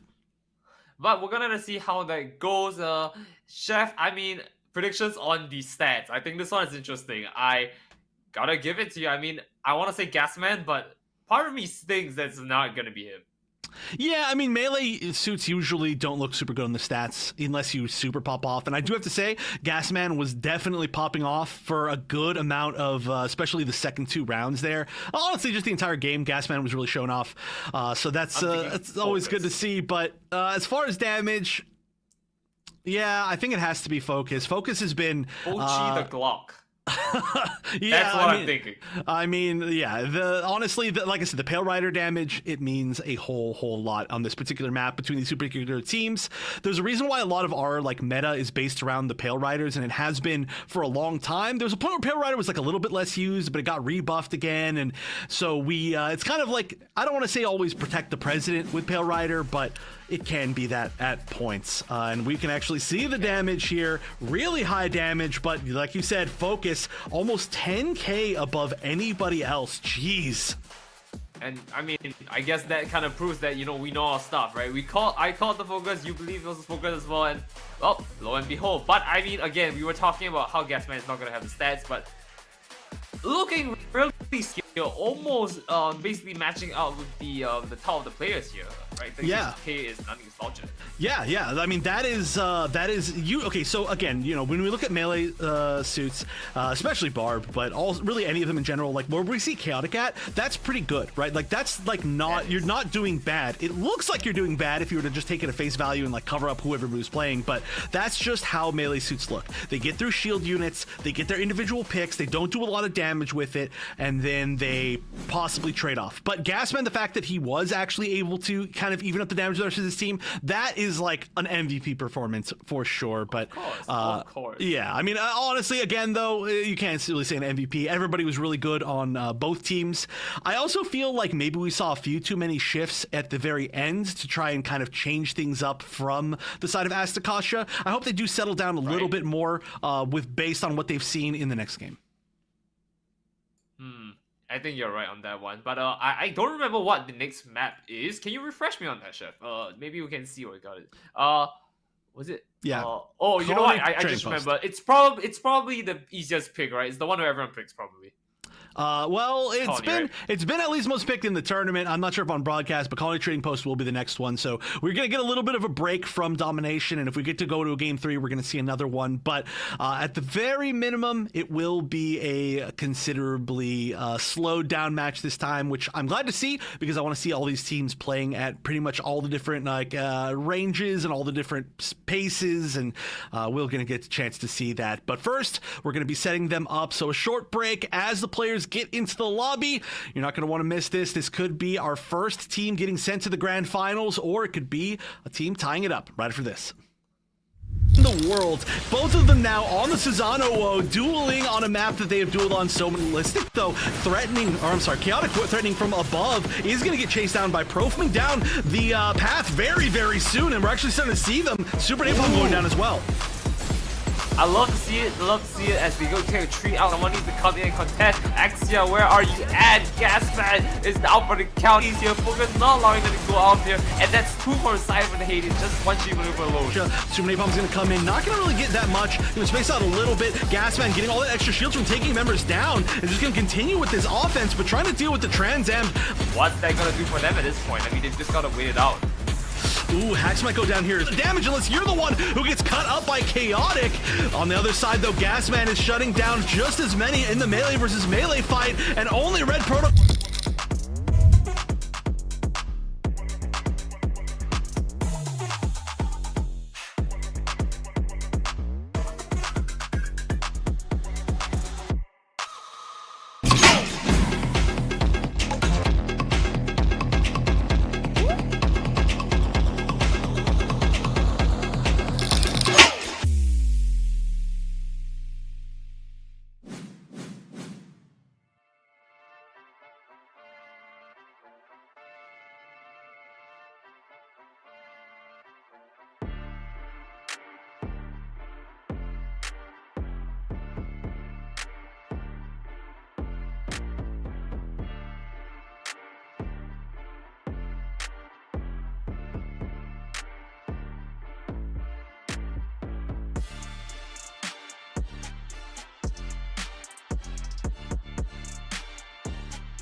Here we go. Map number 2 between Kamille and AST. I felt like I was gonna mess that one up. Asticassia. I know, I'm confident, but I'm losing my confidence. Regardless, it's time for Colony Trading Post, and we are going to see the same teams. It doesn't look like there was too many subs out. No, Casino's gonna be back in.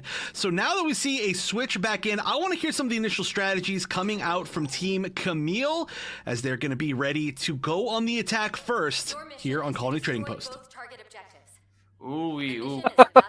Hello, Twitch chat. This Hello. is a no-fly zone. I'm Siri. You're artificial. This is our strategy. We are going to play the game. Shadow We are Wizard playing Money the Gang. game. We love casting spells. I would like everyone to shoot their guns Okay, and okay. shoot at the enemy. Levi, get in the middle. Levi, get in the middle. Yep, Everybody circle around Levi in them. the middle. Yep. Left, now, go. Left. Left. Oh, my God. Oh, Levi. The power of Sans. Levi. I'm gonna crumb. The power of Saz. Okay.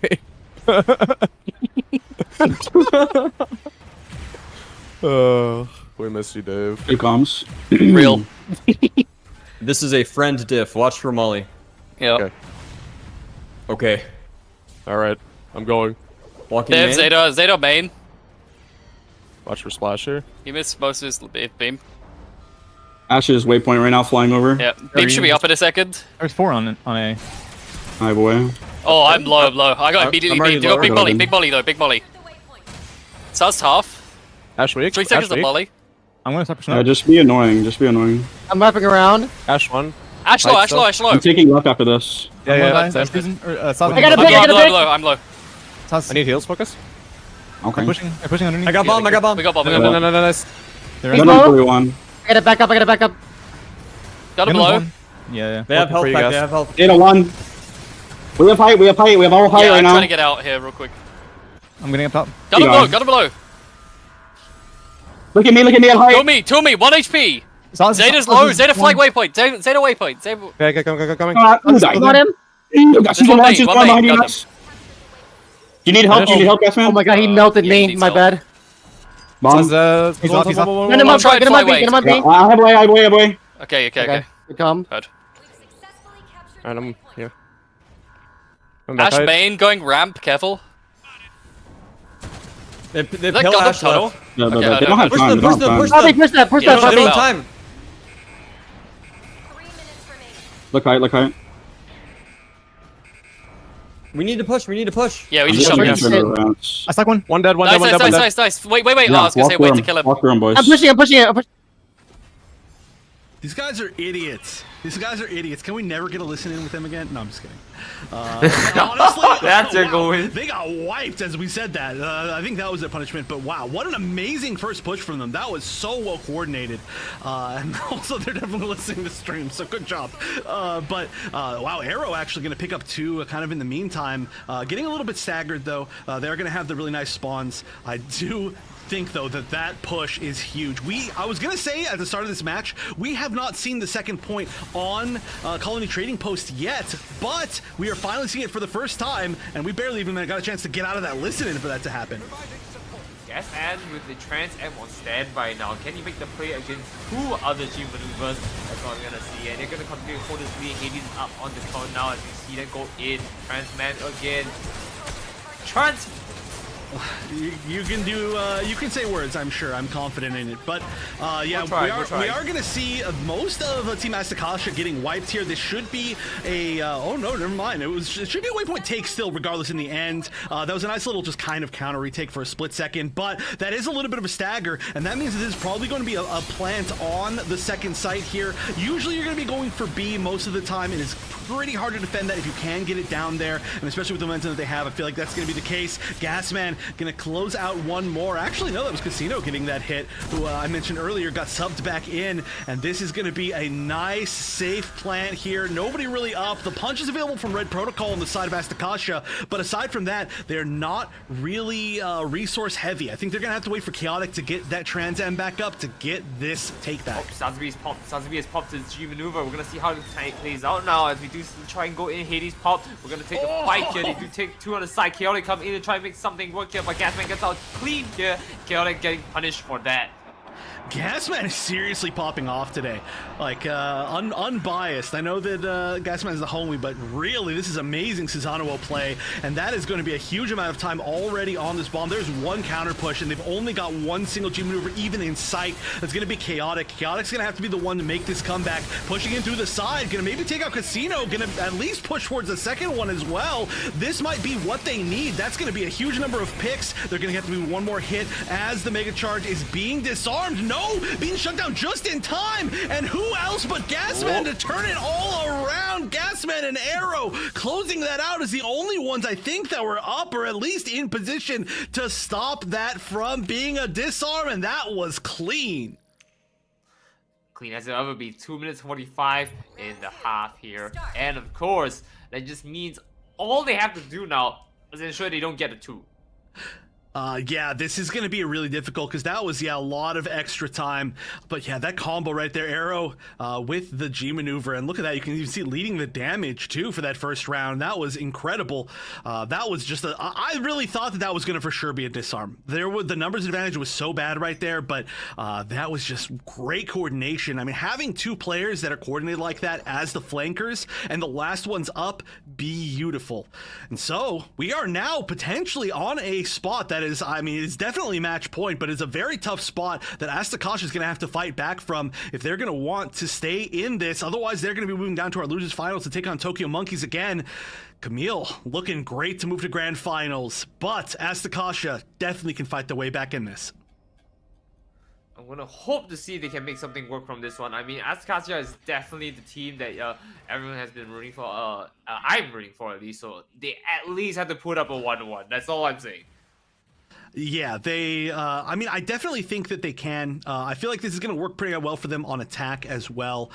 Just the way that they're, I mean, the comms are they actually exactly even right now? No, they're not exactly even. So we are going to see Red Protocol, surprisingly on the, well, I guess maybe not super surprisingly, Red Protocol very well known for playing flyers in general, mostly Ashmar, but excited to see the Zeta a little bit, but there's going to be no Zeta on the other side. They're going to be sticking with the actual Ashmar. So aside from that difference, it's going to be pretty similar. And we'll see if Red Protocol can pop off. Well-known, amazing player, but I just haven't seen as much on the Zeta. Right, now turns around the corner here, and we see if we get anyone. We're gonna see Hex going in for it, but Tulumaville just not finding anyone. And that's good. I mean, like, you don't want to find anyone this early on. We're just gonna wait for it, bide your time before you go in. Yeah, you gotta wait and try to get that first pick. I mean, that's such a classic hero shooter thing, right? It's just like one pick, we got the numbers advantage, that's big, and Gasman gonna be the first one to get a pick, although it's gonna be in the duel. How many times have we seen that from barb to barb with him and Chaotic? Seriously, it's so cool to see on the Susanoo now. But now Gasman going down as well. Wiki, though, gonna pay the price. Wiki was the one who was on the Zeta earlier, but gonna be switching over to that Dom. I forgot to mention that. Dom just so useful right now, and oh no, Zyra's trying to get out, not gonna be able to. Right, as they move in for this one though, I do love their positioning right here. They just kind of spread out towards the back though. They don't want to push in too hard, even as the defenders. They're just waiting and biding the time here. But then they go in around the corner here, and this might be the fight they're going for. Everyone's underground in this fight pit here. The first rule of Fight Cup, you don't talk about Fight Cup. Second rule, you don't mess with Gasman. As they have to pick it up just like that, and the enemy just cancels away from that as well. I mean, like, sure, I mean, is that really going to help you in the long run though for this one? I mean, you still need to get that point. It's still being held on, and they need to disarm it. I actually highly encourage messing with Gasman, but yeah, this was a great push. They pushed the bottom level really hard, and that is where we're going to see that bomb just getting defended well from the top side. Now, this is so difficult. Casino is on the bottom, trying to be the one with the kind of extra HP to be able to get that disarm maybe.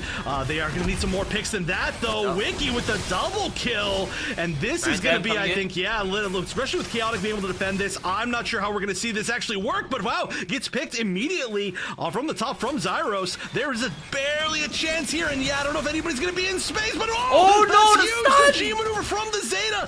Hold it!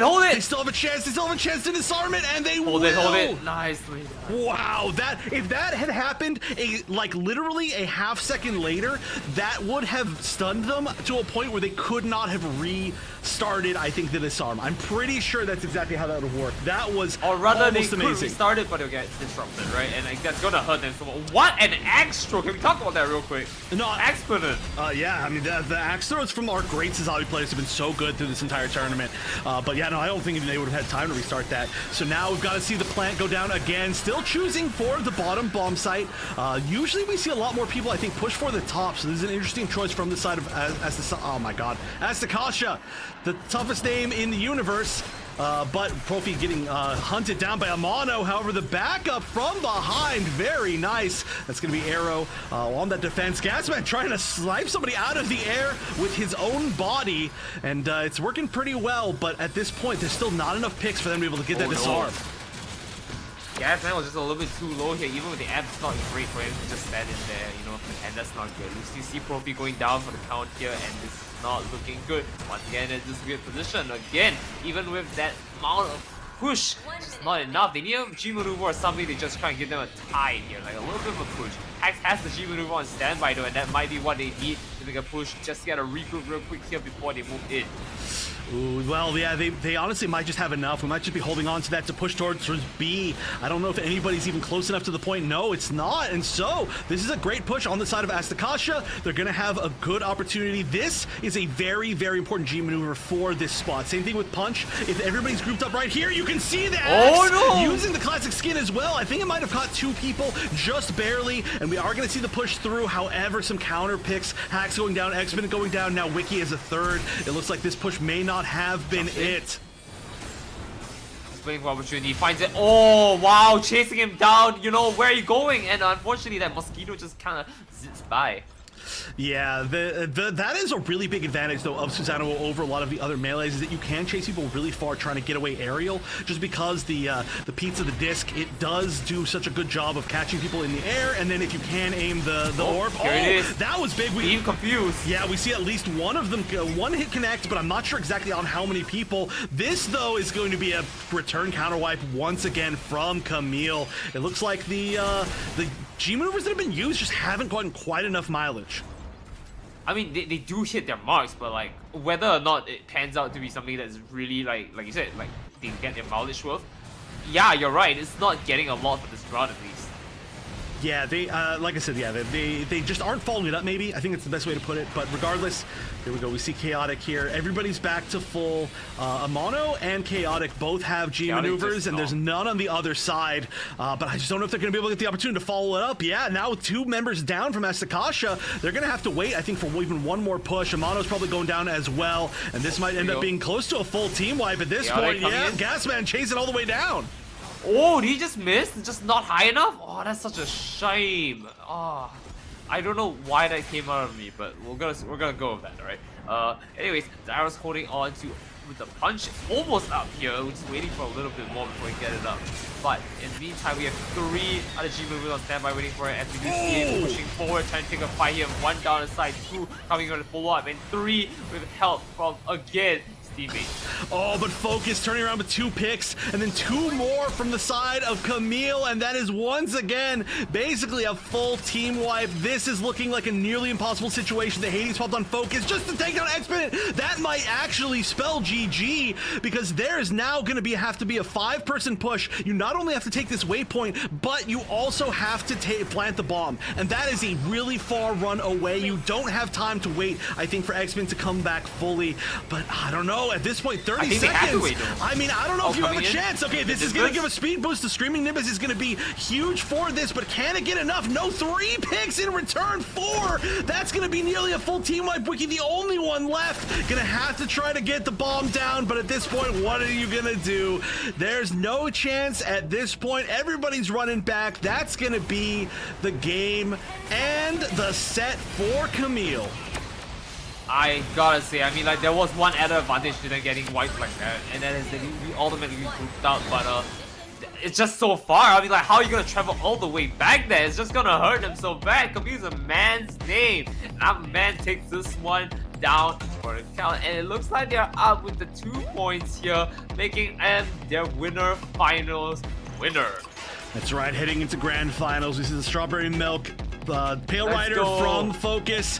Undoubtedly, probably highest damage in the game once again. We can actually already see Arrow is pretty high on damage as well. But yeah, we'll see the stats in a little bit. Still, congratulations to Team Kamille for making it to the winner's side of grand finals. That is going to give them, I believe, an advantage in the map pick. And that is going to mean that we are going to see who's going to make it back to meet them between Team Asticassia and Team Tokyo Monkeys. A rematch from earlier, actually, in group stages.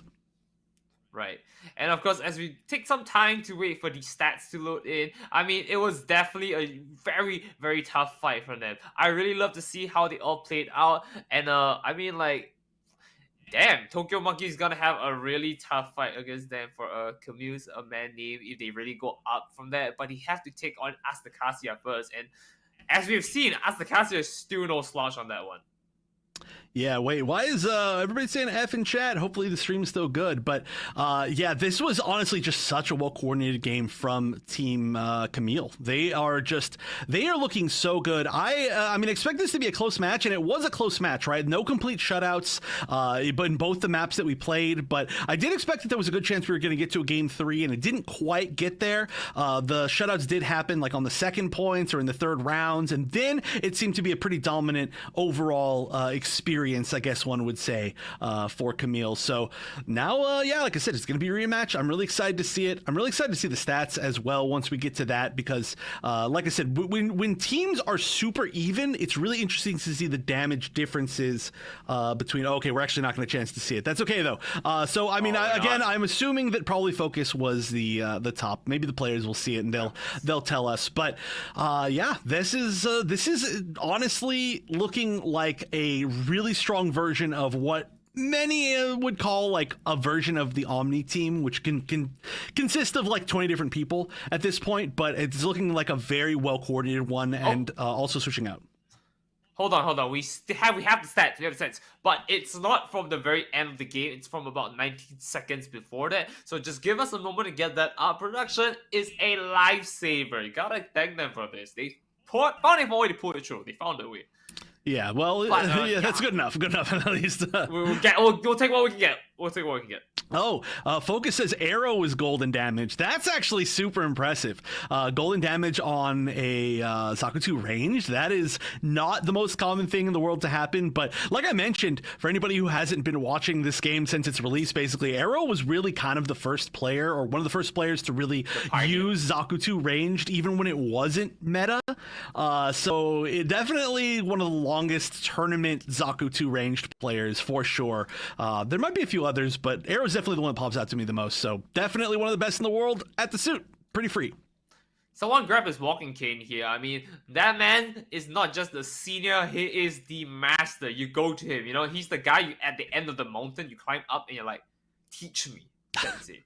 And like, I mean, you gotta give him the respect there. I mean, we've seen it happen before. He did make a lot of very strong plays onto his side here. And this is exactly why, I mean, like, we come here for Summer Clash.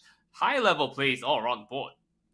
Yeah. I mean, especially in that match, especially in the next match that we're going to see as well. Really, we're going to go probably the distance here. I think that both matches, I don't remember this one as clearly because it was in the group stages, but the match between Asticassia and Tokyo Monkeys, I think it was pretty close. I know that the match against Kamille was a 2-0 that felt really close. So still, I have to point that out as well. Kamille has not dropped, I don't think, a game.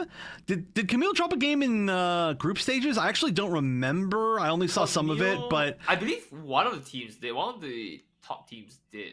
It went 5-1, something like that. No, I think Kamille was undefeated in group stages. I think so. Also, was Asticassia 5-1 then? I believe so. I think they're both undefeated because I think I don't know. I could be wrong on that. I'll have to look back at the stats, but yeah, someone to check.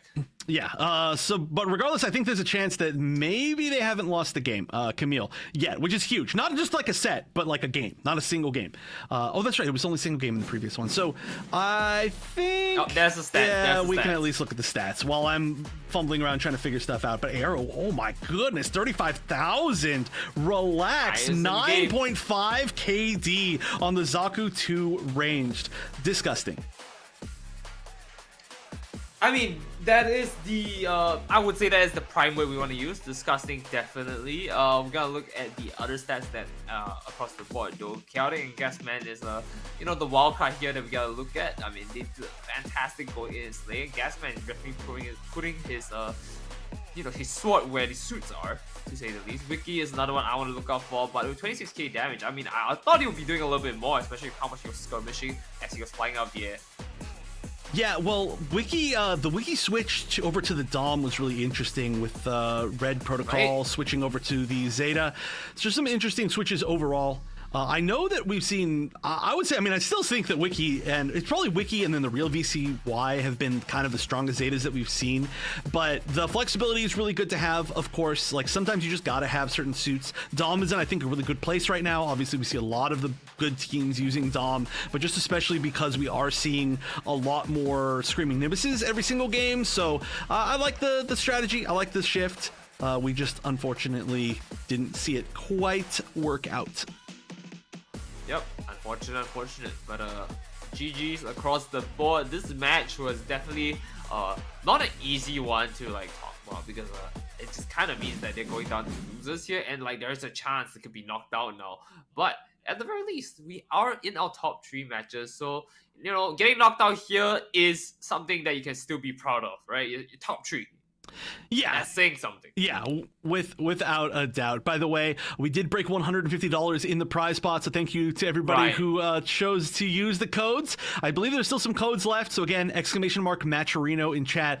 It would be really mean a lot to me if you could, you just you go on the website, you click the free codes, and then it adds money to the pot for free. Literally, none of us lose anything, and then the winners get a lot more, or at least a little bit more, which is all have you done it yet, the fun in the world. I believe I have, but I'll have to double check. Regardless, we are going to get set up. Our losers finals is coming up next. We're going to see who's going to make it into the grand finals, but 3 teams remain. Tokyo Monkeys and Asticassia will be the ones fighting for their life after this short break. See you then. I mean, unfortunately, I won't be here as well. We'll be bringing in another caster, Chef. So, this is where I take my leave. I'm going to call back all my clones here. There we go. It kind of worked. It was good enough. Close enough. I appreciate it. Close enough. All right. All right. Anyways, I'll see you, Chef. We're going to take this to a break. And why not the next caster introduce themselves to you instead of me introducing them? So, we'll see you guys then.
No, that was Casino getting that hit. Who I mean, Sazabi has popped his G maneuver. We're gonna see how this time plays out now as we do try and go in Hades. Well, this might be what they need. That's going to be a huge number of picks. They're going to have to do one more hit as the Mega Charge is being disarmed. No, being shut down just in time. And who else but Gasman to turn it all around? Gasman and Arrow, barely a chance here. And yeah, I don't know if anybody's going to be in space, but no, the stun! The G maneuver from the Zeta. Hold it.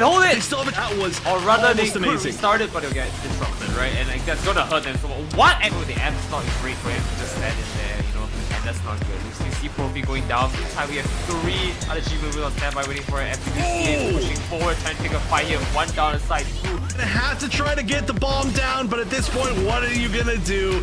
There's no chance. What's up, everybody, and welcome back to the Gundam Evolution Summer Clash, brought to you by Breakout Esports. My name is Lacrom. I'm brought to you today with Wonder Chef. Wonder Chef, how you doing, man?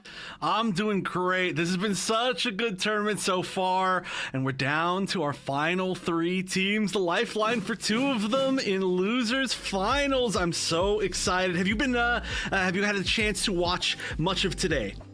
I have, actually. I've been following along extremely close. Edge of my seat for almost every single match, and wow, it has been an insane journey to get here to this now lower final match. It's gonna be Asticassia versus Tokyo Monkeys, and I gotta say, a lot of people were predicting these two meeting up near the finals. Let's hope this lower final is the boon for one of them. The other, not so much. It's gonna be sent home packing. Yeah, this is, I think, going to be one of the closest matches that we've seen so far. Like I mentioned, they were in the same group in the group stages, but they haven't had a chance to play since then, and it has been a much longer path altogether for Tokyo Monkeys. The fact that they got knocked, I don't want to say early, but early-ish into the lower bracket means that they have had to fight a whole lot of matches, right? They just went through Bridges of Oz, they went through Kamille, which they lost to, then they got knocked back down to fight TwistedSin, then Fusion, and then now back up to Asticassia. So Tokyo Monkeys, they've played a lot more matches. They've got a lot of momentum coming from wins. They're in losers, of course, but a lot of wins in a row. And Asticassia on the other side just came off of a loss in the winners finals, so they're gonna have to make a quick adaptation to how different Tokyo Monkeys plays.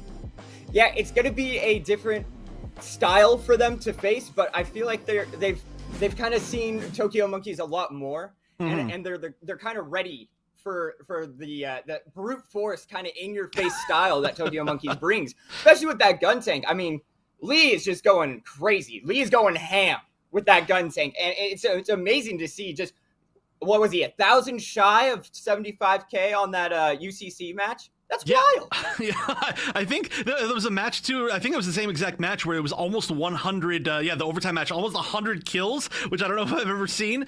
So yeah, definitely a big MVP for today. Also, that was a player who flexed over to the Zakutu melee yesterday up against Kamille, which is like super cool. Like what do you even play? I don't even understand what your role is. But let's take a look at the picks and bans. Ministry of Defense is the first pick from Asticassia. Yo, I'm so excited to see a Ministry of Defense. We do know that Tokyo Monkeys has such a strong butterfly. That turn A is the ult on it is crazy. It wiped Fusion off the map and out of the tournament, actually.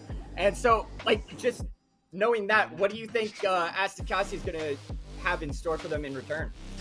Ooh, I don't know. This is so weird. I feel like Tokyo Monkeys just has such weird, interesting strategies, especially, I mean, we're just looking at all the maps, right? Ministry of Defense, Missile Base. I feel like both of those are ones that we might see some really weird stuff coming from Tokyo Monkeys. Just weird picks in general. Calling Trading Post, we've seen a lot of. That'll be the decider if we get there. But honestly, even after how much I've seen Tokyo Monkeys play, I don't know what's going to happen on these first two maps. Yeah, it's kind of anyone's game here. I feel like Asticassia has been kind of saving this in their back pocket because we have not seen this map being picked by them at all during the tournament. And honestly, this is the time where if you've got something hidden, if you've got a strategy that you've been working on and perfecting as a team, you got to lay it out on the line. I mean, this is what one of the, if not the last tournaments that Gundam Evolution is going to have. You gotta throw it all out. You just got to put it out there. Yeah, well, at least we're hoping there's going to be at least one more for Breakout Esports. We can hope, but definitely the last one that's currently listed. Of course, not counting Crosshair, which of course has been an amazing league, and it's going to be continuing on. I've been seeing you on there a lot, so everybody go check that out 100%. But yeah, this is the spot that you really want to win, because also not only is it your like life on the line for one of the final tournaments, the last planned tournament so far for this game, but also this is a region versus region thing, right? Like you want to be the one, well, already, like, you know, the West team has defeated the Asia team here, but that was in groups. So when it comes down to it, when everything's on the line, you want to be the one who wins for your region, right? This can be the final win altogether to eliminate Asia out of it. Not that I'm rooting against Asia, but you just know that that's how you feel. And then, of course, on the other side, Tokyo Monkeys, they've got a long path. They're trying to represent their region very, very well. And that's what they're going to be trying to do, is we're starting off here on Ministry of Defense. Yes, absolutely. And Tokyo Monkeys, gotta hand it to them. They have done their country proud. They have done their region proud, and they're looking to continue doing that here. As we got the teams boiling down to, we're looking like a Methis for Yunoki, Yachty on the Saws. We've got the Butterfly of Z out there, really, really strong on this map, really, really strong in a last couple maps we saw them on. Of course, Lee on that gun tank, Headhunter on the Dynamis, no surprise there, and Rainbow Monkey pulling out the Zeta.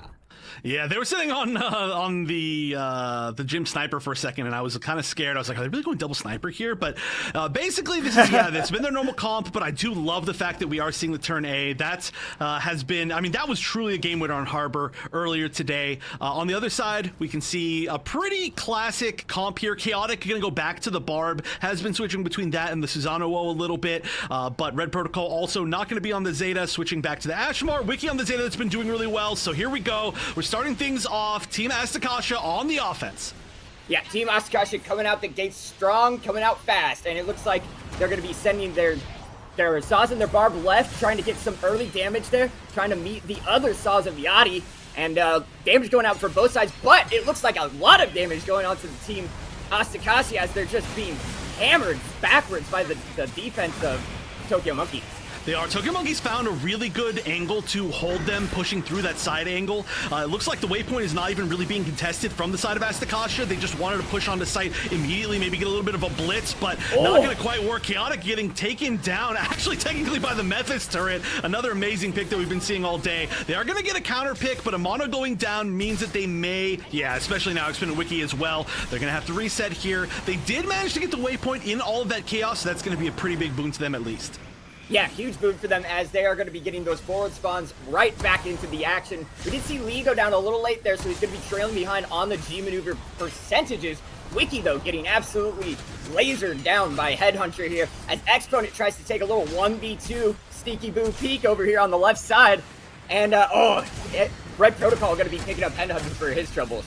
This is actually huge, and they're actually going to get 2 more picks as well. This is for sure going to be a Mega Charge going down. They actually stopped the plan on B because they wanted to get the one on A. The A is, of course, so easy to defend. Well, I wouldn't say easy, but it's much harder to get the disarm on, but they still didn't get a chance to do that. B is going to be where it's at, a lot more close, and that is going to be a nice little advantage, the fact that they do have the Zakutu ranged and the melee difference over from Tokyo Monkeys. Yeah, we do see also on the side of Asticassia with Exponent up on the Sazji. And Headhunter actually going to be popping out the G maneuver. Huge killing spree right now as Wiki and Exponent go down to the laser beam. And oh wow, look at that. We got another 2B picked up, and just the repairs going out for Asticassia. Yeah, but that's not going to be back up in time. It is going to be so difficult to challenge Headhunter. They need to continue to blitz down this exact same spot. Their initial push happened because they were able to chase Headhunter into this little corner, and they were able to take him out. And I feel like they need to do that again and again and again. They almost have to just set somebody on them, you know, like a guard in sport. But there we go. 2 picks. That's going to be a really good start. Still, though, Headhunter just wreaking havoc on everybody on the team. Yeah, it does look like that Amano wants to try and push him back here. Yunoki getting real low there, and we do see Yachty falling, actually. So now it's going to be up to Tokyo Monkey to try and find a way back into this. We do see the butterfly. It's out, though. We get 2 picks. We get 3. Oh, baby, the butterfly's flying free. Yeah, that's more than good enough. That looks like that should be the disarm. Wait, hold on a minute. It looks like somebody may actually still be there on defense. The disarm did not quite get off, but they maybe have taken care of that just in time. That's going to be about 50% progress, but there's only 1 minute and 20 seconds left. Huge. That turn A, like you mentioned, has been working so well every single time that it has come out and getting the pick as well. This is going to be finally Headhunter going down, but not in a position where I think we can really see it taken advantage of from Asticassia. Exponent at 5 HP. Yeah, finally going down as well. Exponent did so much damage there, but just didn't have the support from the team. We do see the Lee Sun. Oh, Core Fighter's getting shot down, unfortunately, by Amano. But this is going to be big for Asticassia, actually, as they're going to have that Barb G maneuver in their back pocket ready to use at any second. That can be huge here, too. The angles are super, super good for that. In fact, Chaotic's going to get a pick even without it to start things off. And that looks like, Headhunter going down as well from Red Protocol, who may be the one who's kind of been chasing Hacks, trying to get it down on A. This would be huge, and it looks like they're going to get the opportunity to. They need to make this one happen, of course. There's basically zero time left, but this is going to be a big test of how well can Headhunter try to clear out this space for the disarm from Tokyo Monkeys. Yeah, absolutely. It looks like Asticassia is just kind of like balancing themselves around the point. Look, Lee's going to go in for a fake defuse. Does back up. Really good job of him baiting out that defense right there. And it looks like, we're going to see a Zeta kill going down.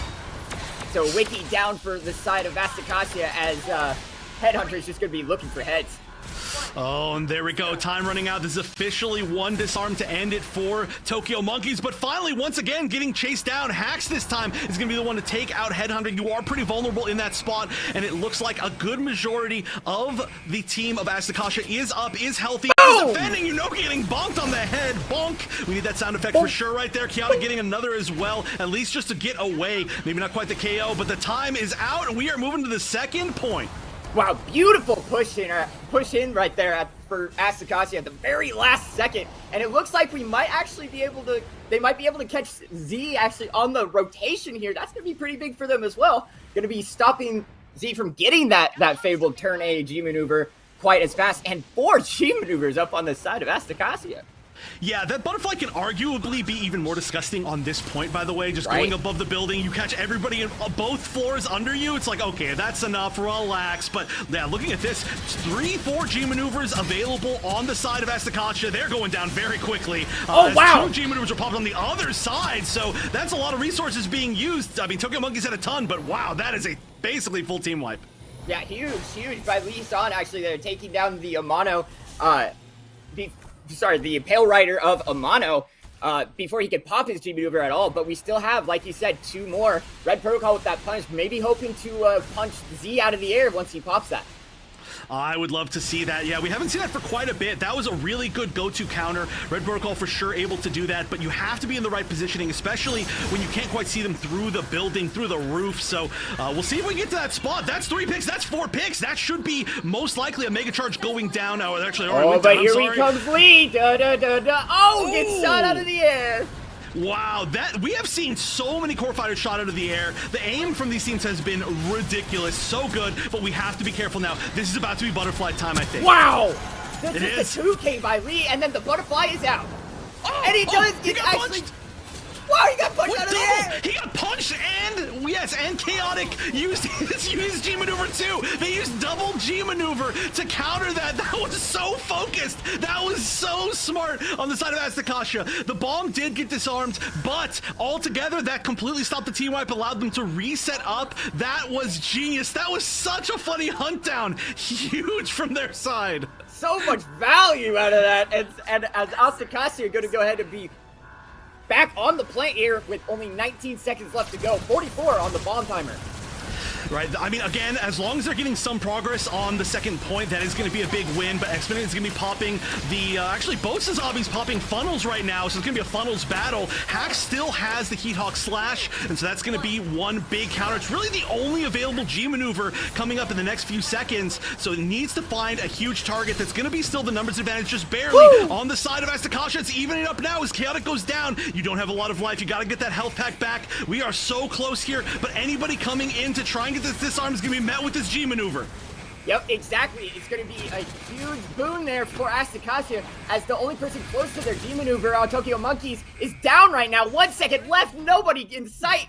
And that's going to be 2 points for Asticassia going into this next defensive round.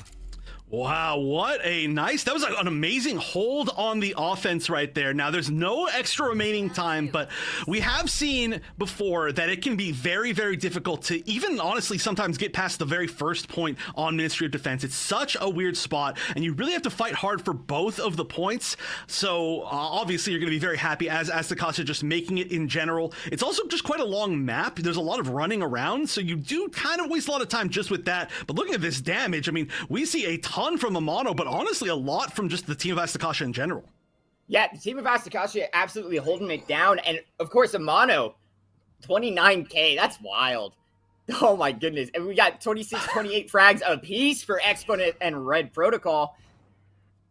I do have to point out, though, Headhunter had 32,000 on the losing side, leading the game on the losing side. Yeah, Headhunter has to be, like, targeted every single game. Honestly, though, like, once they started targeting Headhunter down, they started winning. And I think Asticassia started realizing that. They were like, well, we just literally have to have Red Protocol just go sit over Headhunter's head and just try to chase him down. And then Hacks can go back it up, too. And honestly, it's smart. It was working. They literally is just such an MVP star player on their side with Headhunter that it's just like, if you deal with them, the whole game changes. Yeah, you explained it perfectly. Just having that flank go in there and deal with the problem. And then what happened was they took Z out of the equation with the focusing on his ult. Boom. Just like that, they had 2 plants instead of just 1. Yeah, exactly. Both those exact moments. I mean, that was a huge moment. But here we go. Offense time for Tokyo Monkeys. They are going to be pushing out the gate. It looks like they're putting a lot of focus on the waypoint just to start things off. Pretty different from how Asticassia decided to do it. They decided to kind of get it as a secondary plan when they pushed in really hard first. But I think that this makes a lot of sense because, again, they've got so many good long-range shooters on their team that getting this little bit of like a high ground advantage that you can shoot from the waypoint is going to allow them to move in a lot easier. Yeah, and as you say that, actually, 2 going down for the side of Tokyo Monkeys, as they're going to have a bit of a split push here. Headhunter just getting called out and targeted down, and Chaotic coming in with that pickup, and Wiki also picking up another.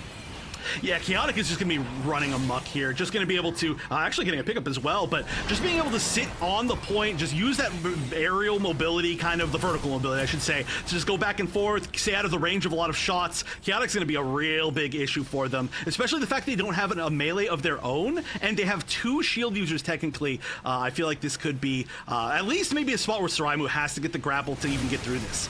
Absolutely, and actually, look at that Exponent on 73%, leading in the G maneuver percentages here. Chaotic doing a lot of damage there, but not able to clean up all the kills as Lee Song able to kind of snuff him out. Actually, that was the Mephis.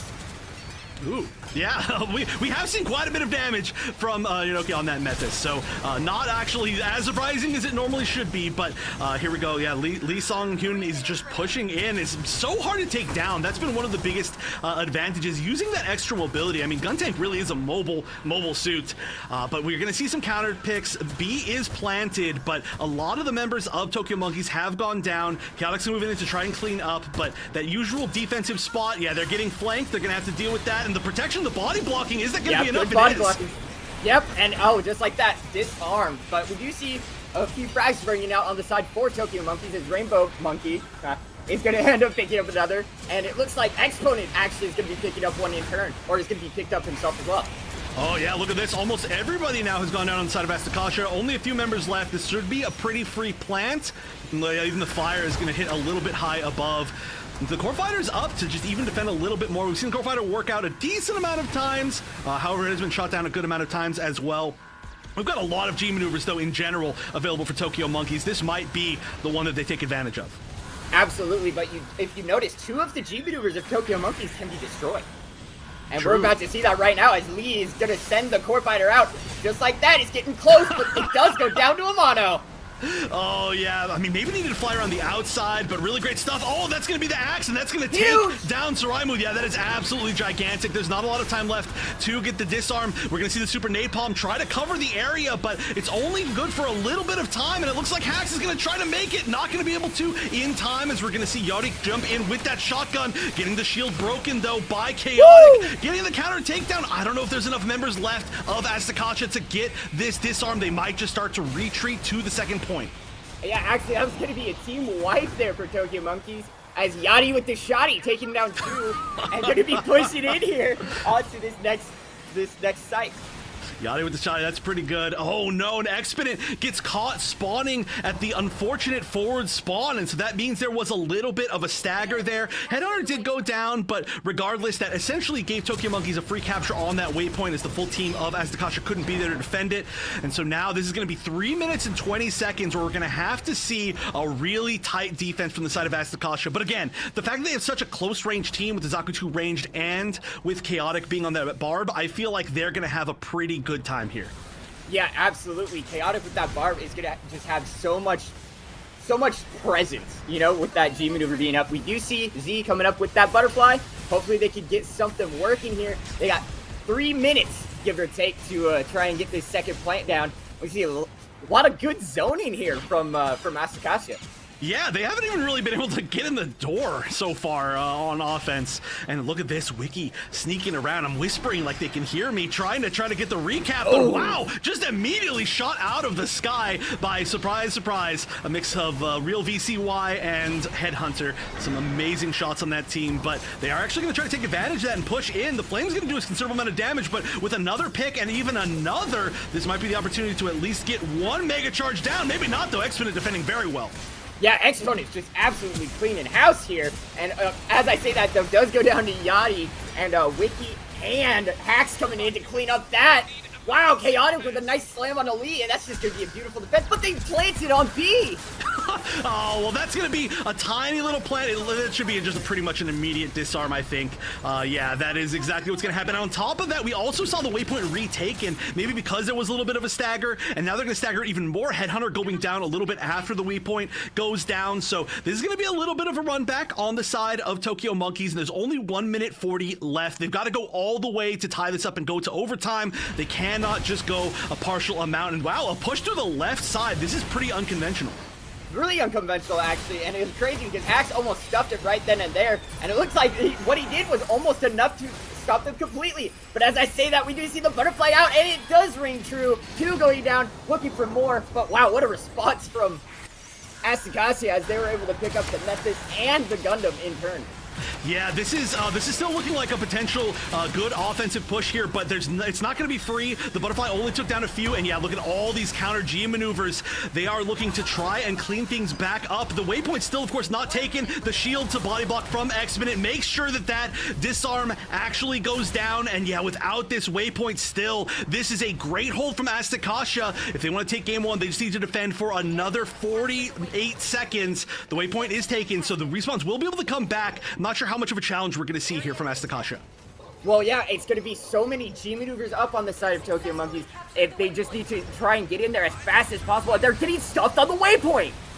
Ooh, but wait a minute. The spawns are coming back. It looks like they're going to start taking the waypoint back once again. Hax is going to at least get 1 pick, but 3 down for Asticassia. Oh, and actually they stopped the plant. That's huge. You see Yachty getting slammed by Chaotic. Wasn't quite able to get the kill, but at least delayed for a good amount of time as a lot of the members of Asticassia are running back in. You can see Exponent, Wiki, Red Protocol all running back in, trying to take down Lee Sang-hyun. This is going to be the plants on A, but they are bleeding as a team. And 2 going down. Wiki, wow, he gets him with the 2K right there. And he's gonna go down to the Tail Rider as we do actually see one of those unfortunate deaths coming back up for Tokyo Monkeys. Exponent with a beautiful axe on the Yachty. And look at that, just back and forth chaos here as the repairs and the kills are going out for both sides. Wow, the repair and then running in to steal their own health pack. That is huge from Hax. And Hax getting picked, but it looks like the disarm's gonna happen, and it is! Wow, just running in. Was that the switch to a Hyperion at the end? Was that a Hyperion shield that I saw? I didn't even see that happen, but that must have been like a... Oh, that's so smart. That is so smart, and that worked out perfectly. Genius play. That's game 1 going to Asticassia. That was such a close matchup right there. Wow. I was honestly shocked. And it was funny because actually what happened was Asticassia took a page out of Tokyo Monkey's book with the switch to Hyperion. Like, I saw it right at the end with that first plant, and I was just kind of shocked, almost as shocked as you, to see that bubble just pop up out of nowhere right after Wiki gets that 2K.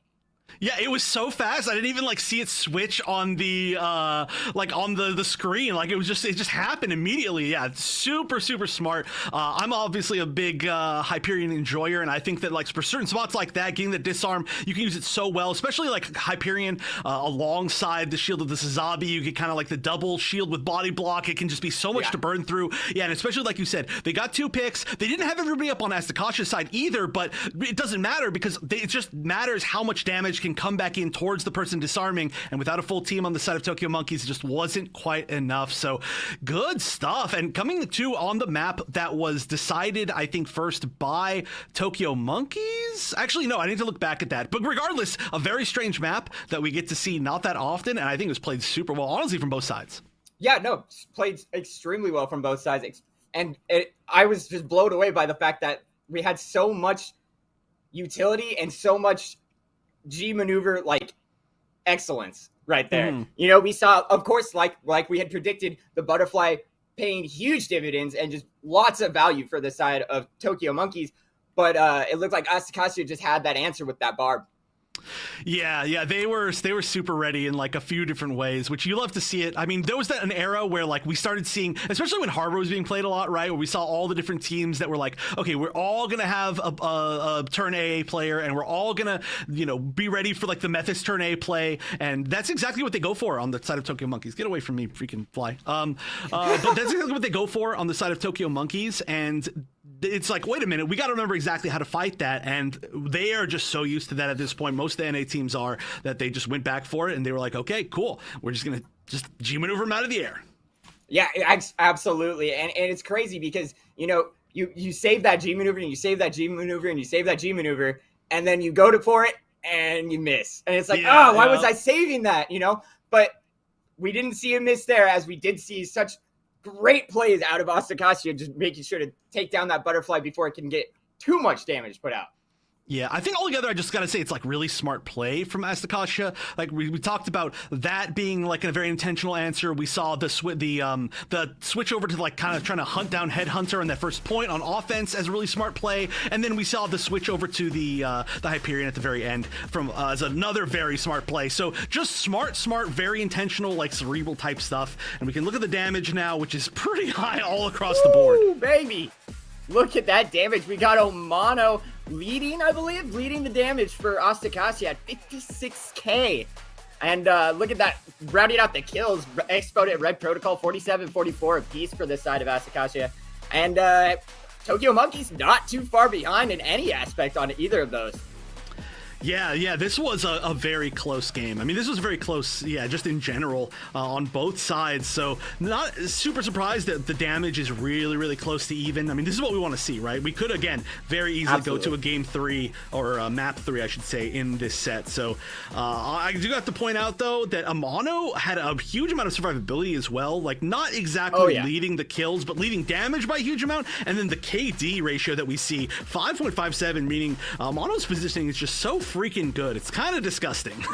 Yeah, absolutely. His positioning was good. Just his awareness, he knew every time somebody was going down. And even though he was the one who sometimes would lead that push and go down himself, we just had hacks there to back him up, just to pick him back up. Yeah, Axe with the four revives. What a good stat. Playing the support Zakutu ranged. But all right, that is just game one of this losers finals match. We're gonna move on to the next one. We're gonna get the players back in the lobby, and we're gonna be moving to Missile Base, which is really exciting. But we're gonna take a little break while everybody's getting in, so don't go anywhere because Missile Base and potentially moving on to our top two teams right after this break. We do see also on the side of Asticassia with Exponent up on the Sazji, and Headhunter actually gonna be popping out the demon over. Huge killing spree right now. Back into this. We do see the butterfly. It's out though. We get 2 picks. We get 3. Oh baby, the butterfly's flying free. Yeah, that's like a good majority of the team of Asticassia is up, is healthy, Boom! is defending. Yunoki getting bonked on the head. Bonk. 3-4 G maneuvers available on the side of Asticassia. They're going down very quickly. Oh, wow. 2 G maneuvers are punter. Red Protocol for sure able to do that, but you have to be in the right positioning, especially when you can't quite see them through the building, through the roof. So we'll see if we get to that spot. That's 3 picks. That's 4 picks. Ridiculous. So good, but we have to be careful now. This is about to be butterfly time, I think. Wow. It is. The 2-3, and then the butterfly is out. And he got actually... punched. Wow, he got punched out of the air. He got punched and Chaotic used his G maneuver too. They used double G maneuver to counter that. That was so focused. That was... Decided Tokyo Monkeys as they're going to have a bit of a split push here. Headhunter just getting called out. We're gonna see Yorick jump in with that shotgun, getting the shield broken though by Chaotic, getting the counter takedown. I don't know if there's enough right then and there, and it looks like what he did was almost enough to stop them completely. But as I say that, we do see the butterfly out, and it does ring true. 2 going down, looking for more. But it's gonna be the plants on A, but they are bleeding as a team. Oh! 2 going down. Quick from Hacks, and Hacks getting picked, but it looks like the disarm's gonna...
And Missile Base is going to be our second map of Losers Finals between Tokyo Monkeys and Asticassia.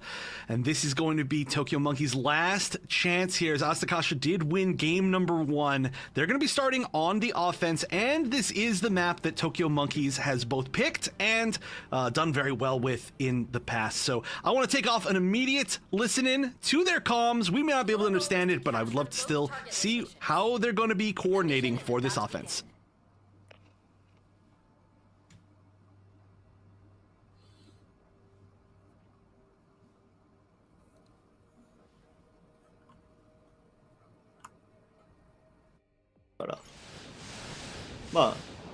Yo, 俺アシマ。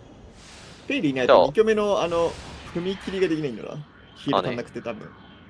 俺第2もし、じゃあ、俺と使ったらデロメス変えるか。車線。じゃあ俺がペイルで行くか。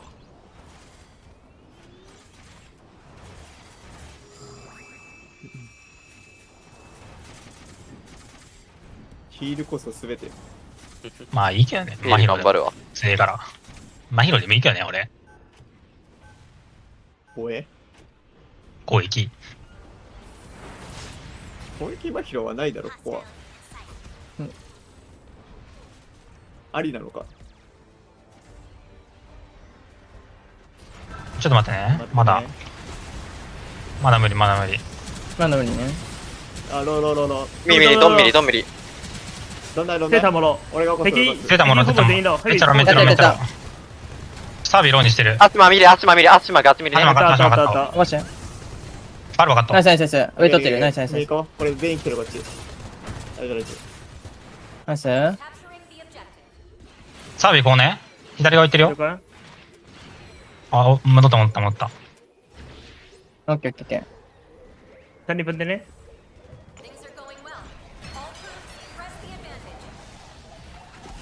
All right, well, you can just tell how coordinated a team this is. They're pushing into one of the hardest choke points in the game, just literally just like face pushing through with gun tank, and then they're just all like, nice. Right? I mean, they're so calm. They're so calm in the chaos that just surrounds their team. It's impressive. Yeah, I mean, especially for what we just saw. A super dominant first push there. Oh, look at that. Showing off a little bit with the spray once again. Lee Sang-hyun, I think kind of an MVP for everybody. Everybody's been enjoying watching this gun tank for sure, myself included. But that was a big reason. The first person to go in, kind of using the gun tank as an initiator, has been a strategy that they've used a few different times. Now, though, they're going to have to break through a different type of choke point. There's a lot of extra time, though. 4 minutes, 26 seconds on the clock. And they did lose a few, so they've got time. They can be patient. Yeah, absolutely. They just kind of used Lee Sung as like a battering ram almost. Just try to throw him in there and hope something sticks or someone goes down. But there is somebody actually behind here for the side of Asticassia, as it's going to be the Zeta of Amano, who also is up on their G maneuver. We've got 4 G maneuvers. Yep, that's right. I can count. 4 G maneuvers on the side of Tokyo Monkeys, but they're going to be going down to the brute force of Wiki and Amano. Yeah, this is an interesting switch we've seen before. We saw it in the last set, the winner's final set, where Hax is going to be switching off the Zaku 2 ranged and onto that Pale Rider, and Amano is going to be on the Zeta instead of Wiki, and then Wiki is going to be on the Dom instead of the Zeta. So a whole lot of weird things that we can switch around here. We've also seen the ability for Red Protocol to go on the Zeta. Just a whole lot of switches. The only one that's staying tried and true is going to be Chaotic and Exponent. Ooh, right now that charge going through. Chaotic's going to be able to at least get 1 pick, 2 picks now. That might be enough to shut down this offensive push as well, including the fact that the Hades was spent. That's big. That was great focus fire for the side of Asticassia, as they're going to be plowing back through with Hax's Hades right here. And of course, the Dom Trooper picking up a kill with the Errant Mine. And that's going to be 2 down for the side of Tokyo Monkey. Yeah, and they managed to get rid of some very important G maneuver usage. They've got the Core Fighter, they've got the Beam Confused. That's going to be big if we can see Rainbow Monkey take good advantage of that. Alongside the Punch, as we see Headhunter Mananote again on Ashamar. A very strange pick to see them, but that is one of their suits that they've played in this tournament so far. However, during the meantime, while we're talking about this, a lot of G maneuvers are being built up by Asticassia themselves. They've got some really big ones. Chaotic just lying in wait, just a tiger in the grass as he pops that G maneuver, comes out slicing, and does find nothing. But he's going to go forward with the rest of his team, and that's spurred on Asticassia to just pick up a great, almost team wipe there. Yeah, and look at the staggering as well, with one more going down pretty late. It's going to be Rainbow Monkey going down very, very late. I think, honestly, Chaotic would have gotten more kills there, but the team finished off everybody so quickly that they turned around, they were like, wait a minute, where is everybody? But hold on a minute, 2 picks now on the side of Tokyo Monkeys, two from Asticassia going down, and 3 now. Yeah, this is big. They're going to push in. They're definitely going to get some sort of percentage here. Yeah, mad value there as Yachty just being the driving force behind this push. Going to be holding that front line, just trying to put as much time on this second point as possible. As we're going to see, it looks like Lee-san has his G. We've got Headhunter on his G maneuver who's got a pop. The punch is out, and it rang true as 2 go down. Ooh, they're trading both sides, though. Honestly, we saw the beam confuse, I think, come out from Amano as well. I'm not sure it hit as many targets as they wanted it to. Red Protocol is hunting down. It looks like they were able to push most of Tokyo Monkeys back. They're starting to respawn. If they can get this stagger, that'll be really good, but it's going to be hard to catch with the shield. Yeah, it looks like Red Protocol may have to just back up a little bit, but almost at that punch again, quite honestly. And we do see both the Hades back up, so the next fight's probably going to be a Hades battle. In fact, we are going to see Zisaraimu pop it immediately. Out. Yep, Core Fighter out and finds its mark as it's going to pick up Chaotic here. The G maneuver of Z going out as well, but being met by a very dominant Dom as he's going to pop his G maneuver, try to snake his way through the hallways into the back line of Tokyo Monkey. Managed to get all the way back there, and now maybe a little bit too far, but that is going to be a few counter picks while that's happening. It was a good distraction. Chaotic, especially, is really doing a great job here. Yeah, Red Protocol as well. Survives. Pick up, yeah. Wow, I saw he's at 1 health, and he just somehow managed to just snake his way out, slither out back into the opening arms of Asticassia, and we now see that it's kind of a standstill here for Tokyo Monkeys. 20 seconds left on the clock. You need something to happen right now. They do have the beam confused. I think we're going to have to look at this kind of as the MVP comeback play. This is going to be their last option. The punch and the Hades are both available. That beam confused going all the way through, but the counter punch, that's going to connect on multiple. And we're going to see 2 members now go down from Tokyo Monkeys. 3. Nobody was able to get on point. Physically pushing them back with the punch was the nail in the coffin. And so still 2 points on the second site for Missile Base. I feel like that's like not a bad showing. They really wanted it to go all the way, but that's not going to be a bad feeling totally for Tokyo Monkeys. No, absolutely. This is actually still really good for them.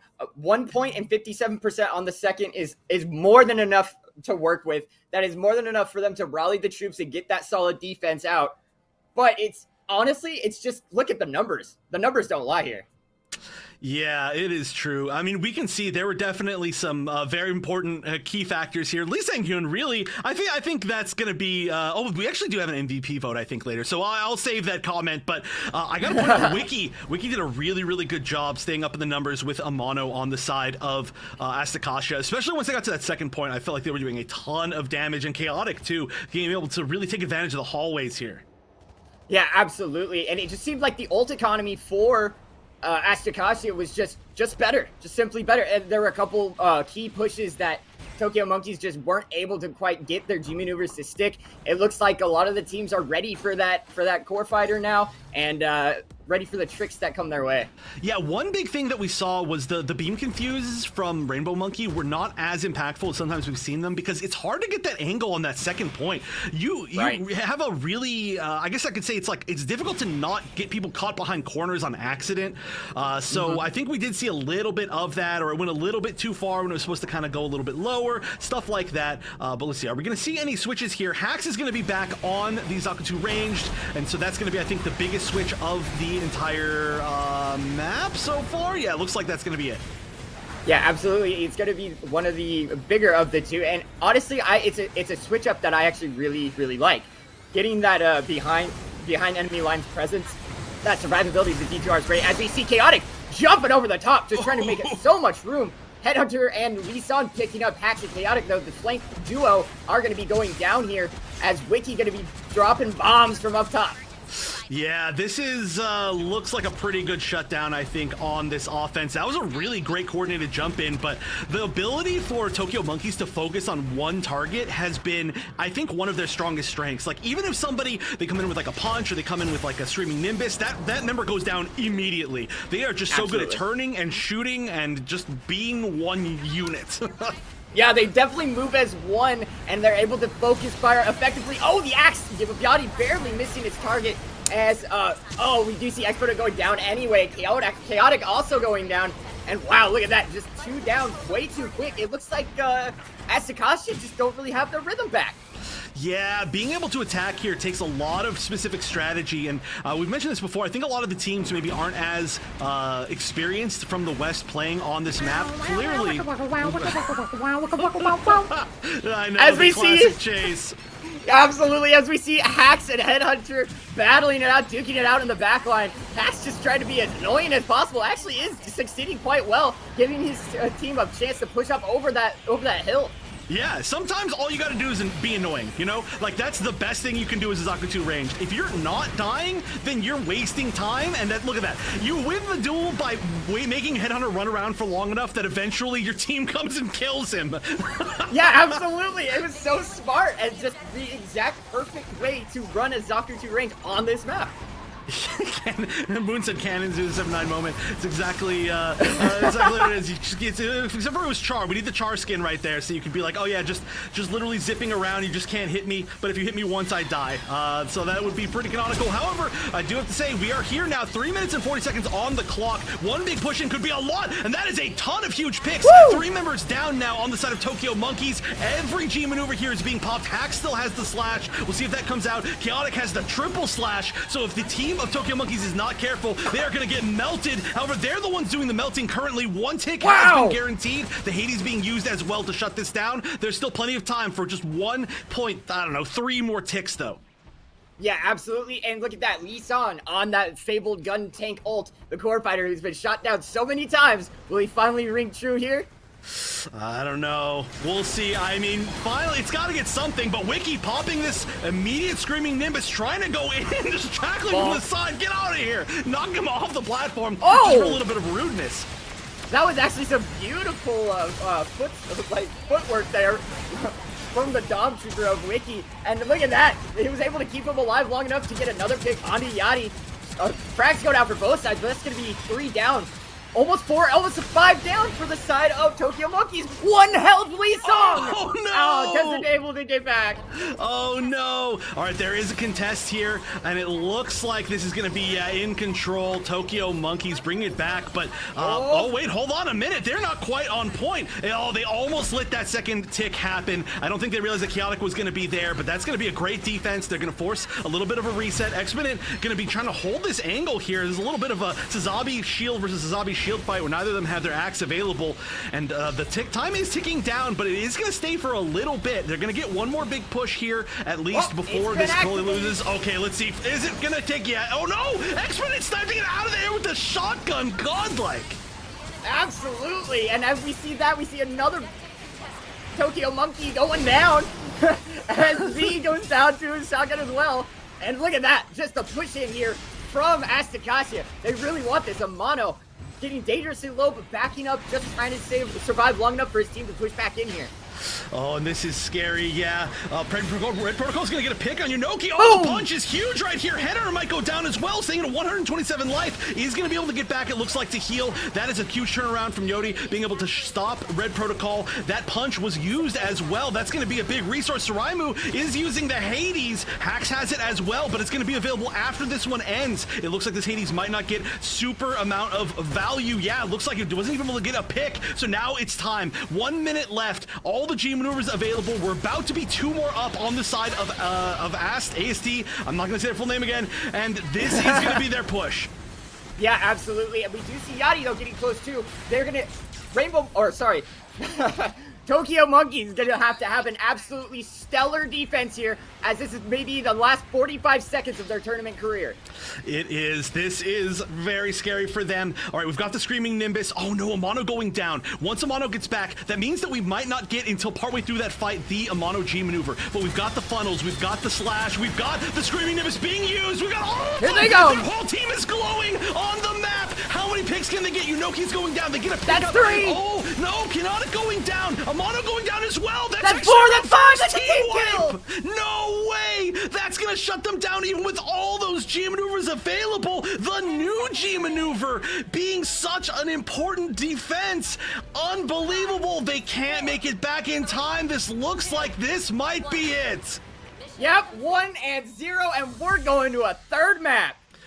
Wow, that was looking so hard to stop, but what a set. I cannot believe that.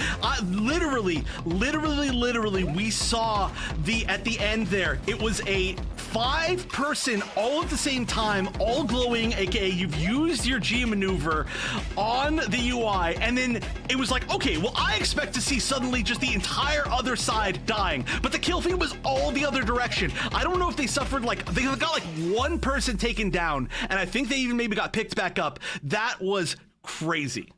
Yeah, that was absolutely insane. And as we saw, Lee Song, the much sung hero of that MVP, bringing out in his favor. And wow, just an impressive showing from Tokyo Monkeys to take this to a third game.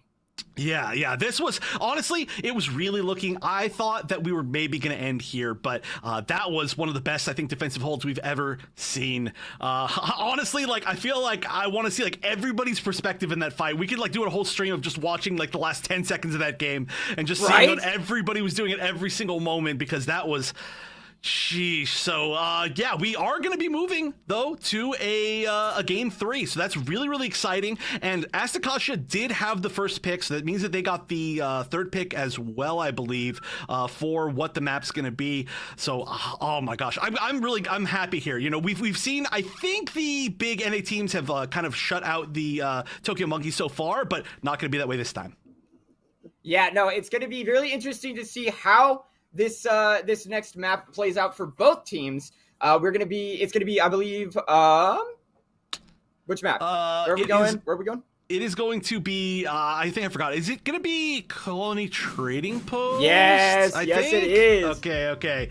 I actually got that right. I can't believe that. So we've seen both these teams, I think, do well on this map so far. I'm excited. This is going to be a much different pace. I mean, we had 2 of the weirdest maps in the entire game for sure, or at least the competitive games currently picked as our first 2 picks. And this one's going to be, I think, a lot more standard. And we're just going to be kind of going at it, going for their solid strategies. I'm very excited. Yeah, this is going to be definitely the solid bread and butter, so to speak, of the NA strategy here. Colony Trading Post we've seen so many times, and it has been such a clutch map for a lot of these teams. And hopefully Tokyo Monkeys has some sort of answer for it. But knowing Asticassia, they've been doing their homework. And just like that, we saw that in that Ministry of Defense map, they knew what they were doing. They had zero fear going into that, and they knew exactly what they wanted.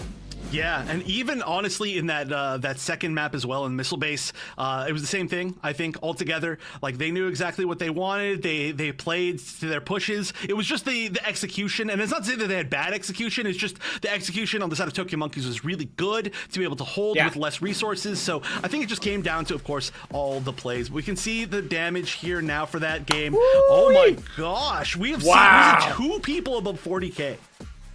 Yeah, that's insane. We see Z for the side of Tokyo Monkeys, 43,000. And then, of course, counter to that, Amano on the team of Asticassia with a 44k as well.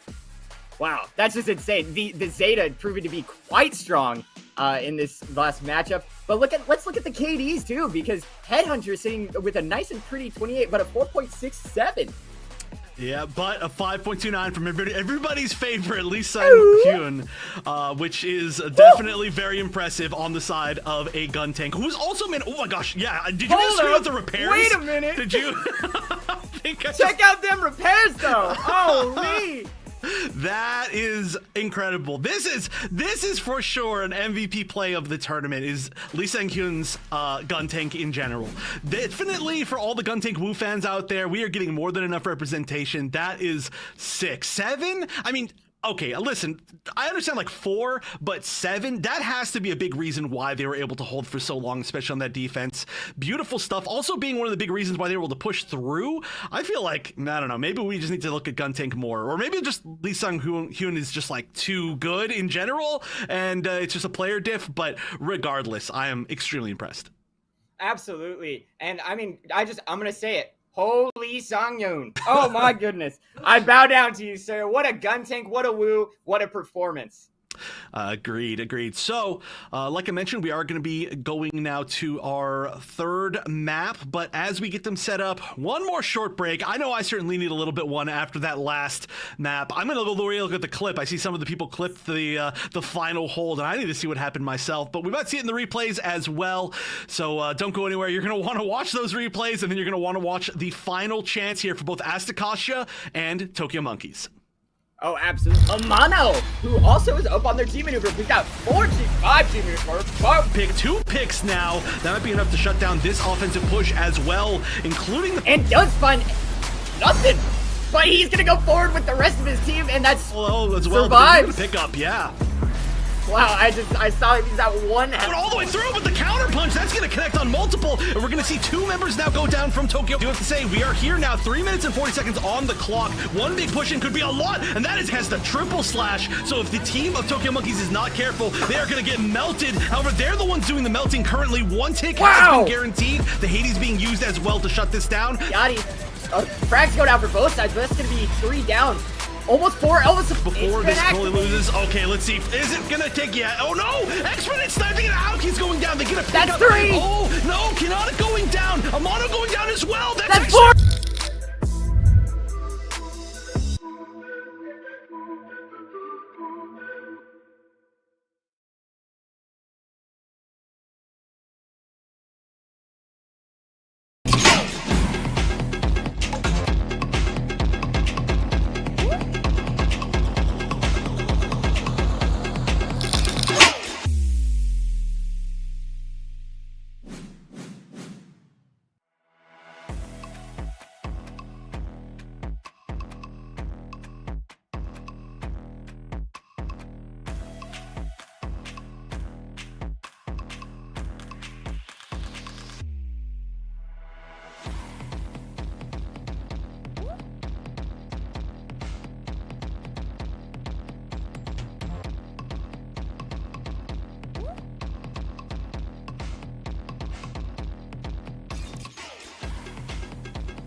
What's up, everybody? My name is Lacrum, and welcome back to Gundam Evolution Summer Clash. I'm going to be calling the action here with my buddy Wonder Chef as we get into this third match here in the side of Asticassia versus Tokyo Monkeys.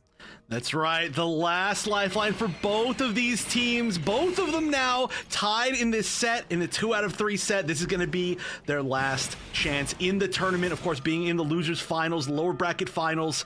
So they've got to play with everything on the line. We've got Kamille waiting up in the winners bracket, and we're on Colony Trading Post. We went for some weird maps to this. Let's talk about the comps. Looks like Red Protocol is going to be back on the Zeta, and then Chaotic is switching over to the Susanoo. Yeah, and we're also going to see Rainbow Monkey on the Zeta. So have we seen Rainbow on the Zeta so far?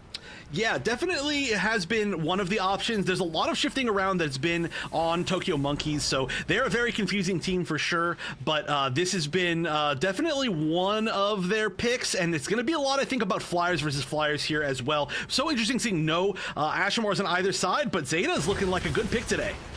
Yeah, absolutely. Ashmar just kind of falling by the wayside for both teams, but that doesn't mean that the air superiority is not in either favor. We're going to have to see who really takes control of the skies here, as we do see a little bit of pushback from Tokyo Monkey. Asticassia is so low on health, with Red Protocol going down real quick. Yeah, cannot go to those skies when you've got so many members just sitting on that 8 point, just waiting to shoot you down. Chaotic's gonna go down as well, Wiki as well. Exponent as a final nail in the coffin for this first push. The waypoint was picked up though, so at least that's a pretty big win. And now they're gonna have to figure out where the attacks are coming from. You can see how much damage is just coming from over the buildings, right? This is just like everybody's just shooting up. Yeah, absolutely. And Headhunter just being the scourge of the skies here, really just kind of locking that down, making it a no-fly zone, as we're going to see Red Protocol trying to peek over with the Zeta and just getting absolutely punished for it. And look at that, Chaotic just switched over to the Susanoo. Oh yeah, I'm so excited to see this. We've been seeing some really good pop-ups with Susanoo players, and actually there we go, 2 picks now. 2 members of Tokyo Monkeys going down. Where is this going to lead them to positioning?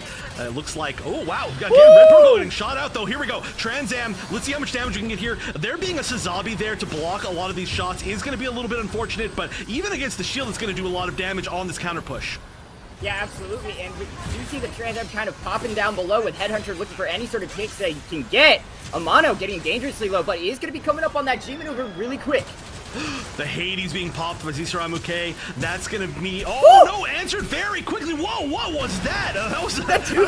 yeah, took down Wiki, but took down themselves as well. That may be all that they needed. The disarm, no, being stopped once again. They are so close to that going left. off, but nobody can stop it. Wow, 2 seconds left on the disarm. Wow, that is absolutely heartbreaking if you are an Asticassia fan, as you wanted to see that just go off. But if you're a Tokyo Monkeys fan, you're breathing a sigh of relief right now. Oh yeah, that was as close as it gets. But we do have to look at the G maneuvers now. We've got the Hades still available from Amano now, who's back on the Pale Rider. That can be disgusting. Red Protocol using the Beam Confuse. I'm not sure exactly how many it hit, but we can see a few members of both teams going down within that exchange. And so we're just trying to find this perfect moment. Yodi's going to use the funnel to try and stop whatever's happening here. They're going to have to at least clear this out a little bit, but there's so many different angles. They weren't ready for the damage from above. Amano shooting through the grates with the Hades. What a good strategy. However, just barely able to take out the gun tank as well. That can actually be a little bit difficult with the charge, but that looks like that's going to be a forward position from them. The confidence is there that they're going to get this explosion off. They got to make sure they're not flanked though. Yeah, absolutely. The raid boss of Lee Sung going down, which is going to be huge for them. And it looks like they are going to have 2 G maneuvers now going into this second point. 12 seconds left, and Tokyo Monkeys is Tokyo out of there.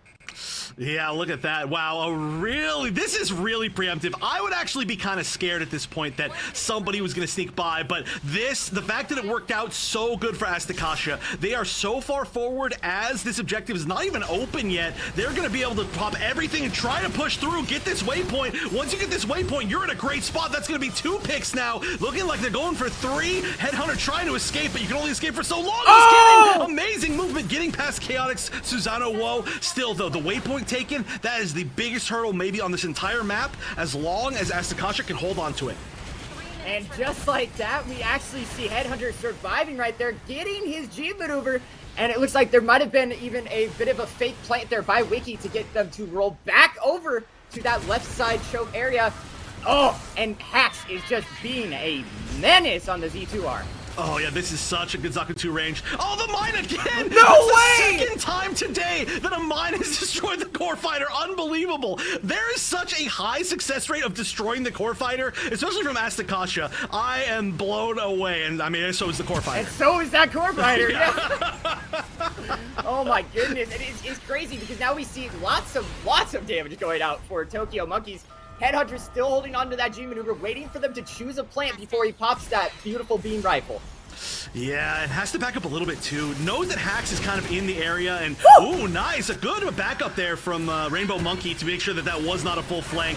So Hax going down. There is going to be a plant on A. A little bit less common to see a plant on A, but yeah, well, look at this Hades from Amano, just doing so much damage to the entire team. Not able to follow it all up, but might be able to get picked up relatively soon. Oh no, Sraimu says no to that. The pickups might come actually the other direction as the disarm happens. The waypoint's retaken, and we're kind of resetting back to neutral. Yeah, and Amano being a menace there as he was able to pick up lots of kills, lots of damage and pushback, but not able to have his team secure a plant there. 5 G maneuvers up on the side of Tokyo Monkeys with only 3, and Exponent's getting popped out for the side of Asticassia. Wow, everything's getting popped though. Everybody's using it. Z-Sraimu has a Hades, didn't use it. The Beam Confuse is going out. Didn't really connect on too many targets, actually. We're gonna see Rainbow Monkey going down, and it looks like B is gonna be the option this time. No, they weren't quite able to get that off. Yoda's gonna come down with the axe as well. Completely shut down. The turret actually takes out Wiki as well from Yunoki. Great stuff, and even Chaotic just barely getting shot in the face. Yodi's saying, no, get off my bomb site. Yachty absolutely shutting them down there with the axe shoddy combo. And look at that, he's just pressing across. And now Exponent goes down, Amano goes down, and then we see another G maneuver popped out.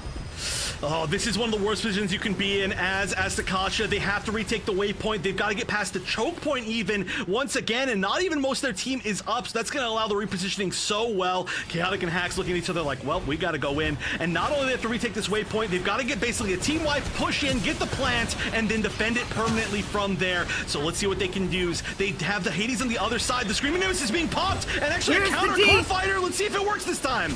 Woo, baby, we going flying as he's gonna go in and pick up the Zeta. The Dynamis falling in place, though. Exponent doing huge work here.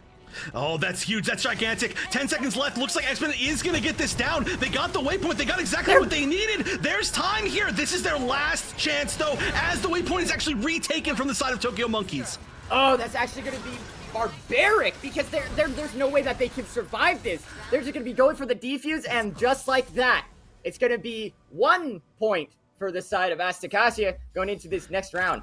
All right, this is a tough spot. Asticassia is going to have to defend really well. They're at 25.9% towards the end of the second objective. So they are going to essentially have to hold out on that first objective for as long as they possibly can. Like, they're going to have to maximum defense here, and that is not an easy thing to do.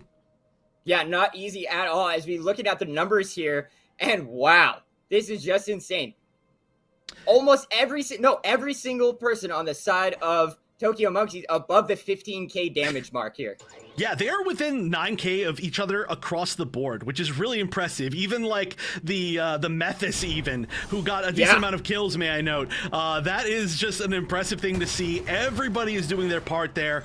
But now they're just going to have to get through that on offense. They've been so good, though. I feel like Tokyo Monkeys has been especially good on the offensive side, where they just need to push through. They have no fear, and they follow up in particular, of course, Lee Song-hyun, again, as so well, being able to kind of be that spearhead for the push. Then Yodi following up behind, or Yachty with the Yachty Shoddy. So we'll see how long Asticassia can hold. This is the true test. Yeah, and you know what? The roles are reversed here in this final decider map. And is Asticassia going to have the defense that Tokyo Monkeys had on them? That is the question we are all asking ourselves. But wait no longer. 7 seconds, and we'll really know the answer to that one as we are getting ready for this last round, potentially for either of these teams and their tournament hopes. Yeah, this is what it all comes down to for them. Chaotic is going to have a little bit of a better time, I think, defending rather than attacking here. Looks like a big push is going to be starting off towards the waypoint. Not super surprising. Wow, actually 2 picks already. Asticassia doing a great job here of making sure they're not actually even going to get through 3. Wow, yeah, look at that. Almost a full team wipe. Rainbow is the only one. And yet, there it is. Full team wipe till kill. Even making it in the timing-wise. That is a statement to start things off. Absolutely. Now they're going to be getting back into this. They have such a forward presence. That defense was stalwart. I mean, I didn't expect that to happen so early, right? That is not usually how you see the pushes happen here, but we're going to see a second attempt to take this waypoint. We'll see if they can at least try to take it a little bit more safely this time. There's still a huge force of the side of Asticassia defending it. They are flexing back. You do usually just try to give this up, but Chaotic going down, that's going to be rough. Luckily, they do manage to trade for Suramuke, and a few more. This is going to be a retake. Oh my goodness. What is this defense? The pincer maneuver right there to take back the waypoint, but as all of that chaos is unfolding, we see the plants here. All right, immediately it gets taken back down, but that might have given enough time and space for at least Tokyo Monkeys to maybe be able to push a little bit more uncontested or a little bit less contested onto this waypoint. Right now, it's not looking that case. Going down as well. Finally gets picked back up with the quick revive from the gun tank, of course, but Rainbow Monkey going down as well. Finally, Exponent going down, one of the first people to actually go down on the side of Asticassia, but can they continue this? Look at this aggression. They're pushing all the way into their tunnel. That's going to be 2 more. Wow, and again, the pincer move just ringing true. That Zeta doing so much work. Huge value, actually, for Asticassia. As Tokyo Monkey's going to say, all right, you know what? Enough tunnel play. We're taking it to the streets.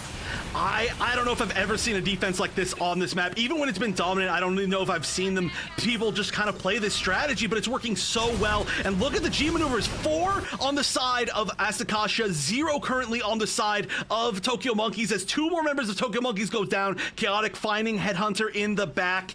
This is looking so good. 5 now G maneuvers to 0, and Chaotic just almost gonna make it 6. They've got so many resources. As long as they can manage them well, stagger their usage of it, this is going to be a difficult 2 minutes for Team Tokyo Monkeys.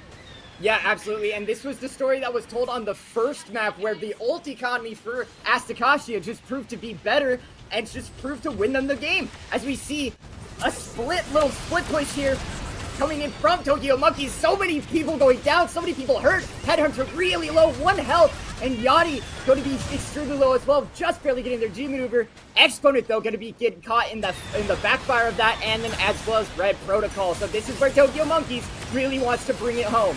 The Hades being used, it's getting a decent amount of damage, but the flex back from the side of Asticassia was great. And look at this, 3 G maneuvers used on the other side. The bomb does go down at B, but we'll see if we can get a cleanup. Hax gets 1 pick, but Amano goes down in exchange. Actually, right after using the Hades, not getting very much mileage out of it at all. Exponent is chasing down everybody. Hax gets 1 more pick even on the real VCY. They're gonna try to go for this, but Lee Song-hyun, the MVP, finally going down, trying to wait a little bit longer. And will this disarm go off? There's a few members up top. They have to deal with them. You can shoot through the grate so well. The disarm, will it go off? It will. Here we go. And there's only 45 seconds left.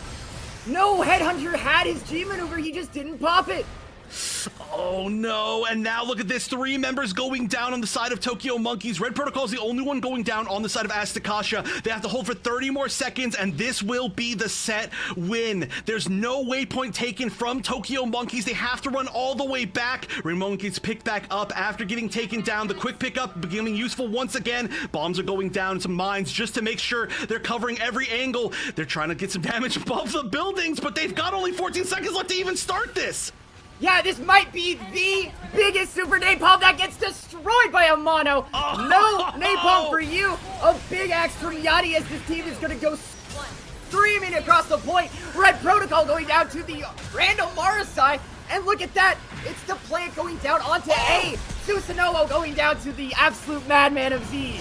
Yeah, they're doing such a good job. They actually managed to get this plant. That is gigantic. It seemed like too many people maybe were down on the bottom, but there's not that many members, I think, here to actually defend from Tokyo Monkeys. They have the waypoint, so they can respawn. That's going to be huge, but we need one final push. Hax is the only one with the G maneuver. They can actually make this happen. It looks like the waypoint was neutralized. It was retaken. So one big final push here from Asticassia. They only have 25 seconds left. 2 members down. They've got to wait for them to come back, but they can get this.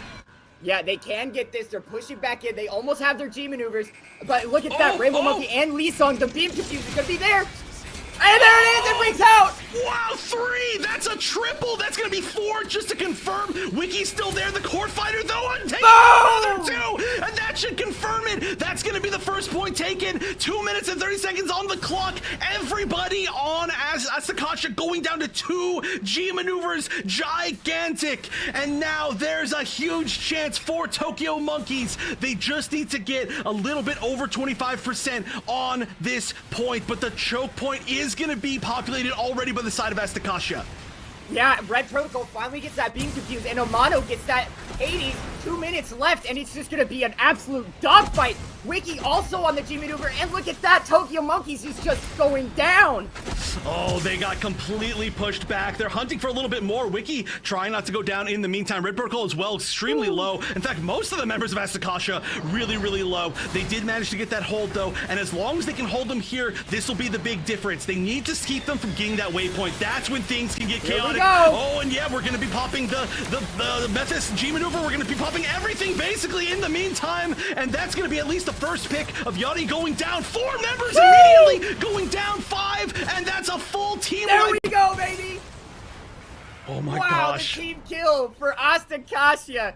And just as we said, a minute left. The ults have been used on both sides. We do see the extremely valuable Marasite ult though up on the side of Tokyo Monkeys. We'll see if he's going to be used to get anything here as they're running out of time. They are. This is really, really close. There's exactly 1 minute on the clock. X-Minute has G maneuver. Zisramuke has G maneuver. The Sea Snake G maneuver. That's going to be an important one. Hax has the axe as well. That can be huge in these tight hallways. So we'll see if that comes into play. Definitely will. Hax actually on fire right now. They might actually be using it pretty soon. Nope, just trying to get out of there. Trying to stay alive. The push-in is getting pretty close. And now they've got to stop this. No bomb is going down. Yep, the waypoint's huge. They've got 30 seconds though to find their spot to plant. Yeah, the waypoint was grabbed. Exponent is going to be using their G maneuver here very soon. I'm sure. There it is, popped out. And we see a bit of a split push. They're kind of pushing A, they're kind of pushing B. And that's actually proving to be fatal for them as so much damage going out on the side of Asticassia. Oh no, that's going to be 2 members down for Tokyo Monkeys. They're going to get 1 in exchange, Red Protocol, but 3 going down. Lee Song Hyun knocking over those quick revives. There's only 5 seconds left. Can anybody find the moment? 2, 1. Asticassia is the winner, baby.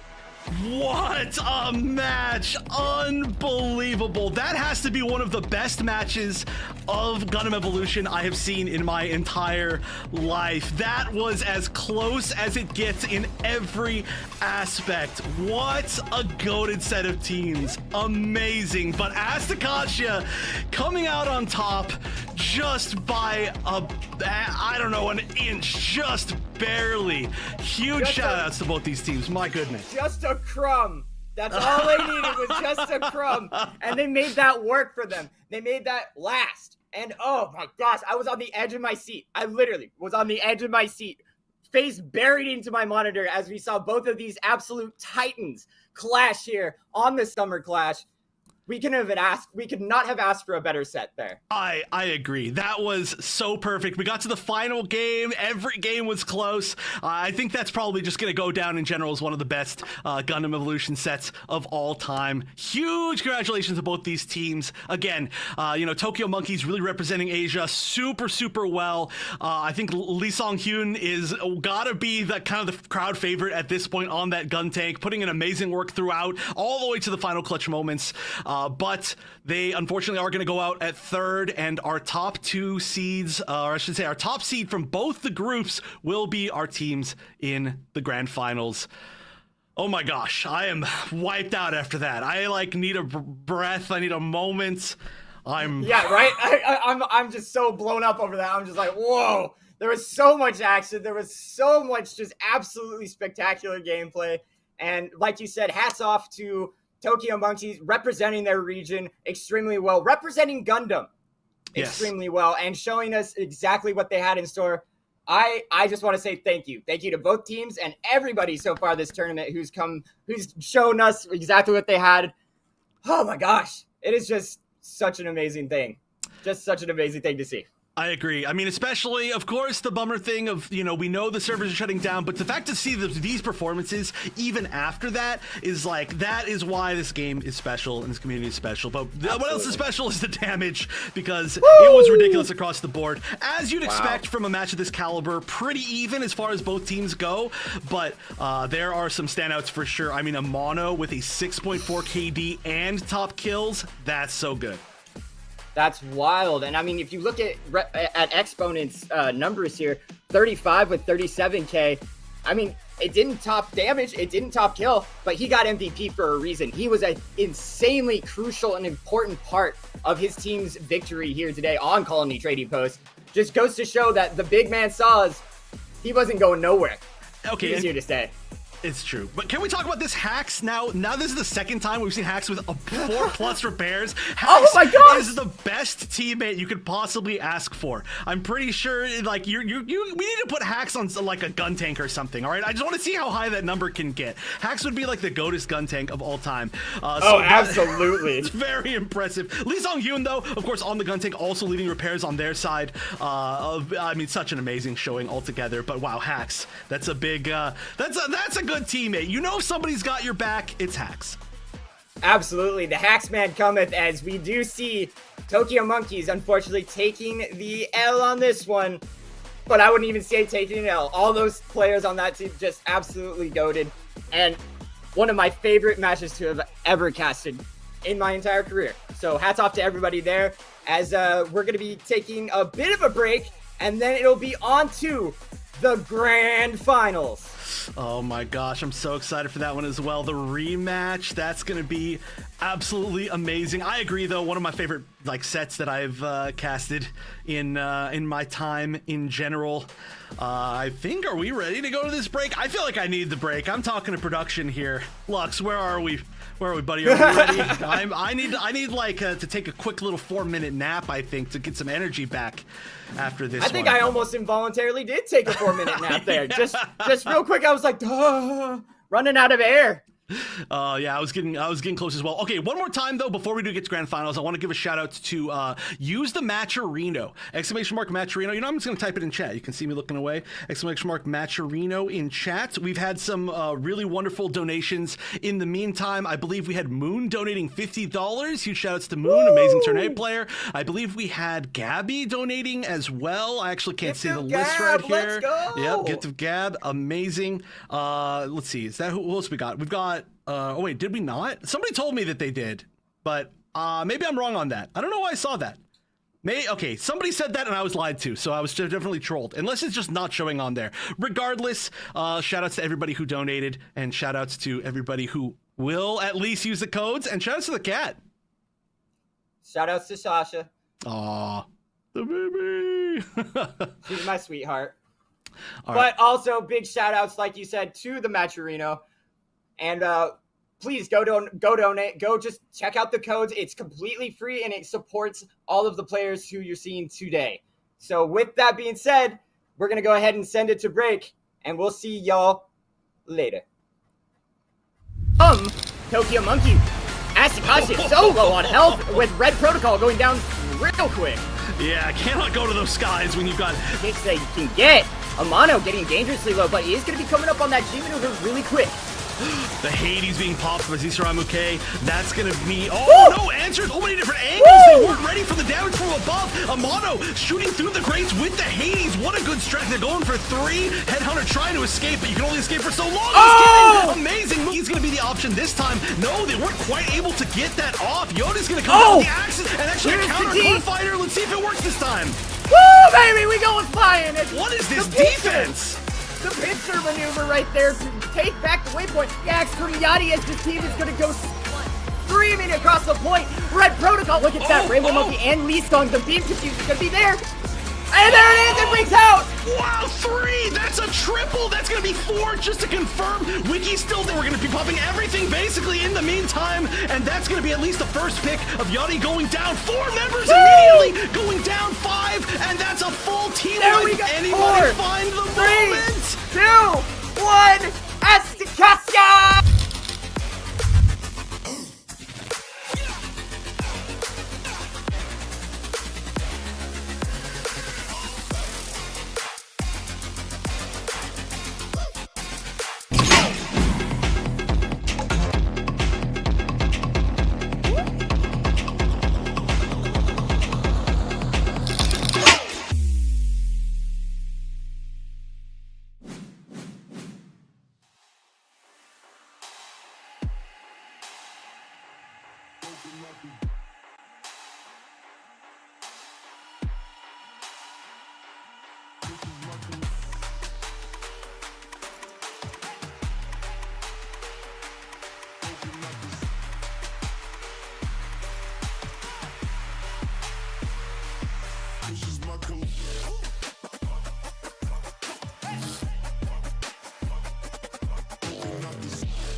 It all comes down to this. Welcome back, everybody. It's time for Grand Finals here at Summer Clash, presented by Breakout Esports. I'm Wonder Chef, and once again, I'm joined by Crumb, and we're going to bring you the final match of this 4-day tournament. Absolutely. I'm so pumped for this. It's all come down to this. Both of these teams have fought tooth and nail to get exactly where they are today. Kamille's a man's name, by the way, versus Asticassia.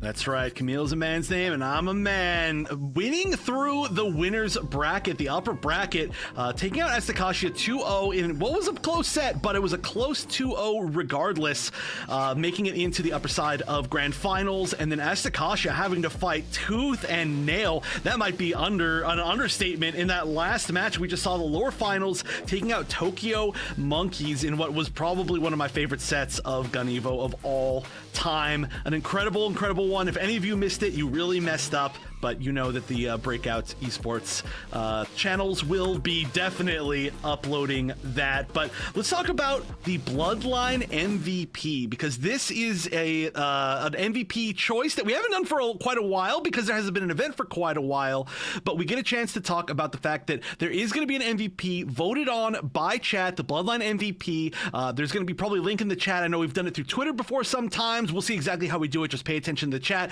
as to who your MVP is for the entire tournament, and they are going to be receiving a prize. So it's going to be very, very important for you to see what your options are. It looks like these are the options here. It looks like Wiki, TZM, Headhunter, and Focus are looking like with some pretty ridiculous stats here. Some of your options.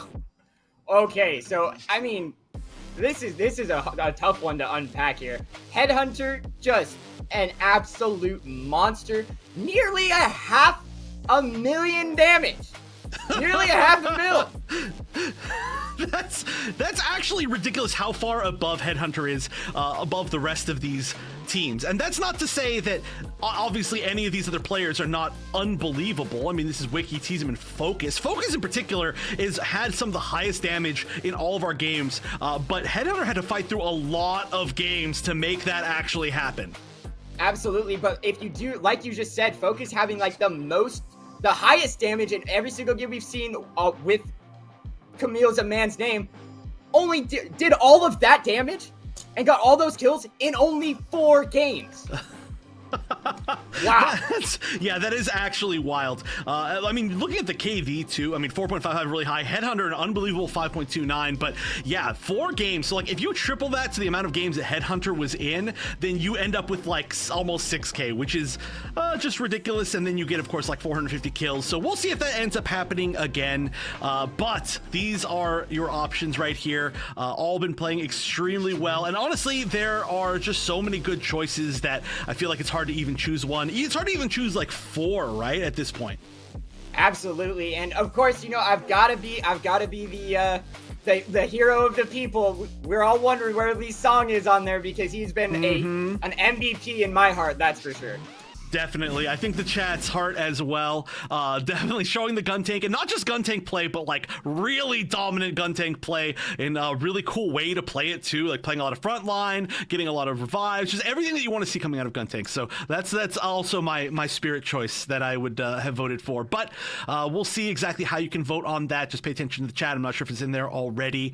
But of course, that does mean that we are getting closer to moving on now to our grand finals.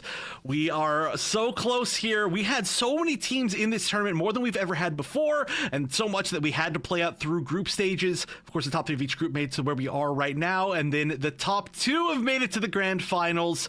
Very, very hard fought, but Kamille is a man's name has been kind of uncontested. I don't want to say uncontested, but they haven't dropped, as far as I know, a single game throughout the entire tournament. finals, a single map, I should say. So that is already leading up into a pretty good spot. And on top of that, just so that everybody knows, as far as picks and bans go, it is an advantage to the team that is still up in the, or I guess got to grand finals through the upper bracket. So it's going to be an automatic pick for Kamille's man's name, then 2 bans, then a pick for the other side, which is going to be Asticassia, and then 2 bans, then another pick, and then another pick, and then the decider. And this will be a 3 out of 5 set as well. Absolutely. And it's going to, like you said, with that opening pick for Kamille as a man's name, what are we going to see? What do you think? What do you think their strongest map through this entire set? I say entire set. It's been 4 games. Yeah. What is their strongest map kind of shown to be here so far? I think that probably we're going to see it as Mountain R&D, but it's hard to say because I feel like they could get Mountain R&D later. However, they've already proven in the previous, I guess you could say even just like game against this team, like in this matchup when we were in the upper bracket finals, winners finals, they showed that Mountain R&D is really, really good for them. So honestly, either of the maps that they picked in that upper bracket finals probably could be their first pick because they're like, okay, we've already shown that we can win. We don't need to question anything. We can basically, not that they will get a free win, but they can play their game and have that sort of advantage of knowing that they have the advantage there, and then they'll move on. But I don't think there's going to be like a particular map that's going to be like, well, we're going to pick this because we have secret tech here. I think it's probably just going to be some even stuff. Call it Trading Post. Yep, exactly. Just totally fair, even-ish map. And they're feeling confident there as well. They did very, very strong on the map before. Absolutely. And as we see the picks going out for both sides, I'm seeing, let's see, a ban on Harbor. Very smart by Asticassia getting that out of the way. And then followed up by a ban on Ministry. So, I was going to say that's kind of a map that we were expecting to be banned almost the entire series, but then Tokyo Monkeys came out with that curveball and had it in. So looks like Kamille just really wanted to get that out of the way. Yeah, and I mean, especially we kind of saw that Asticassia is pretty good at that map. They did very, very well there. So maybe you're like, they don't want them to throw that curveball at us. So that's going to be our first ban, which makes a lot of sense. Then we move on to Thermoplants, which is very, very exciting. This is another map that we've seen just a few times, maybe only 1 or 2 times, I think, throughout the entire weekend on broadcast. But the fact that these teams are just so good and so solid together, we know that they're going to have a lot of fun moments in the close range domination maps. Absolutely. But then Lunar Calm and Missile Base Ban, another 2 weird ones that we maybe had a chance to see this weekend, but not super much. I know that Cyber Rank has a deep-seated hatred for the C point of Lunar Calm, so let's just you can rest easy, Sweet Prince. It is not going to be shown today, and it looks like going to be followed up by Underground Command Center and then a few others that I didn't quite see. We'll think about it when we get there because there are just honestly quite a few maps to go through. Again, this is going to be a 3 out of 5 set. It's going to be the longest set that we've had so far, but this is to decide a winner. And once again, there's no loser bracket, winner bracket advantage aside from being able to get that first pick out of the way.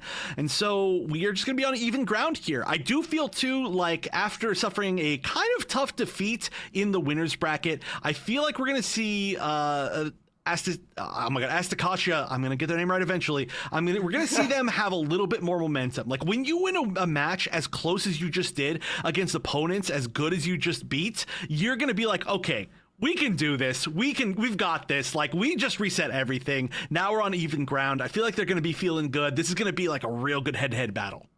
Yeah, it's gonna be really important for Asticassia to forego the wants and the absolute need probably for their like just momentum to settle.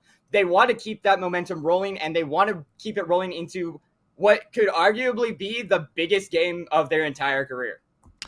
That's true. They've got to make it happen here. I mean, a lot of these members, I think, haven't been on like true tournament winning teams so far. Maybe most of them have, I think, but I think there's a few that still really want to make that happen. And I mean, especially here, there's international competition. There's one of the biggest tournaments we've ever had. There's not going to be, if any, many more opportunities. So you just want to make this happen here. Everything's on the line. And also, as a side note, both of these teams are in the prizing right now. So congratulations to them for that. But you want the bigger prize of the two, and so only one way to find out who's going to make it. We're going to have to go into the match, but first we're going to have to get these players into the lobby. So one more short break before we start grand finals of Summer Clash.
Hello, everybody, and welcome back to Gundam Evolution Summer Clash. This is going to be the grand finals. It's going to be Kamille's a man's name, and I'm a man, versus Asticassia, and I'm bringing this to you with the help of my very good friend Wonder Chef.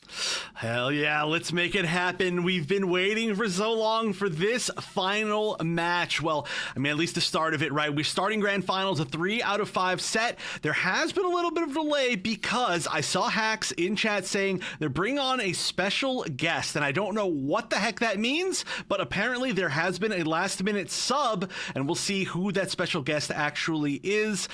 Maybe it's Craze. I'm just kidding. I know it's probably not Craze. All right, guys, so I'll see you out there on the battlefield. That would be a good trick. That would definitely be a good trick. I guess we're going to see it now. Let's see. Who do we see? Oh, Evictus coming back in. Okay, I see. That makes sense. So Evictus did say earlier that they had to work and they weren't able to make it for the tournament, but they are part of the roster. However, we've gone so long in this set that apparently Evictus made it back home. Big Daddies come home to play, and we're going to be getting it's going on Colony Trading Post, Asticassia versus the one and only Kamille's man's name. And I'm a man, that's right. So we're going to see off the bat, the offensive team is going to be Kamille, the defensive team is going to be Asticassia, and we're going to see Evictus on the Ashamar. Looks like aside from that, though, most of our picks are going to be the same. Red Protocol is going to be the one on the Zeta this time. Wiki back on that Dom. That's been a fixed or a shift that's worked for them quite well. And on the other side, Listic is actually on the Susanoo. We are actually seeing Gasman going out this time. Listic did very well on the Susanoo in this particular matchup, but on Mountain R&D where they fought in the upper bracket finals. So we'll see if this is going to be a repeat of that. But aside from that, most stuff staying the same. All right, pilots, let's go. We're getting ready to get this going. And it looks like the Molly coming out here from the side of Asticassia, just kind of slowing them down a little bit. And going to be pushing in through this tunnel here on the left side. Listic leading the charge as we actually see a bit of a split push as Hacks is going to be dropping back to try and cover that flank.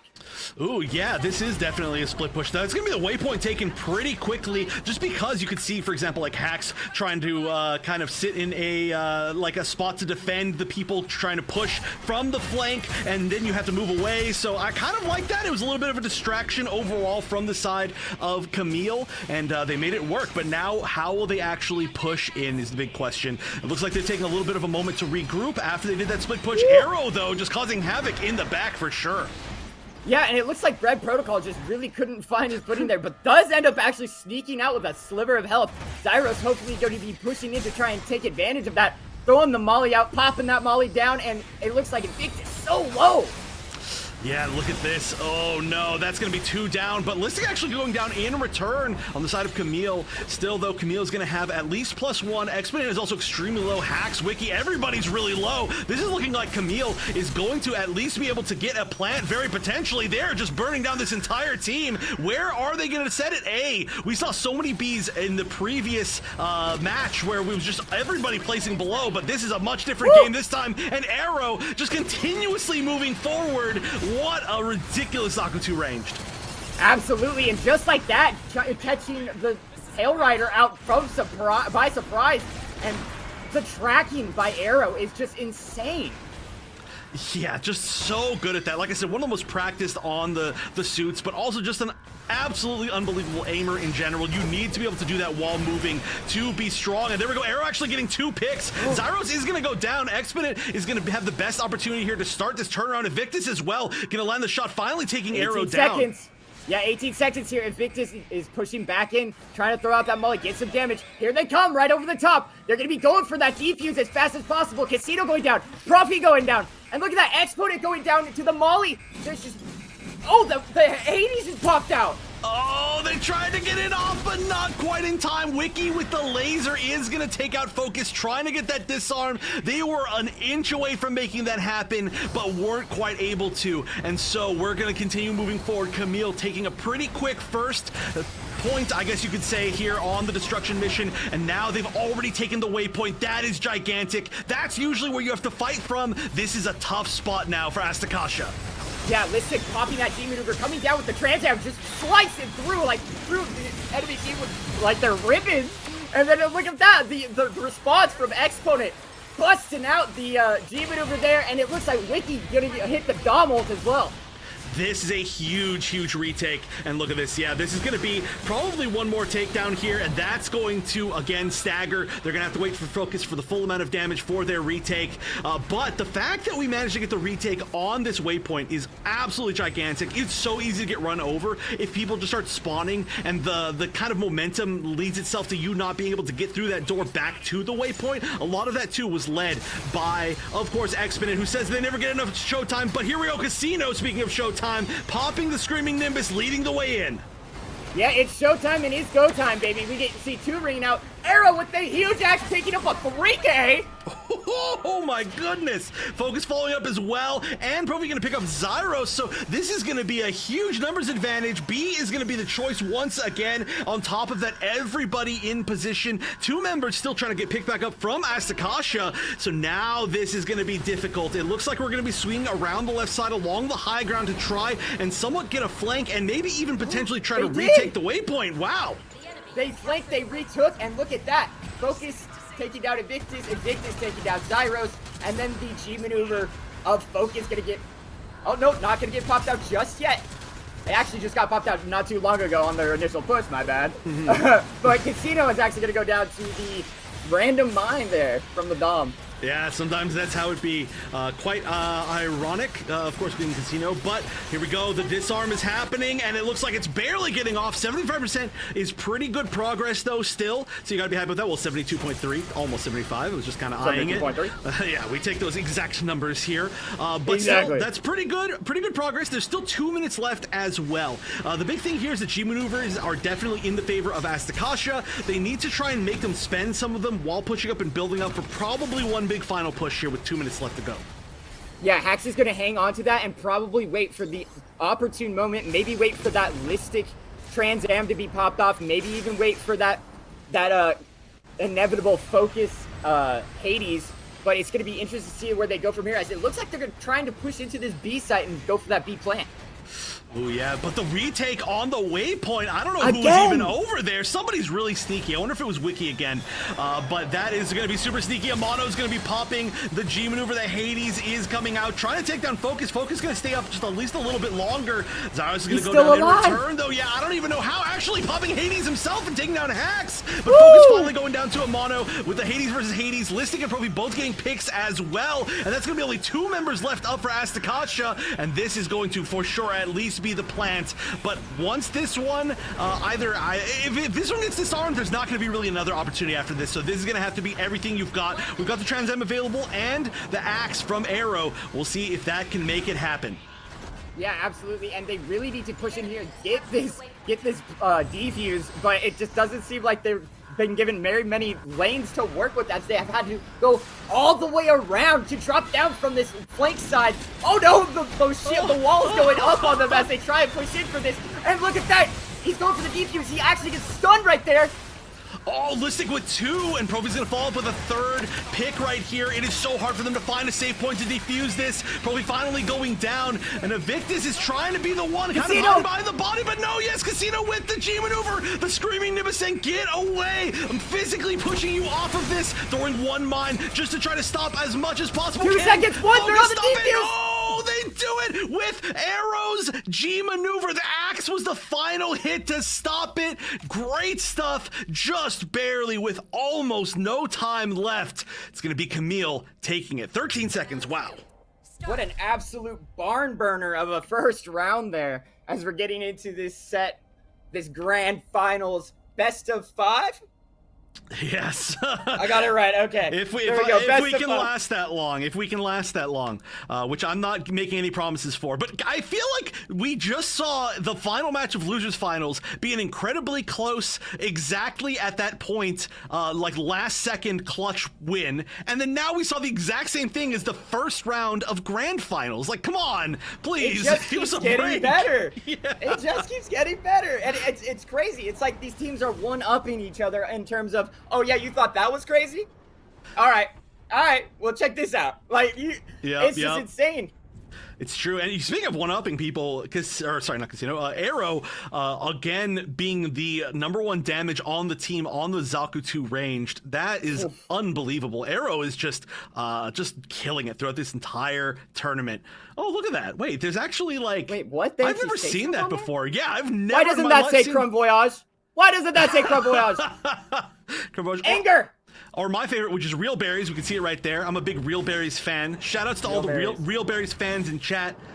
Give me a blueberry or something if you're a Real Berries fan. I actually don't know what I should have said right there. But, all right, we're 8 seconds away from starting this once again. And it looks like the comps are going to be staying the same. Red Protocol still going to staying on the Zeta. And Evictus still on the Ashamar. So, everybody's confident with what they've got. And we're going to see now how the offense can go for Asticassia. Yeah, are we going to see the split push that Kamille just used to try and get in on take that, or are they going to just go for the waypoint? Which one? It's always so interesting to see what teams do here, because it looks like they're going to be faking that split push and going straight for a straight for the site.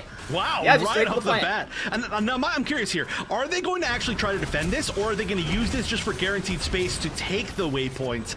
Because that's a strategy that we've seen used as well recently before. It looks like they're just going to defend it. Right now, though, it looks like their defense is going to be doing a considerably better job of defending this whole area, and that is going to be defused. But in the meantime, like I mentioned, the waypoint taken, that's going to be at least a big first goal for their big first push. Yeah, that was Listikin, and it looked like Listic and Focus, just the cleanup crew there for Kamille, as you were correct in that we've seen the waypoint now in favor of Asticassia, and they want to push in across this bridge. Now, they've got the G maneuvers are even. We do see Focus at about 65%, and we do actually see a little bit of trailing on the side of Asticassia, but I don't think this is anything that they have to worry about, as they're seeing numbers being the problem here.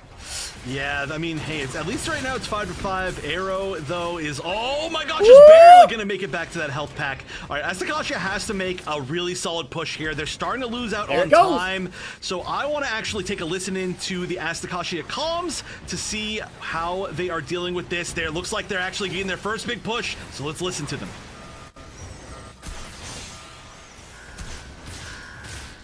Fix, guys. Let's go. Yeah. Take space, guys. Take space for now. Armor you, mana. Grouping left a lot. On me. Yeah. I'm with you. I'm shoving this. Shove this. Do you by yourself? Okay. Smoke. No, Chill. by yourself. Hold on, bro. Too much. They're coming with Z2R ult. Is one. I'm ulting this, guys. Yeah. No, Play around I'm Hades. dying. Protect Hades. They got our way. Ulting. I'm taking way. I'm retaking way. It didn't go the Down way. one. Wow. Done. You got S punch. Hold on. No, they're gonna res that. Nope. Oh, I can't I fucked my ult. I should have played less, not as aggro. That's my. All right, well, that was some good communication there. I do like the fact they were like, all right, Hades up, play around Hades. But it looks like the Hades actually didn't get used, right? So they weren't able to play around that full strategy, and maybe that's why they weren't able to keep that down. Yeah, I think that's why, and actually it was really smart of Amano there to hold on to that. He was just really low. It would have been more of a panic pop if anything, and it wouldn't have seen as much as much use as it will hopefully in this next big push. Red Protocol, though, putting up the damage on his team. And look at that. As I say that, though, Casino with the Dom ult in response, just knocking him down to the lower side right there. And we see the pushback from Asticassia as they're sliding in here.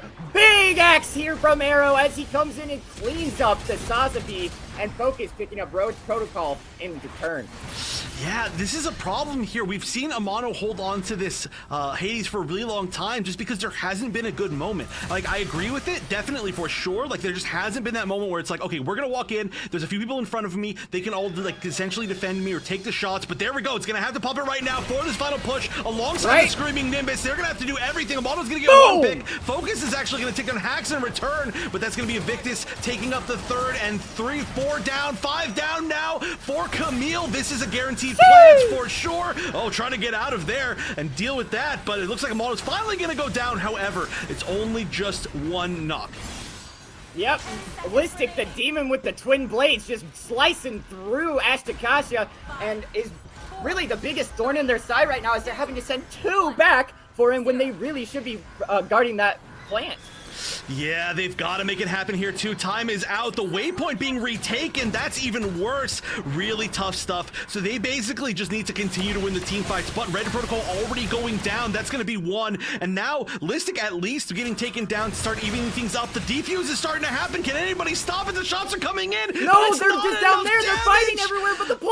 Oh no! Everybody off the point. And I think it was I'm sorry. I think it was Evictus that was on the Ashamar trying to get enough damage, but with the tankiness of the Sazabi, there was just not enough damage able to come out from the Ashamar solo. So unfortunate stuff. They had some players there, but they just had to deal with the threats, it looked like. And so Kamille is going to go up game number 1 on their auto pick map. So it definitely worked out for them.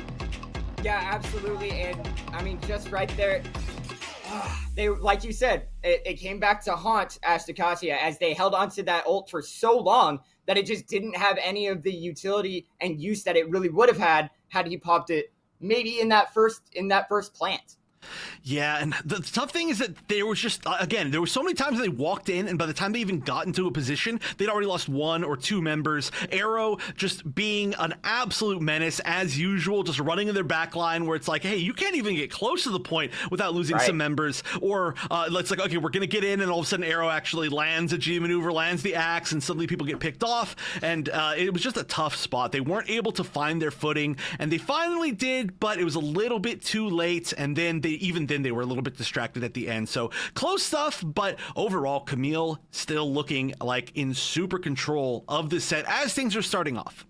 Yeah, absolutely. And just like we kind of foreshadowed with Focus and the impending MVP talk that might be coming up, just an absolute monster for the side of Kamille. Really putting in the work and really showing that, hey, there's a reason that we were seeded number 1 to begin with.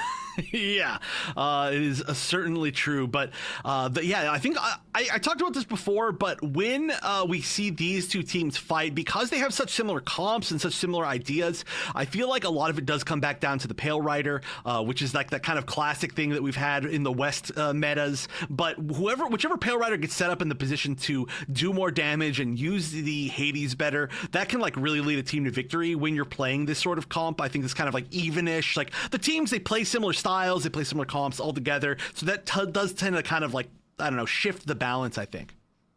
Yeah, no, it definitely shifts the balance with that just key pivotal player. You know, both of these teams are going to be playing kind of the tried and true meta for the most part.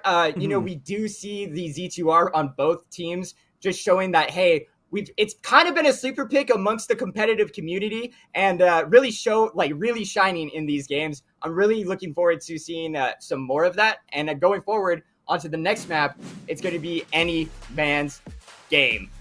Yeah, and before I even look at these stats, I'm just going to say, speaking of the Zakutu ranged, we've got, I was almost right, actually. We got Arrow doing a ton of damage, but really, the look here has got to be Focus. Focus, ridiculous. You were talking about it just a second ago.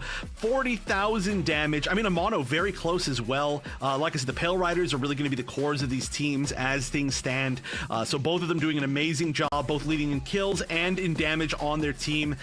But it was just Focus just slightly ahead. And I think a lot of that, too, was just the fact that there was the double, right? Having the melee and the Zakutu ranged makes both of them even scarier, and that's what we've seen a lot from Kamille over time. That's why we've got Arrow and Listic similar in the kills area, because they're working on a lot of the same targets, I think. Yeah. And that can make it very difficult to deal with.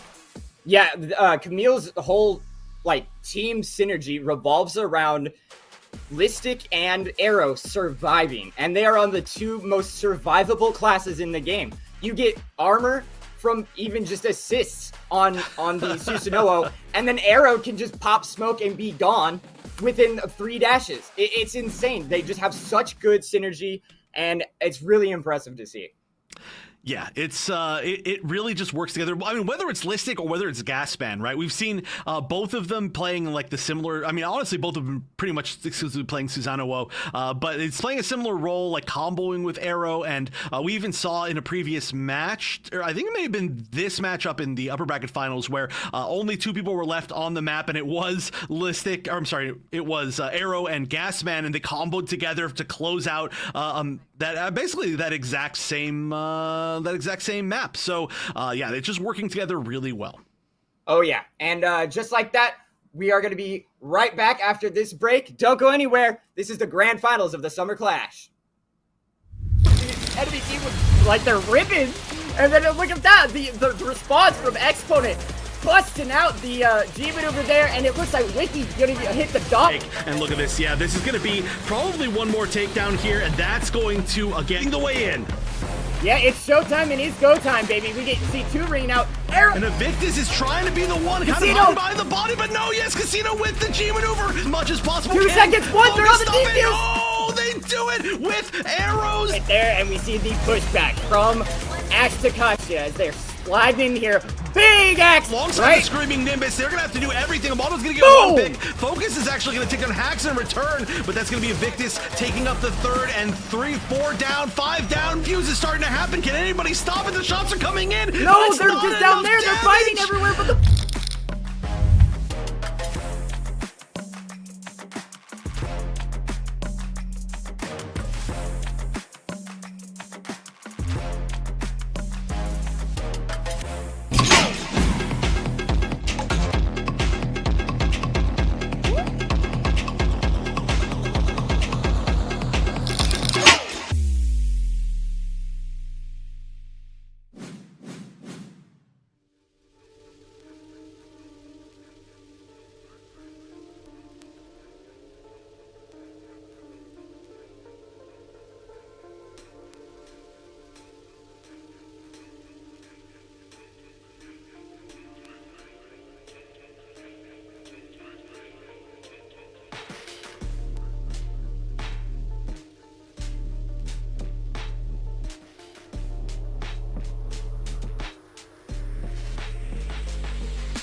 back with game number 2 of Grand Finals here at the Summer Clash, presented by Breakout Esports. Crumb and I, Wonder Chef, going to be bringing you the action as this goes through, and it's time for Asticassia's pick of Thermal Plant. It's going to be a chaotic game, but I'm excited to see the battle.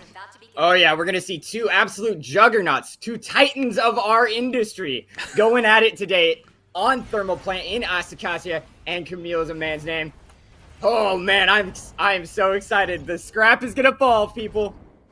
It is. All right, let's look at exactly what's here. Victus is still on the team, going to be playing the Dom this time. Chaotic switching back to the Barb. And aside from that, pretty much everybody sticking on what we saw last time. This time it seems like we're going to be having Kamille sticking with basically their exact same comp. Yeah, no Gasman coming back in this time. That was the last time that we saw Gasman switch in. But immediately, X-Men's going to take down Listic with the quickness. Wow, yeah, really, really fast on that rotation over to the C side. And look at that. Exponent trying to get back into the backline and focusing him down pretty quick. Another gets picked up in Axe, and Arrow getting tripped up by the mine right there. All right, Zyro's the first person to kind of take 2 picks in a row, and that's going to allow the first cap to go to the side of Kamille. They're going to be the ones in blue for this game. But overall, this has been a lot of trades back and forth. Casino, though, taking out Chaotic as well. So numbers advantage definitely finally going to Kamille. But, I mean, even in the previous map where there was actually just an objective, we saw the brawls kind of allowing the like 1 pick on one side, 1 pick on the other side. I feel like it's going to happen a lot here. I say that, though, but 3 in a row as I'm speaking for Kamille. Yeah, absolutely, and it just seems like this combination of Listic, Zyros, and of course Arrow are just dominating the flank routes and shutting down Asticassia with anything that they try throwing at them. Yeah, this double real like I don't know, this double like flanking aggression is just looking too strong right now. I mean, we do have the Chaotic and Hacks combo this time around that can try to do the exact same thing, but the Susanoo versus the Barb, Susanoo proving to be a little bit, I think, more meta of a pick currently, and Chaotic still, of course, one of the best Barbs in the entire world, but might be suffering a little bit from that little bit of less range. Yeah, Zyros is just absolutely farming right now, as we see him coming up on 90%. Almost every single person on the side of Kamille about to get their G maneuver. Arrow extremely low though, 1 health. He's able to get it back up now though, as we see the pushback coming in from Asticassia. Oh no, there comes Chaotic closing things out before the Flame Grenade could try to close out in the other direction behind the Sazabi shield. But now this is going to be a first capture from Asticassia. They're going to be in a little bit of advantage here, and look how far forward they're holding. My goodness, this is some heavy aggression. Chaotic nearly all the way in their base. Amano actually like all the way in their base, and we're going to see the pops on a ton of G maneuvers on the side of Kamille to try and take this back. Focus using the Hades that we can see right here. Casino just used the Screaming Nimbus. That is going to allow them to recap. There's still 30 seconds left too. They can get pretty high with this one. Yeah, no, absolutely. Kamille smelled blood in the water and just took advantage of that, surging forward off of a very costly mistake, I might add, from Asticassia.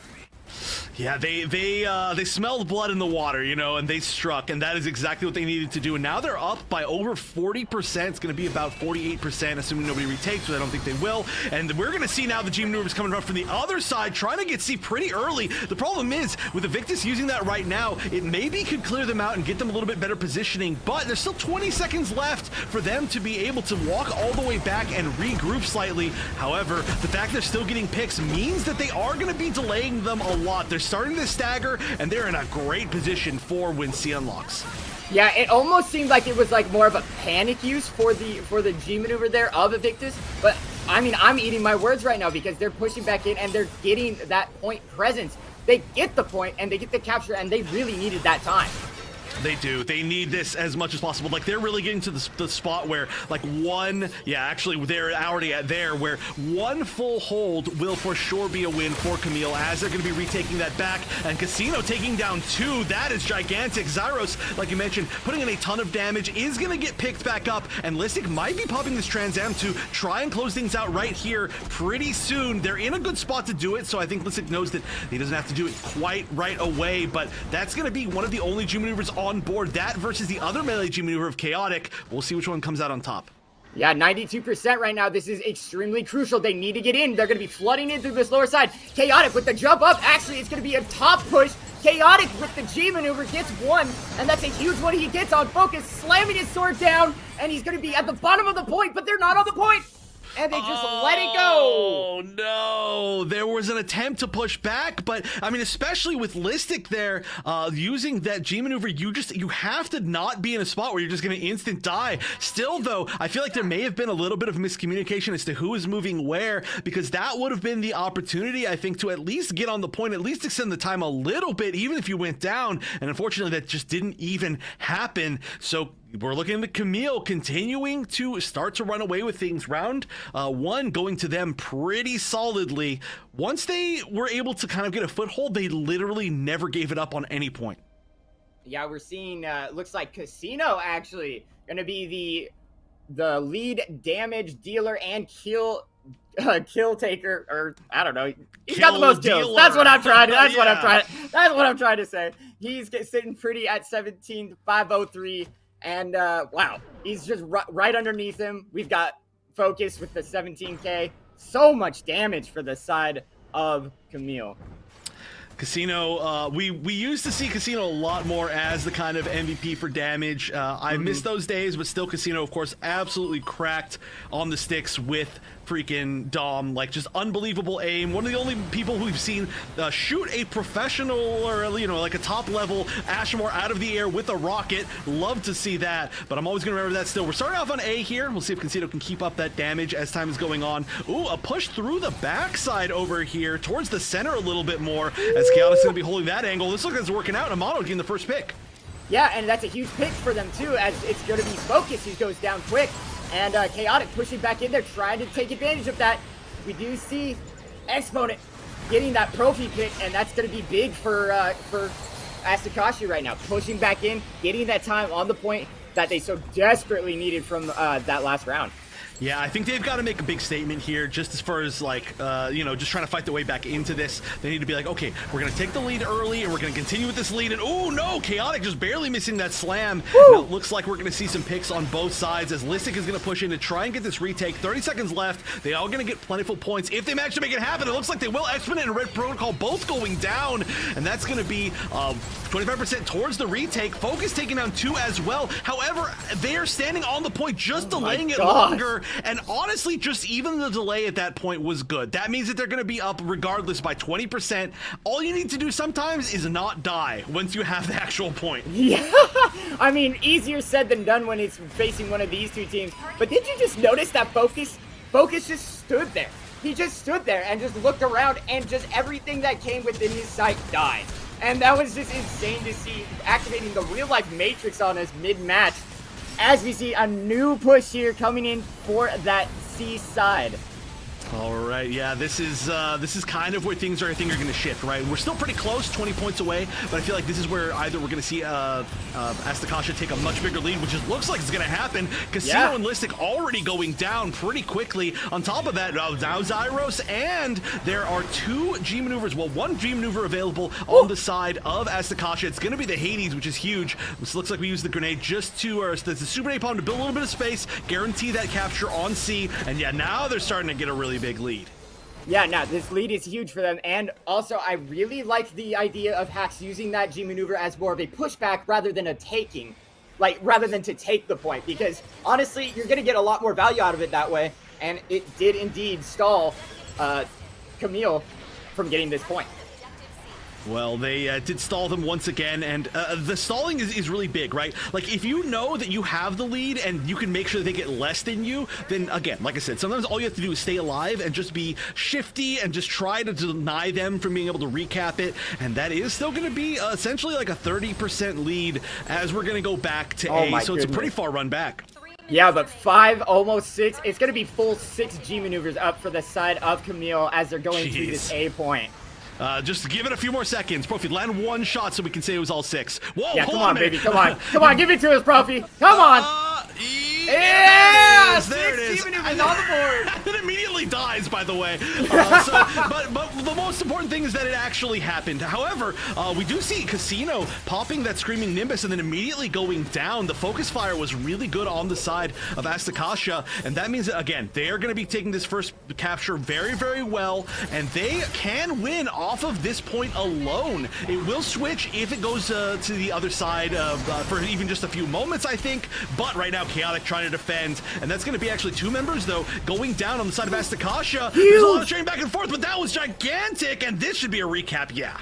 Again, I don't understand how Focus didn't die right there. He had his G maneuver popped out in front of a Barb who had his ult. And just didn't die. I don't know. The power of the healing pod, I guess, maybe. I don't know. There it is. You can see it right there.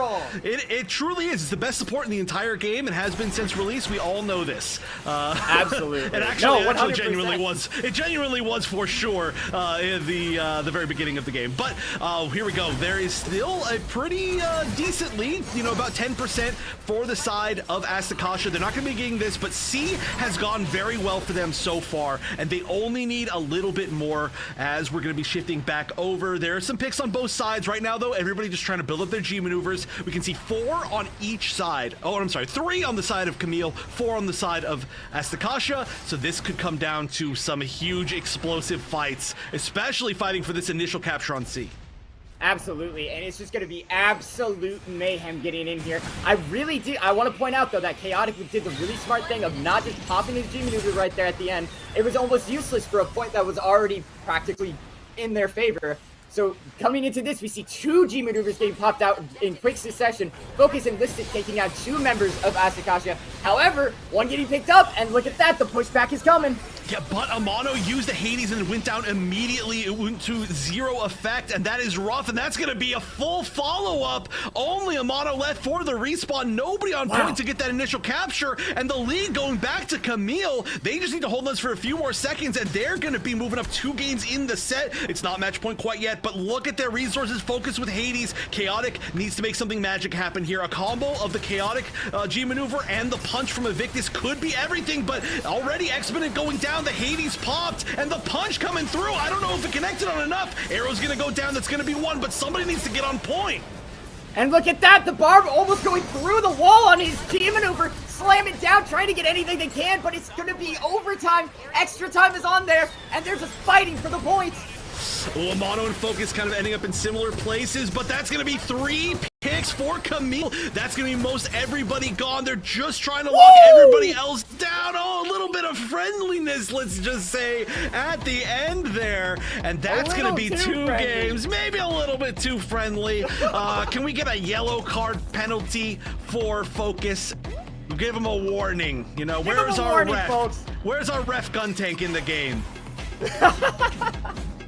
Oh man, that was absolutely wild to see. It really did come down to the wire right there.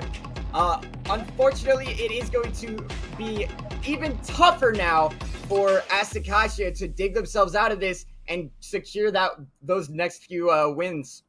Yeah, this is exactly what it felt like to me in the upper bracket finals as well, where like it's every game is close, right? Like it could very easily shift in either direction, but it just doesn't, right? Just Kamille is just like barely there for the final moments when they need to be, and that just happens over and over, and they just feel like they're in control. They still have not given up a single game in the entire tournament. I would love to see at least 1 game on board for Asticassia. They can easily do it. They are right there, but like you said, it is a tough path. They're gonna have to win 3 games straight, and now we are 1 game away from a perfect run here on the side of Kamille is a man, and Kamille is a man's name, and I am a man. I did not finish that up correctly. Oh man, I am so ready for this.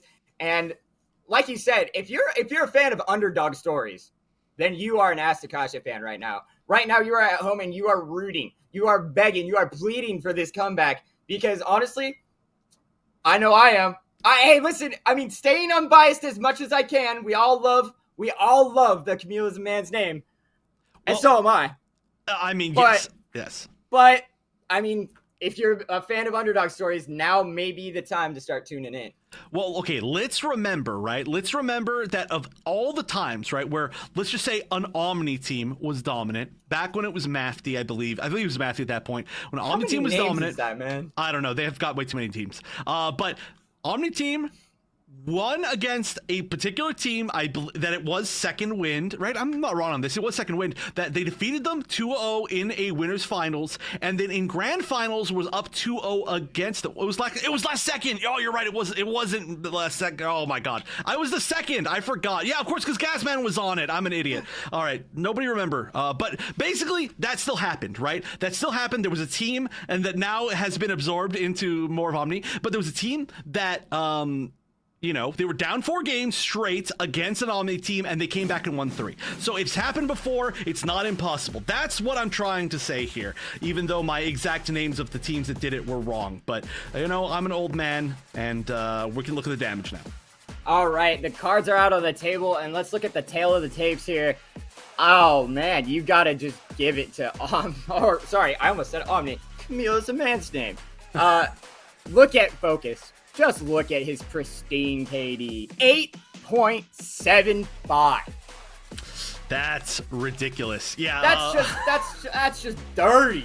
Focus, like, stats-wise, has to be, like, the pure stat-wise MVP of this tournament. I think it's kind of uncontested. If you just look at the pure, like, how much damage you've done, what your KD is, how many kills you've had, even though there's been less games, Focus is just... It's like unbelievable, actually. But on the other side, I mean, we got to give a shout out to Hax for leading the kills with not the Zakutu range, switching over to the RX-78 after a bit.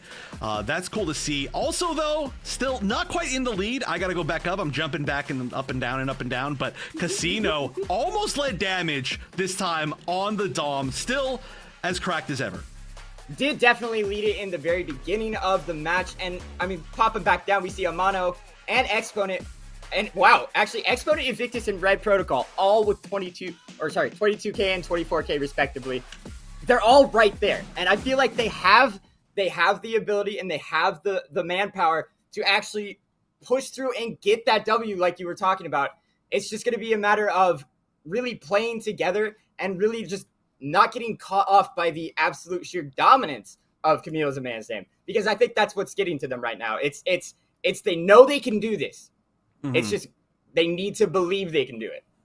Yeah, it's, I mean, they've got to stay confident for sure, without a doubt. I think the other big thing is, again, not to say that Chaotic isn't doing a great job with Barb, but it just seems to me, like, from what I've seen from all these teams over the weekend, that Susanoo is just, like, a little bit above. Like, when Susanoo pops that Trans Am, it's like old Exia popping Trans Am, where it's like, you might just wipe an entire team. And yes, we've seen some amazing comebacks from the Barb G maneuver, which I will never in my life be able to announce or pronounce, but it just isn't quite that, like, well, you might just win the game when you pop this. So we'll see if that it could be a switch, but we're going to be going to another short break as we set up game 3 of grand finals. This could be the final one. You're not going to want to go anywhere. We'll see if Kamille can take the tournament right after this. Up now, though, as you can see the pushback coming in from Asticassia. Top push. Chaotic with the G maneuver gets 1, and that's a huge one he gets on Focus. Push in and try and get this retake. 30 seconds left. They all going to get plentiful points if they manage to make it happen. It looks like they will. Exponent and Red Protocol both going down, and that's going to be 25% towards the retake. Focus taking down 2 as well. However, there's yeah, there it is. And on the board. And then immediately, yeah, but Amano used the Hades and went down immediately. It went to Zeech coming through. I don't know if it connected on enough. Arrow's gonna go down. That's gonna be 1, but somebody needs to get on point.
All right, welcome back, everybody. Gundam Evolution Summer Clash coming at you with some great action. I'm bringing this action to you with the help of one and only Wonder Chef.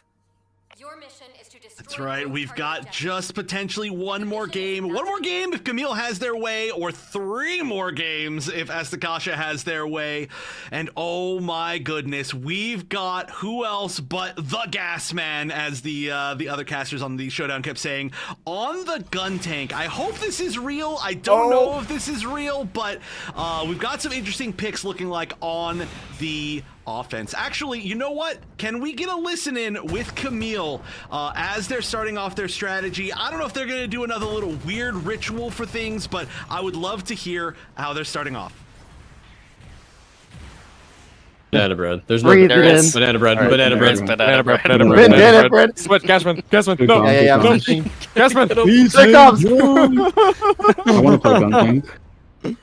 That's Okay. good, boys. Lock in. Alright, yep. Alright, go. Don't get Watch for sniped. mines, watch for Molly. Molly. We're good. Yep. Playing Zeta. They search. Zeta Careful. Yep. I'm dead to mines. I got you. Okay, we're good. The worst. Is that a half? They have dynamies. They have Take out, take dynamies. out. We int waypoint. Correct. I'm here. I'm on the right directed side. 3 times. Oh, Redirect. No axe. No axe. Look at Saz. Look Saz, at Saz. Got him. We shoved this. We shoved this. We don't have to. I'm on the enemies. Enemies Look one. at gas. Look at gas. Help gas. I'm one. Come on him. He's alone. Gas dead. Dead. Alright, healing push this. Is that a You're down 2. Saz just spawned. I'm taking left for that Gundam. Gundam half? He has to reload.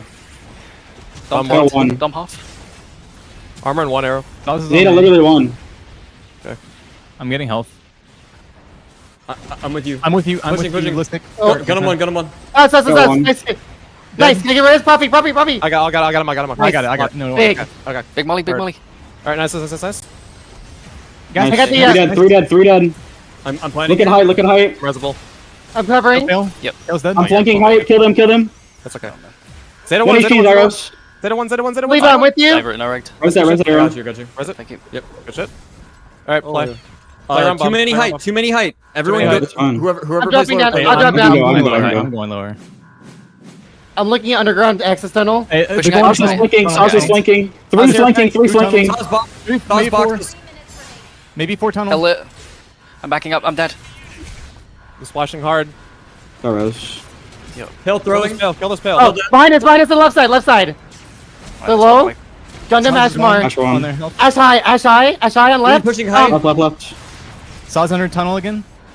Gundam behind us, Saris. He's half. Going for Gundam. Gun him Huge down. kill. Play bomb. Top left. Yeah, Three, two. play bomb. I'm weak. I'm playing bomb. Flash of me. I'm healing right now. Got him. Alright, we got it. Ash dead. Push their Still spawn. on Push height. their spawn now. Yeah, Run. Yeah. Hit one. All right, look at that. So well coordinated. That just took a few seconds. We barely even had time to talk. They're not listening. They've already taken the first point, and they are looking to continue to push. Look at this. There's nobody even really in position to try and defend the waypoint from Kamille right now. Yeah, the entirety of Kamille really barging in here with 5 G maneuvers. They're cooking, baby. And as I say that, though, arrow does go down, so a little bit of breathing room on the flank there. They're still trying to push back into this next bomb site plant. Casino does end up going down. Arrow and Gasman picking up the kills respectively. Yeah, you know what they're cooking? Banana bread, which right now is seeming pretty delicious. I haven't eaten all day, and we're getting close to maybe a chance where I can. If they continue to push like this, they are not quite going to get that bomb down. They look like they were close, but Red Protocol is going to be 1 tap away and finally going down to Casino. But that is 4 members down of Asticassia. It looks like, especially with 2 G maneuvers popped, this is going to be a plant. Oh yeah, the plant is inevitable here as Kamille is pushing in. Lots of G maneuvers still up for them, and 2 actually on the side of Asticassia. They're really going to hopefully use that Evictus Wiki combination here to try and retake this and get that defuse. Oh, the screaming Nimbus. Ooh, Zyros used literally just like flipped in the air to avoid the Screaming Nimbus. That was freaking sick. Somebody cap that highlight for sure. But we are going to continue this defense. It looks like we're losing some on both sides right now. The disarm is starting. Can anybody get in there to stop it? No. Only Arrow was in position, and it's just a little bit too far away for that Zaku 2 ranged damage. However, Gasman is coming back. Arrow got a pick as well on the defense, and so they might get another pick, or sorry, another plant really soon here. As Gasman, look at this, stacking up this extra armor. The Gas Man is cooking, baby, and he is sitting there looking pretty with another G maneuver. That Trans Am is going to be huge for his team as he just tries to avoid that damage, get back down to the plant side of A, and it looks like he's going to hopefully just bide his time and wait for the rest of his team to come to his aid. He's a League player. He's used to hiding in bushes, waiting for sure for those ganks, and that looks like exactly what he might be ending up doing. But only 30 seconds left-ish on this plant. Arrow's so far behind here, just trying to deal with Exponent. This is like a weird little fight because, of course, they retook that waypoint. Exponent just trying to shield it off. It looks like Gasman and Casino are going to be going down. There's still nobody quite there to get the full disarm, though. I'm not sure if they can build up enough people in time. The run back means that every takedown is permanent, but yeah, it looks like maybe finally they're gonna be able to. Can anybody get there in time? They're starting it, and it looks like this should be the disarm. Zyros is down, and look at that. Like you said, the disarm, it rings out. Ah! Zyros went down to his own flame grenade. That is definitely tragic, and sometimes it do be like that, yeah. But that was a lot of progress. Again, on the second point here, it's basically maximum progress. 95.7 is what we see on board. So at this point, that's already pretty good. You can defend for quite a while on the second point, even if they don't make it back into this push. But they did get 2 picks. Casino's going down in exchange, and a few members on Kamille are bleeding, so they might have to kind of regroup for one more big push, and we could see it behind Focus's Hades if Focus can actually stay up. Yeah, it just looks like they're not able to stay alive right now as they're all just kind of trickling in here. They do get the plant down, though. Profi doing a huge amount of work over here, but does end up getting cleaned up by Invictus himself. And look at that. We do see the pushback coming in here for the defense and the disarm. Ooh, that's really good, but Focus still has not used that Hades. It looks like we're gonna have, the big core of the Screaming Nimbus. Oh no, just kidding. Casino going down, getting melted. We would normally have that. We still probably will. They have the waypoint. Casino will come back soon, but Hades behind the Screaming Nimbus, and with the Profi having the funnels just for fun, that could be how they push down. Look, Invictus going down, has Hades as well, but is gonna have to run back from spawn, and I'm assuming that for this push, we're gonna see everything. Yep, Focus is sitting there pretty on his G maneuver, just beaming down the Zeta. And look at that. Oh, the axe coming out, taking down Casino. We see Gasman cooking over there, and the defuse is coming. Wow! He gets it in the nick of time, but look! Another plant! Yep, we've got it on A still, and that's gonna mean that we're gonna have to see the full defense here. Time is now running out. Everybody's healthy on the side of Kamille, but they're gonna have to stay healthy. The waypoint has been retaken. They've done such a good job of that on Asticassia, and now they're trying to take advantage of it, but that's gonna be a trade 1-for-1. Finally, the Hades pop. Focus taking down 2. Zyros is gonna go down as well, so the numbers advantage is not there for Kamille. The numbers advantage altogether was there for Asticassia, but 2 more going down, and that's going to be the combo of the Hades and, of course, that big Trans Am. This should be a disarm. There's not many left on the side of Asticassia that can defend, but who can be the one to actually get the disarm? They're taking their time here. Yeah, 9 seconds, and Gasman is just taking so much time away from them. The big axe in the corner, though, and he's going to go down. Focus is down now, too, but Zyros has that punch. He's coming in, and then it goes off. Oh, just barely. There looked like there were a lot more people up, but nobody was in position. I was a little bit confused in that last fight right there, but it looked like just Gasman running around and zipping through that entire map kept him up the perfect kind of amount of time to be able to stay and defend right there. It didn't seem like there was a huge numbers advantage, then suddenly there was, and suddenly there wasn't, then suddenly there was again, but overall, just staying up for a long enough time with that waypoint up was a beautiful move from Gasman. Yeah, absolutely. And then Profi with that just last second clutch pixel perfect axe to and then just his surge forward from that axe was able to actually be the thing I think that secured the bomb. right there for them. Oh my goodness, that was just so back and forth. I'm trying to catch my breath. I know. That was a hard one to follow for sure. But now we know this very well could be the final round. If we do not see Asticassia take this entire thing, both sites, this will be the entire tournament for Kamille. So they've got to make it happen. Let's see if there's any sort of changes as far as comps. It looks like everything's the same. Kamille really doesn't need to change their comp at all. They've been doing so well, but it looks like we may see a mono on the Gym Sniper. Not going to be going with the Dynamis. It's going to be the Gym Sniper, which we've seen a mono on before. Extremely strong on this suit. There's been some changes to it as well with like the aerial ability, but I need to see if it's going to work. If they can get some picks, that could be a great way to get in fast. But if it doesn't work, it can delay them long enough that they're not going to be able to make it. Potential start of the final round. I'm actually really excited for this, and I think that's a great switch up for a mono because I don't think that Kamille is actually ready for the GM Sniper. They don't have anybody to really challenge him there. Yeah, and just like that. Yeah, there we go. Good call. Yeah, immediately getting shot. Zyro's getting picked back up, but at the very minimum, it allowed everybody to push through. And Amano using the ability to shoot from the air there, going off the jump pad. Oh, trying to find just the little angles. Amano is one of the best gym snipers that we've seen. Can't shoot anymore. Does not have enough energy in the air. Boost gauge, I should say. But Zyro's going to be taking down two. That's going to be gigantic. And it has been neutralized. That's going to be more members of Asticassia getting melted. Amano's still up, but just alone, and that means it's going to be a little bit of a retreat. They might try to hunt him down, and it looks like it's going to work between the two ultimate flankers that have been putting the work on every team, Gasman and Arrow. We'll also include Listic in there because it switches off between them and Gasman, but that means that the delay is that much longer.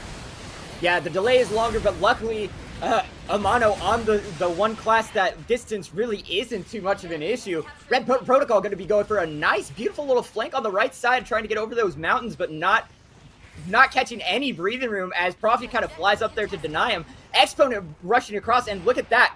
Just like that, the waypoint is theirs. However, the pushback is strong from Kamille. Oh yeah, maybe a little bit too strong. This is a full team wipe.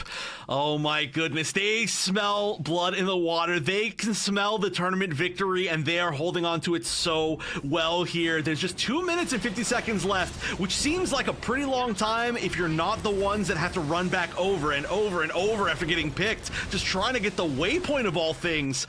So we've got to see Asticassia get some sort of coordination together. They don't have any G maneuvers. Two are up on the other side, and it's going to be Arrow and Gasman, which we've seen just coordinate together so well in almost like disgustingly good fashion. Can this push actually work out? The capture happens on the waypoint. Nobody's gone on either side. Finally, Casino going down, Exponent trading, but 3 members down on Kamille. This might finally be the opportunity if Gasman can't pull this back.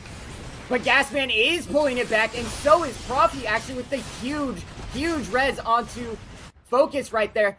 Oh, but it was just to get out alive, as we do see Invictus and Hax now up on their G maneuvers. Ooh, Invictus actually pretty low. Gonna have to maybe catch a little bit of healing before they can get back in. That's exactly what you see them do. But Invictus on the Pale Rider, very, very interesting. I did not even realize that was happening, but that makes a lot of sense with the mono. Was on the Sniper, now is gonna be on the Zeta. And so we are going to have to now have a big push. Gasman going down, that's gonna be a great start. Invictus on the Hades is gonna take down at least 1. 3 members going down altogether, but 3 trading back the other way with the Focus Hades combined with the Arrow G maneuver. Casino getting picked back up. That's going to be a plant, but there's not a lot of members to be able to defend it at all from Asticassia. Hax sitting here, Joel just throwing preemptively, trying to take down Arrow. It actually works, but there still might not be quite enough, as we are going to see the disarm. Yeah, the disarm, the punch out from Zyros, and Invictus picking up Zyros in return, but that was enough damage to really slow the roll there of Asticassia. Right, and you just need to slow them a little bit. At this point, for 60 more seconds. Yep, exactly 1 minute. They've got 1 G maneuver available. They might be able to build back up the Screaming Maneuvers from Wiki, but Casino's got the counter Screaming Maneuvers ready, available as well. Amano has to make this count. Let's see how many he can hit. And here it goes! No, I don't don't even know how many it hit, and it's going to be the entire team, actually, of Asticassia going down instead. Wow. They may have hit the door frame instead of going all the way through, and that's going to be a team kill. The other direction, 30 seconds left. Can they retake the waypoint? They can. That might be the nail in the coffin. Asticassia needs a miracle like no other. I don't even know if a miracle can save them at this point. 20 seconds is almost not even enough to get to the bomb. They need to just literally run through the other team. Look at that, oh, Wiki. wait a minute. He's That's going good. through, 2 picks. Yeah, that might be the way to get through. There's 8 Is it a seconds miracle left. on You UTC gotta stop Street? this. You gotta get the kill first. Wait. He's got the plant. He's got the plant. No way. And they get the plant goes off. That's unbelievable. The majority of the team of Kamille goes down. I had written this team off way too early. What a run back. That is extremely clutch. And now everybody's up and healthy on the side of Asticassia. They've got the waypoints, but they've got no G maneuvers. Nobody does in the entire game at this point. We're about to see Focus get back the Hades. That's going to have to be the retake option. Zyro's having to back up and heal a little bit. Wow, that was just insane. And we do see the Hades being popped out for Focus, and Asticassia unfortunately losing so many members. But right now, Bread Protocol does pick up Focus, so big pickup for them. And they're going to be going in for the defuse. 20 seconds left. It's going to be the last little bit here as Arrow goes forward, and that's going to be the game. Oh, an amazing attempt. The best attempt I have maybe ever seen in my entire life to fight back into that match. I literally cannot believe that we saw them get all the way past that waypoint, literally screaming Nimbus all the way to the bomb site, get the kill on the Pale Rider, and then plant. But even with all of that, it was not enough. Kamille is a man's name, and I am a man. Just simply too strong in this tournament, refusing to give up a single game. Despite how great all of these matches were, they are truly your champions for today in Summer Clash. Absolutely. Champions through and through. Both teams put up one hell of a fight, and like you said, it was amazing to see that pushback right there at the end from Asticassia. As we're going to get back into this replay right here, just beautiful, beautiful work for both teams. Ult economy out the wazoo. It was great to see all these players getting together and just showing us exactly what they're made of. But a huge GG's to Camille's man's name, your Summer Clash champions. Well, yeah, extremely well earned. Obviously, I feel like we almost don't even need to talk about their performance. In fact, I think I am, going to talk a little bit about Asticassia's performance. Absolutely. I think as a team, we know that, former second wind was super strong, but these changes that they've made, some of their new pickups, I feel like they're gelling together really well as a team. They just were slightly out of range to be able to take out Kamille every single game. I mean, they really put it to them. They made them bleed, but they didn't make them bleed enough. They didn't need stitches. They only need a little bit of a Band-Aid, and there was a little bit too many Band-Aids available, I think, for Kamille. So great stuff to Asticassia placing second. They're still within the money. That's going to be big for them.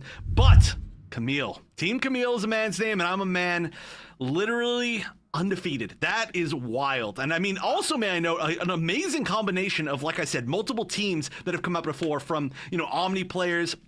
I don't know if technically Gasman's an Omni player, but, just great players all around that have really come together, and they meshed super well, even when we heard it in comms.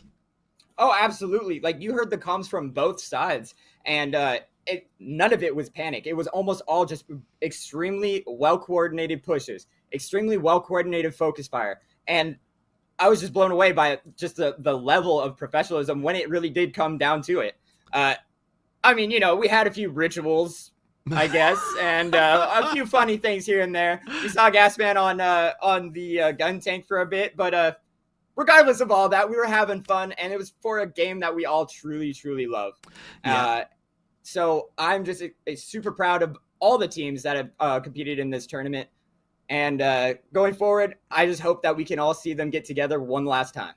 Yeah, I agree. I mean, I said it before, but I just want to say this again. The fact that we had one of our best tournaments of all time in the post cancellation of the game, after we know that the game's getting shut down, the fact that it wasn't just everybody saying, oh well, see you later. It was like, okay, these teams, they want to keep playing. They want to show what they can do all the way until the last final minute. I feel like that's like a super great thing about this community. I'm super happy that I got to cast here, you know, with, of course, I'm glad I got to cast this with you. These finals have been amazing. Also, just with everybody else, you know, we got a whole bunch of different people around this time. We got Ryan, we got Cyber, who I got to cast for the first time today. We had JJ earlier. Of course, we unfortunately couldn't see Jamerson make it, but, you know, huge shouts to him always. So, you know, we just got this great combination, this great group of everything towards the end, players that were in different teams kind of popping up, like for example like Hacks, you know, after their team shut down, like coming back up over here, placing second, doing an amazing job.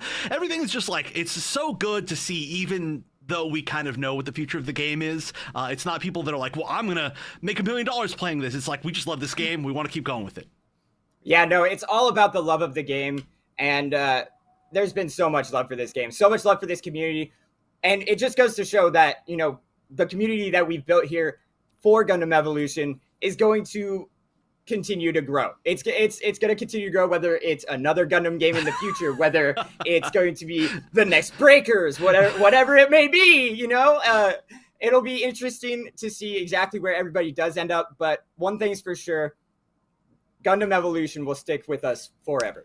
Yeah, I'm excited to see where everybody goes after this, because there's so many talented people in the community, right? Like, so many people that are obviously talented coming from other games, but then have continued to show off here, and I feel like people from different games. I mean, like, look, even on that final team, right, on Kamille, we have players that, you know, like, for example, Gasman's a League player, Casino comes from arena shooters, we've had people come from, you know, like, I don't know, Battlefield on that team, obviously, with, like, Focus and stuff, and then, like, everything in between, right? Like, a lot of them know each other from Planet Side and random stuff. So it's like a bunch of talented people all getting together from different places, and then now we may be splitting up a little bit, but you know, the connections are still like really good, and definitely some people are going to be teaming together in future games. I'm excited to see that. But of course, if we gotta look at one person for damage for the entire day, it's Focus.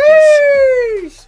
My goodness gracious, look at that KD, look at the damage, look at the kills. Just an absolute star performance from Focus, holding it down for Camille's and Man's Name. I gotta say, big shout out to Amano. He had the Titan against him in Focus, and he did just as well on that Zeta. Yeah, definitely not easy. Again, I mean, that was a tough, close game to have. So you can even see the damage here was pretty much in line with each other, minus Focus, who's just unbelievable. But if you don't look at Focus, you know, I actually covered it with my hand for a second. Obviously, nobody can see that. But if you do the same thing, it looks really even, right? We've got like the 32s. I mean, even Amano, you know, is like kind of high above everybody else. We've got the 38Ks. We've got it's like close-ish, but Focus, yeah, really pushed it over the edge. And that is just, I guess, what I was saying before, right? The Pale Rider, it really means a lot in these really close meta matchups. No, absolutely. And actually, when I was looking at all the numbers right there, I noticed that not a single player on Team Kamille had less than 30 kills. Oh my gosh, that's insane. Certainly a lot. That is just wild. There's a reason you only stay consistent enough to win a difficult tournament like this, not just against obviously some other amazing West teams, but even against the, you know, competition from Asia that has some GGGP players in it, and multiple of them. We saw a bunch of those icons today.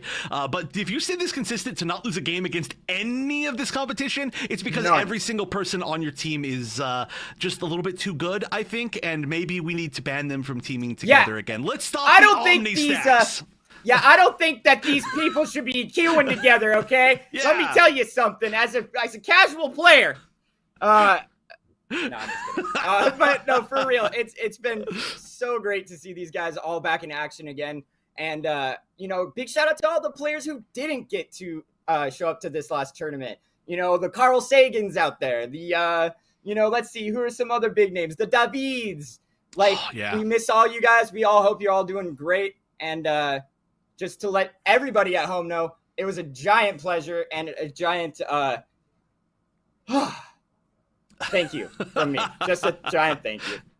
Yeah, I'm glad that we got to do these finals together. I do think that we're setting up an interview at the moment. I'm not sure if it's going to fully go down. We're trying to get somebody from the side of Kamille to talk to us a little bit, just get their final thoughts. Looks like maybe are they here? Are we just wait? Are we doing this straight up? I don't know. I think Casino joined, but I don't know if Casino's live yet. So I'm gonna wait to guarantee that. We're gonna wait for Lux. Lux is always. Oh, there we go. Oh my God, I'm so big. My face is so big, and it's Casino. Hello, What's Casino. up? How y'all doing? Oh my goodness, Lord Casino. Sorry, I'm trying to get into frame here. You're already perfectly framed. That's messed up. That's cheating.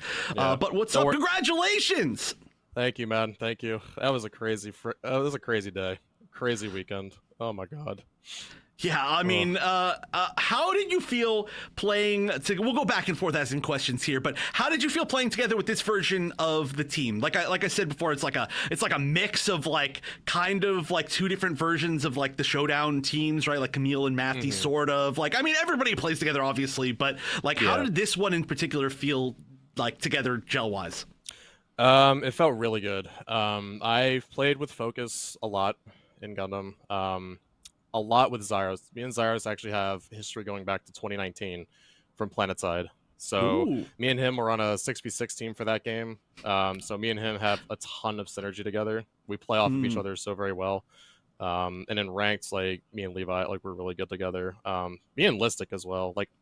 Both of our Susan players, the armor synergy with Dom armor is just amazing to do. Me and Gasman originally in season 1 and 2, we were just duo ranked, and I would just armor him on farm and he'd kill 4 or 5 people.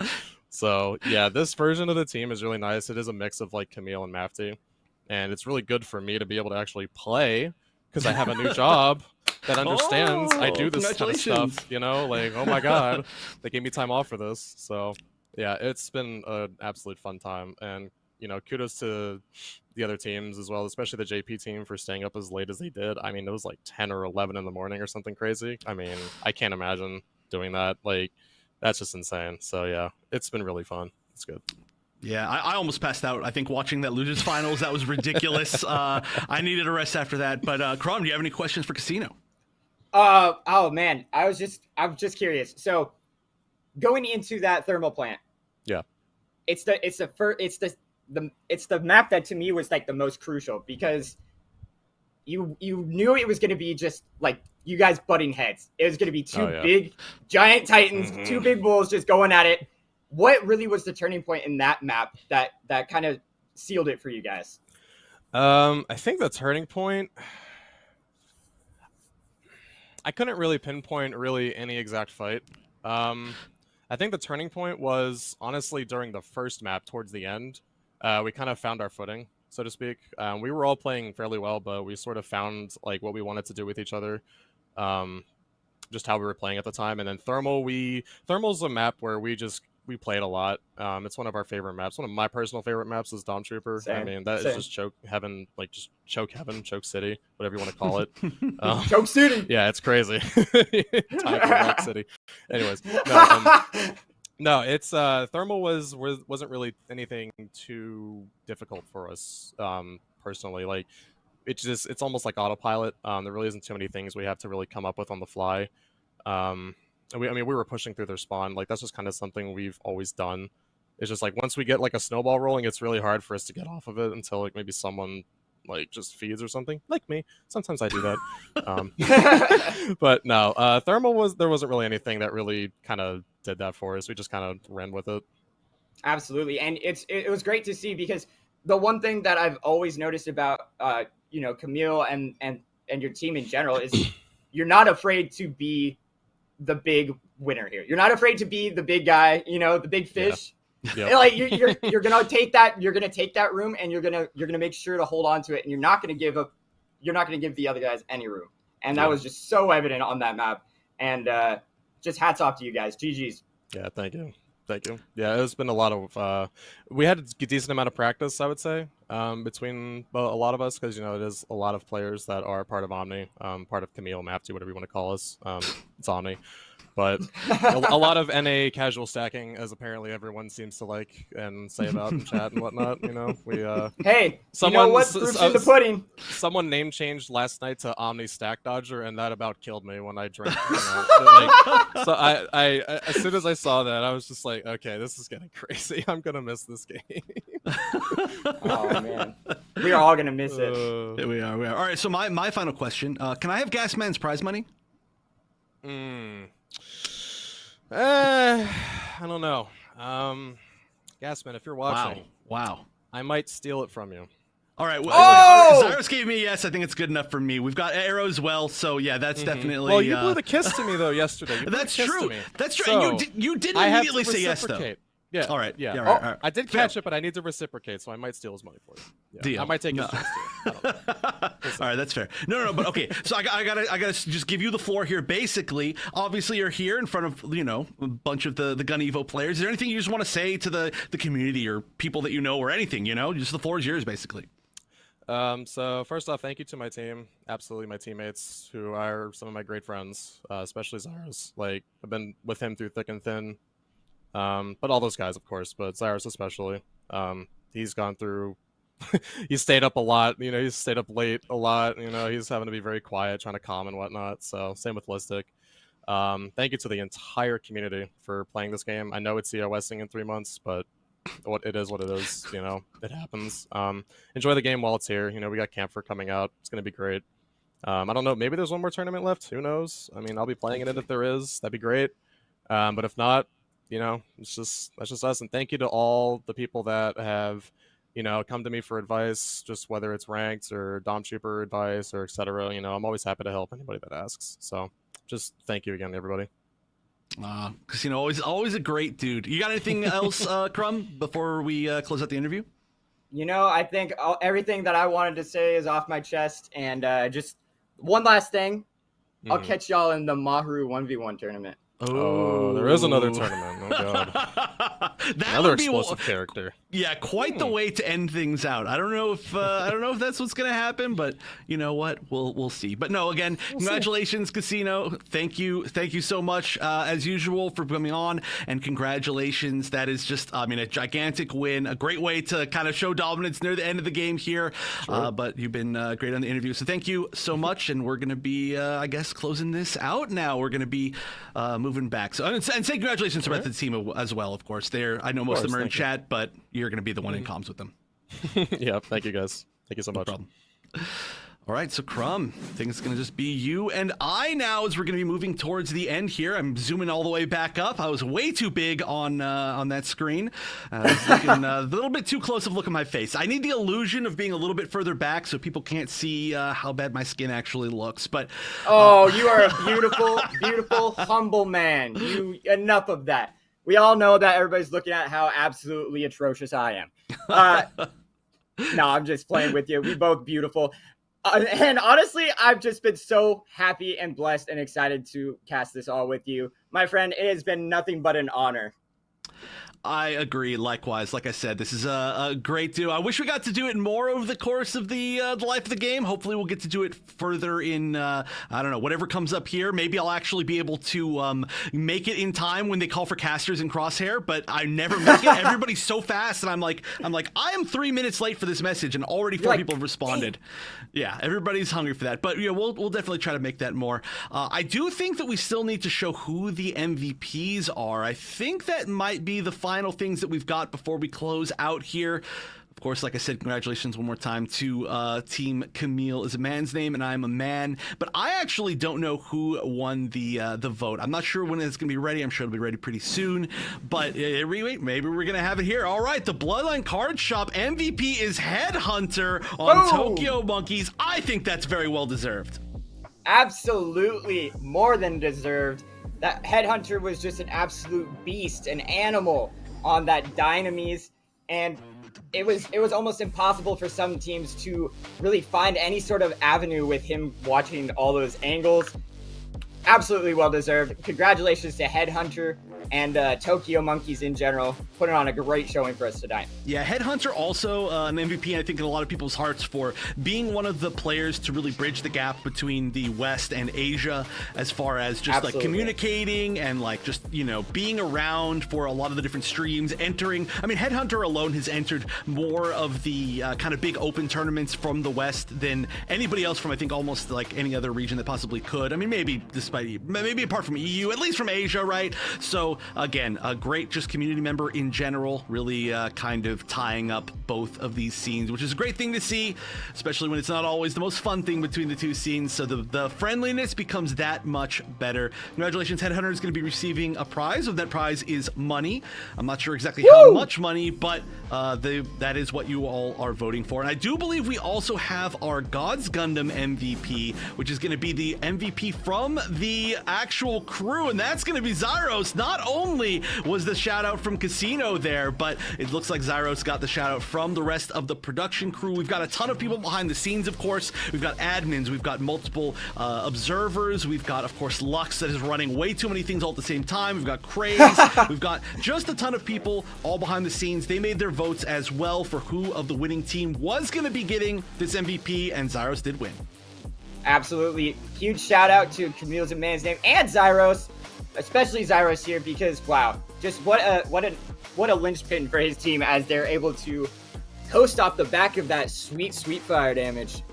Oh yeah, and everybody in chat making fun of the one repair. I wonder who the one repair was on. Can we get the replay? Can we look back at the tournament? That person clearly, truly the most important member of the team. But yeah, congratulations. It's not always easy to see the Ashmar as kind of an MVP. A lot of times they do just do all that extra damage. They fly around, they flank. They don't really look like a star per se until we get the big punches, but the big punches matter a lot too, and all of that matters a lot. So Zyros there for a long time. And I mean, literally we just heard from Casino how important of an MVP Zyros is. So congratulations to both of our MVPs, Headhunter and Zyros.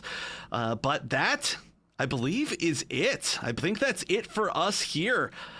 So I think, wait. No, we've got the full record for the groups, I guess, if we wanted to look back at how that played out, but this was Asticassia. See how we all got here. Yeah, exactly. If we just want to kind of take a recap, right? Asticassia was, of course, first place in that group. Tokyo Monkeys second. TwistedSin, those are the qualifiers. But I want to give a shout out to every other team that entered as well. Of course, Satoris and Satoris 2, which Too Cool, by the way, is a great way to do that. Extended Warranty, and of course, Portland Burnsiders.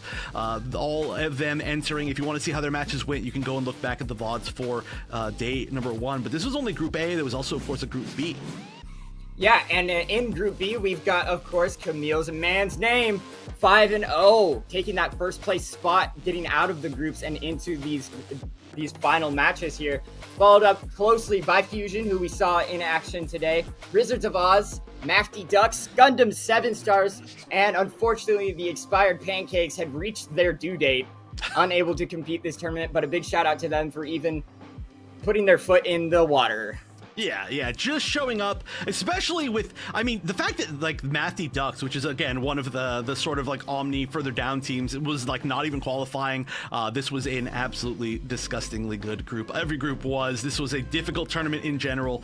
But, yeah, shout outs to all the teams that did enter and we didn't get a chance to see today. Also, Wizards of Oz we didn't get a chance to see today. I think they were the only other team that did qualify for the top 6, but we didn't see them on day 2. So, again, shout outs to every single one of these teams. Then we can look one final time at the bracket and how it went down, and you can see your ultimate champions for Summer Clash are Kamille's a man's name and I am a man, winning 3-0 over Asticassia in the grand finals. Third place going to Tokyo Monkeys, fourth place going to Fusion, and then a tie for fifth going to TwistedSin and Wizards of Oz. Absolutely, it's been an absolute honor and pleasure to be casting this with you and for the people at home. Thank you so much, everybody. Thank you to the Breakout Series. This has been the Summer Clash. I have been Lacrum. This has been Wonder Chef. Yeah, then I have been Wonder Chef. And I think before we close out, I'm sorry, I think it was such a good closing that they hit me with the pick race. With the pick race. Oh, we did get. They tricked me. The pick rate's coming in last. All right, we'll get through this quick, and then we'll finish your thought. Culinary Trading Post. Everybody loves it, apparently. One of the best-looking maps. Best-looking map in the game, I'm calling it out. Mountain RNG Lab, hypest map in the game. Underground Command Center, apparently one of the hyper maps in the game. And those are our top 3. There we go. The stats are good. We've seen it all. We haven't seen Lunar Comm Station, but that's okay. Maybe we'll see it in Gun Evo 2, right? But that is... Work on the C point. That's all I have to say. Yeah, understandable. Nobody really likes running back 40 seconds to a point. Surprisingly, maybe a little bit of a surprise to some people, maybe a little bit of a surprise to not. We actually almost banned it in the Barbone V1 tournament because we didn't want people having to run back for so long. But anyway, all right, I want to give you a second chance here to do that closing out because I think that was amazing. Well, thank you so much, Wonder Chef. From the bottom of my heart, thank you to everybody who competed tonight. And a special shout out to Kamille's and Man's Name for their first place victory, clinching this Summer Clash, becoming your Summer Clash champions. I have been Lacrum. And I've been Wonder Chef. And we'll see y'all at the next one. Hopefully. Yes. Right? Like they have the ability to like really push through. Oh, look at that. Oh my god. No. Yeah, Sraimu needs to be taken care of. Okay, it does look like there's probably a good chance that we will end up seeing this diffused. Unless something comes in very last minute. Everybody's really low. That's wait. But we're not quite there yet. We gotta get one more big final push. Who is that? Into the corner. Oh, there it is. Yeah. Wait, pretty strongly. They're trying to get some more picks here, maybe get a retake, but everybody is healthy on that side for TwistedSin. They're actually gotta be really careful because honestly, Toby because they were trying to hold the checkpoint and defuse a bomb. 2 minutes left or a minute left. I was like, oh, how do we approach this? You know, we've been trying for 3 minutes. Yeah, you see, like, it's so hard for them to keep health.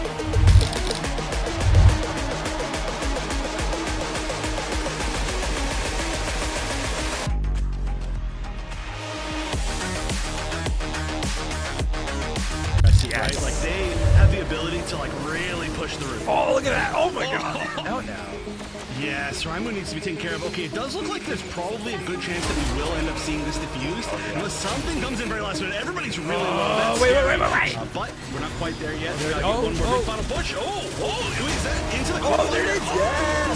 Wait, pretty strongly. They're trying to get some more picks here, maybe get a retake, but everybody is healthy on that side for TwistedSin. They're actually gotta be really careful because honestly, Toby because they were trying to hold the checkpoint and defuse a bomb.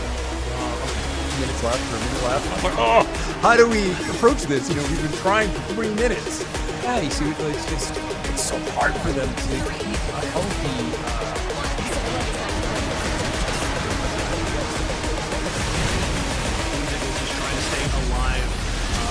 Saying, we saw TwistedSin, we saw Head. Speaking of landing a bomb properly, that was a really nice setup. Unite, oh my god, I called Unite again. I'm gonna do that a million times. G-maneuver is the word here, and that is going to lead one to being running around, trying to get the picks.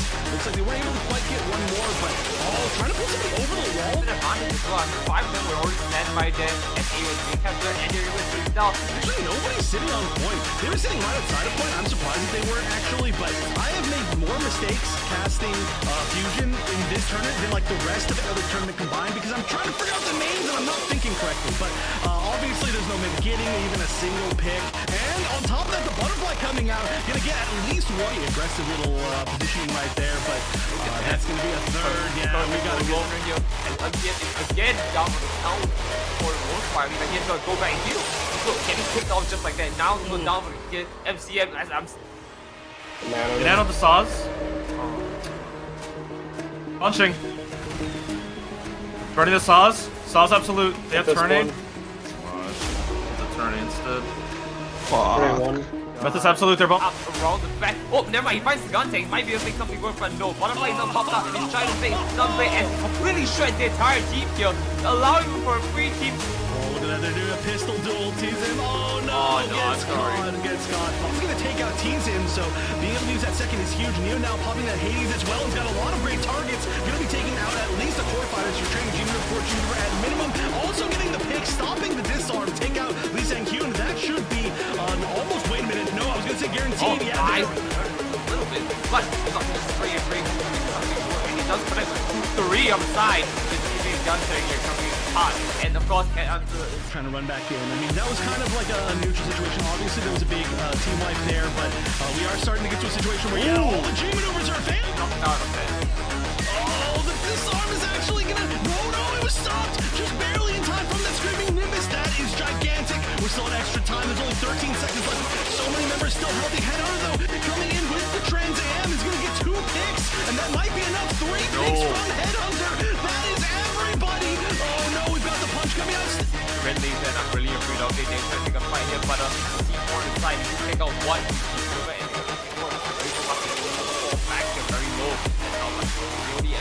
Pick is going to be huge. Already they're going to get 1. They need to push in now. The Hades activated, but such a huge stall. You're not getting left to know. That's a full whip. Super unfortunate to see. Still though, at least got 1 pick. Maybe advantage of it. Let's see. It's coming out. Might be able to get this. They get this. They have a fruit available if there's any chance. Yeah, it looks like even the Screaming Nimbus wasn't able to get any miles. パンチ打ったパンチ打ったあー当たってんのそれ当たったよすごいおー強く That was a huge stun. That's gonna be 2 picks now from the side of Fusion. Oh, I keep using the same joke because I'm nothing better than same pose history. And this is gone. We're going back for the flyer, and if we can just even sneak in and do a little bit of extra damage, especially with high height or Hades, this could be enough. Oh, huge punch to stop that world. Both of them now on the Susano dueling on a map that they have dueled on so Mystic, though, threatening, or I'm sorry, Chaotic threatening from above is going to get chased down by Pro, coming down the path very, very soon, and we're actually starting to see them. Super Napalm going down as well. I love to see it. I love to see it as we go take a tree out. Someone needs to come in and contest. Axia, where are you at? Gasman is now for the count. He's here. Focus not allowing them to go out here. And that's 2 for the side for the Hades. Just 1 G maneuver alone. Super Napalm's going to come in. Not going to really get that much. Going to space out a little bit. Gasman getting all that extra shields from taking members down. And just going to continue with this offense, but trying to deal with the Trans Am. What's that going to do for them at this point? I mean, they've just got to wait it out. Ooh, Hacks might go down here. Damage unless you're the one who gets cut up by Chaotic. On the other side, though, Gasman is shutting down just as many in the melee versus melee fight, and only really that's their goal. They got wiped as we said that. I think that was their punishment, but wow, what an amazing first push from them. That was so well coordinated. You can do, you can say words, I'm sure. I'm confident, and especially with the momentum that they have, I feel like that's going to be the case. Gasman going to close out 1 more. Actually, no, that was Casino getting that hit, who I mentioned earlier got to be pumped. Sansabi has pumped his G maneuver. We're going to see how this plays out now as we do try and go in Hades. Well, this might be what they need. That's going to be a huge number of picks. They're going to have to do 1 more hit as the Mega Charge is being disarmed. No, being shut down just in time. And who else but Gasman to turn it all around? Gasman and Arrow. Barely a chance here, and yeah, I don't know if anybody's gonna be in space, but oh no, the stun! The G maneuver from the Zeta. Hold it! They still have it. That was or rather, they amazing. Started, but again, disrupted, right? And like, that's gonna hurt this. What? And with the amp, not great for him. He just landed there, and that's not good. You see Profi going down. Meantime, we have 3 other G maneuvers on standby waiting for it, and we can see it pushing forward, trying to take a fight here. 1 down the side, 2. Gonna have to try to get the bomb down, but at this point, what are you gonna do? There's no. You see also on the side of Asticassia with Exponent up on the Saz G, and Headhunter actually be popping out the G maneuver. Huge killing spree right now. Back into this. We do see the butterfly. It's out though. We get 2 picks. We get 3. Oh baby, the butterfly's flying free. Yeah, that's like a good majority of the team of Asticassia is up, is healthy, Boom! is defending. Yunoki getting bonked on the head. Bonk. 3-4 G maneuvers available on the side of Asticassia. They're going down very quickly. Oh, wow. 2 G maneuvers are punter. Red Protocol for sure able to do that, but you have to be in the right positioning, especially when you can't quite see them through the building, through the roof. So we'll see if we can get to that spot. That's 3 picks. That's 4 picks. Ridiculous. So good, but we have to be careful now. This is about to be butterfly time, I think. Wow. It is. The 2-3, and then the butterfly is out. And he does get actually. Punched. Wow, he got punched out of the air. He got punched, and yes, and Chaotic used his G maneuver too. They used double G maneuver to counter that. That was so focused. That was decided Tokyo Monkeys as they're gonna have a bit of a split push to your Headhunter, just getting called out. We're gonna see Yachty jump in with that shotgun, getting the shield broken though by Chaotic, Woo! Getting the counter takedown. I don't know if there's enough right then and there, and it looks like what he did was almost enough to stop them completely. But as I say that, we do see the butterfly out, and it does ring true. 2 going down, looking for more. But it's gonna be the plants on A, but they are bleeding as a team. And 2 going down. from Hacks, and Hacks getting picked, but it looks like the Amano, who also is up on their team maneuver, moved out 5 team maneuver. Pick 2 picks now. That might be enough to shut down this offensive push as well, including and does find nothing. But he's gonna go forward with the rest of his team, and that's survive. Pick up, yeah. Wow, I saw that one all the way through with the counter punch. That's gonna connect on multiple, and we're gonna see 2 members now go down from Tokyo. You have to say we are here now. 3 minutes and 40 seconds on the clock. One big push in could be a lot, and that has the triple slash. So if the team of Tokyo Monkeys is not careful, they are gonna get melted. However, they're the ones doing the melting currently. 1 tick has been guaranteed. The Hades being used as well to shut this down. Yachty. Cracks go down for both sides, but it's gonna be 3 down. Almost 4, almost before this totally loses. Okay, let's see. Is it gonna take yet? Oh no! X-Men, it's time to get out. He's going down. They get a pick. That's 3. Oh no! Kanata going down. Amano going down as well. Tokyo Monkeys. Asticassia so low on health with Red Protocol going down real quick. Yeah, cannot go to those skies when you've got hits that you can get. Amano getting dangerously low, but he is going to be coming up on that G maneuver really quick. The Hades being popped for Zisaramuke. That's gonna be no answered. So many different angles. They weren't ready for the damage from above. Amano shooting through the grates with the Hades. What a good stretch. They're going for 3. Headhunter trying to escape, but you can only escape for so long. Just kidding. Amazing. He's gonna be the option this time. No, they weren't quite able to get that off. Yoda's gonna come down with the axes and actually counter core fighter. Let's see if it works this time. Woo, baby, we going flying. What is this defense? The pincer maneuver right there to take back the waypoint. Gax for Yachty as this team is going to go streaming across the point. Red Protocol, look at that. Rainbow Monkey and Lisong, the beam confuse is going to be there. And there it is, it breaks out! Wow, 3! That's a triple! That's gonna be 4 just to confirm. Wiki's still there. We're gonna be popping everything basically in the meantime. And that's gonna be at least the first pick of Yachty going down. 4 members immediately going down. 5, and that's a full team. There we go. Anybody find the 3, moment? 2, 1, Asticassia! Enemy team was like they're ribbons. And then look at that, the response from Exponent. Busting out the demon over there, and it looks like Wiki's gonna hit the dot. And look at this, yeah, this is gonna be probably one more takedown here, and that's going to, again, the way in. Yeah, it's showtime and it's go time, baby. We get to see 2 ring out. And Invictus is trying to be the one Casino by the body, but no, yes, Casino with the G maneuver as much as possible. 2 seconds, 1, they're on the DQ. Oh, they do it with arrows. Right there, and we see the pushback from Asticassia as they're sliding in here. Big axe! Alongside the Screaming Nimbus, they're gonna have to do everything. Amano's gonna get one pick. Focus is actually gonna take down Hacks in return, but that's gonna be Invictus taking up the 3rd, and 3, 4 down, 5 down. Fuse is starting to happen. Can anybody stop it? The shots are coming in. No, they're just down there. They're fighting everyone. Now, though, as we see the pushback coming in from Asticassia. Top push.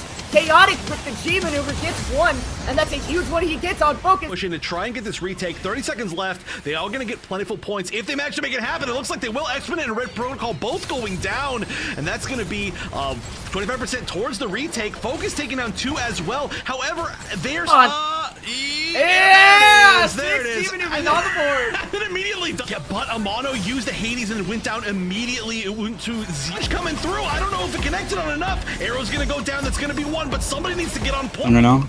Got him. There, we got it. Asta, push this Stolen. one. Casino, but that is 3-4 members down of Asticassia. It looks like, especially with Zyros is going to go down as well, so the numbers advantage is not there for Kamille. The numbers advantage altogether was there for Asticassia, but 2 more going down, and that's going to be the combo from them. The big axe in the corner, though, and he's going to go down. Focus is down now, too. But Zyros has that punch. He's coming in, and then it goes off.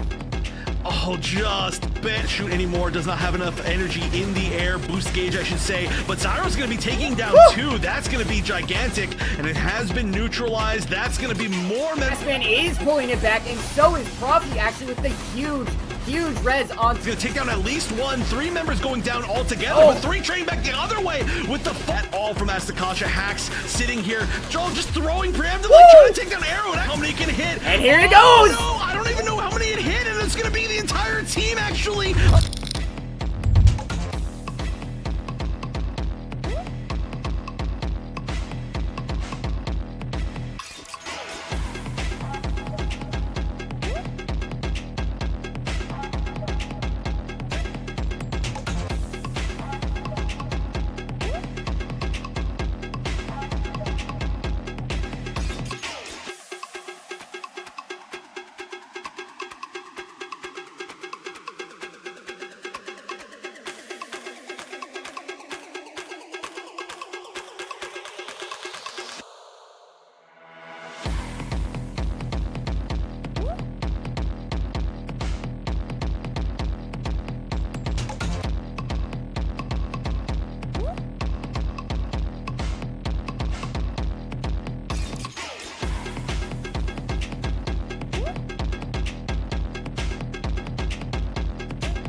This is my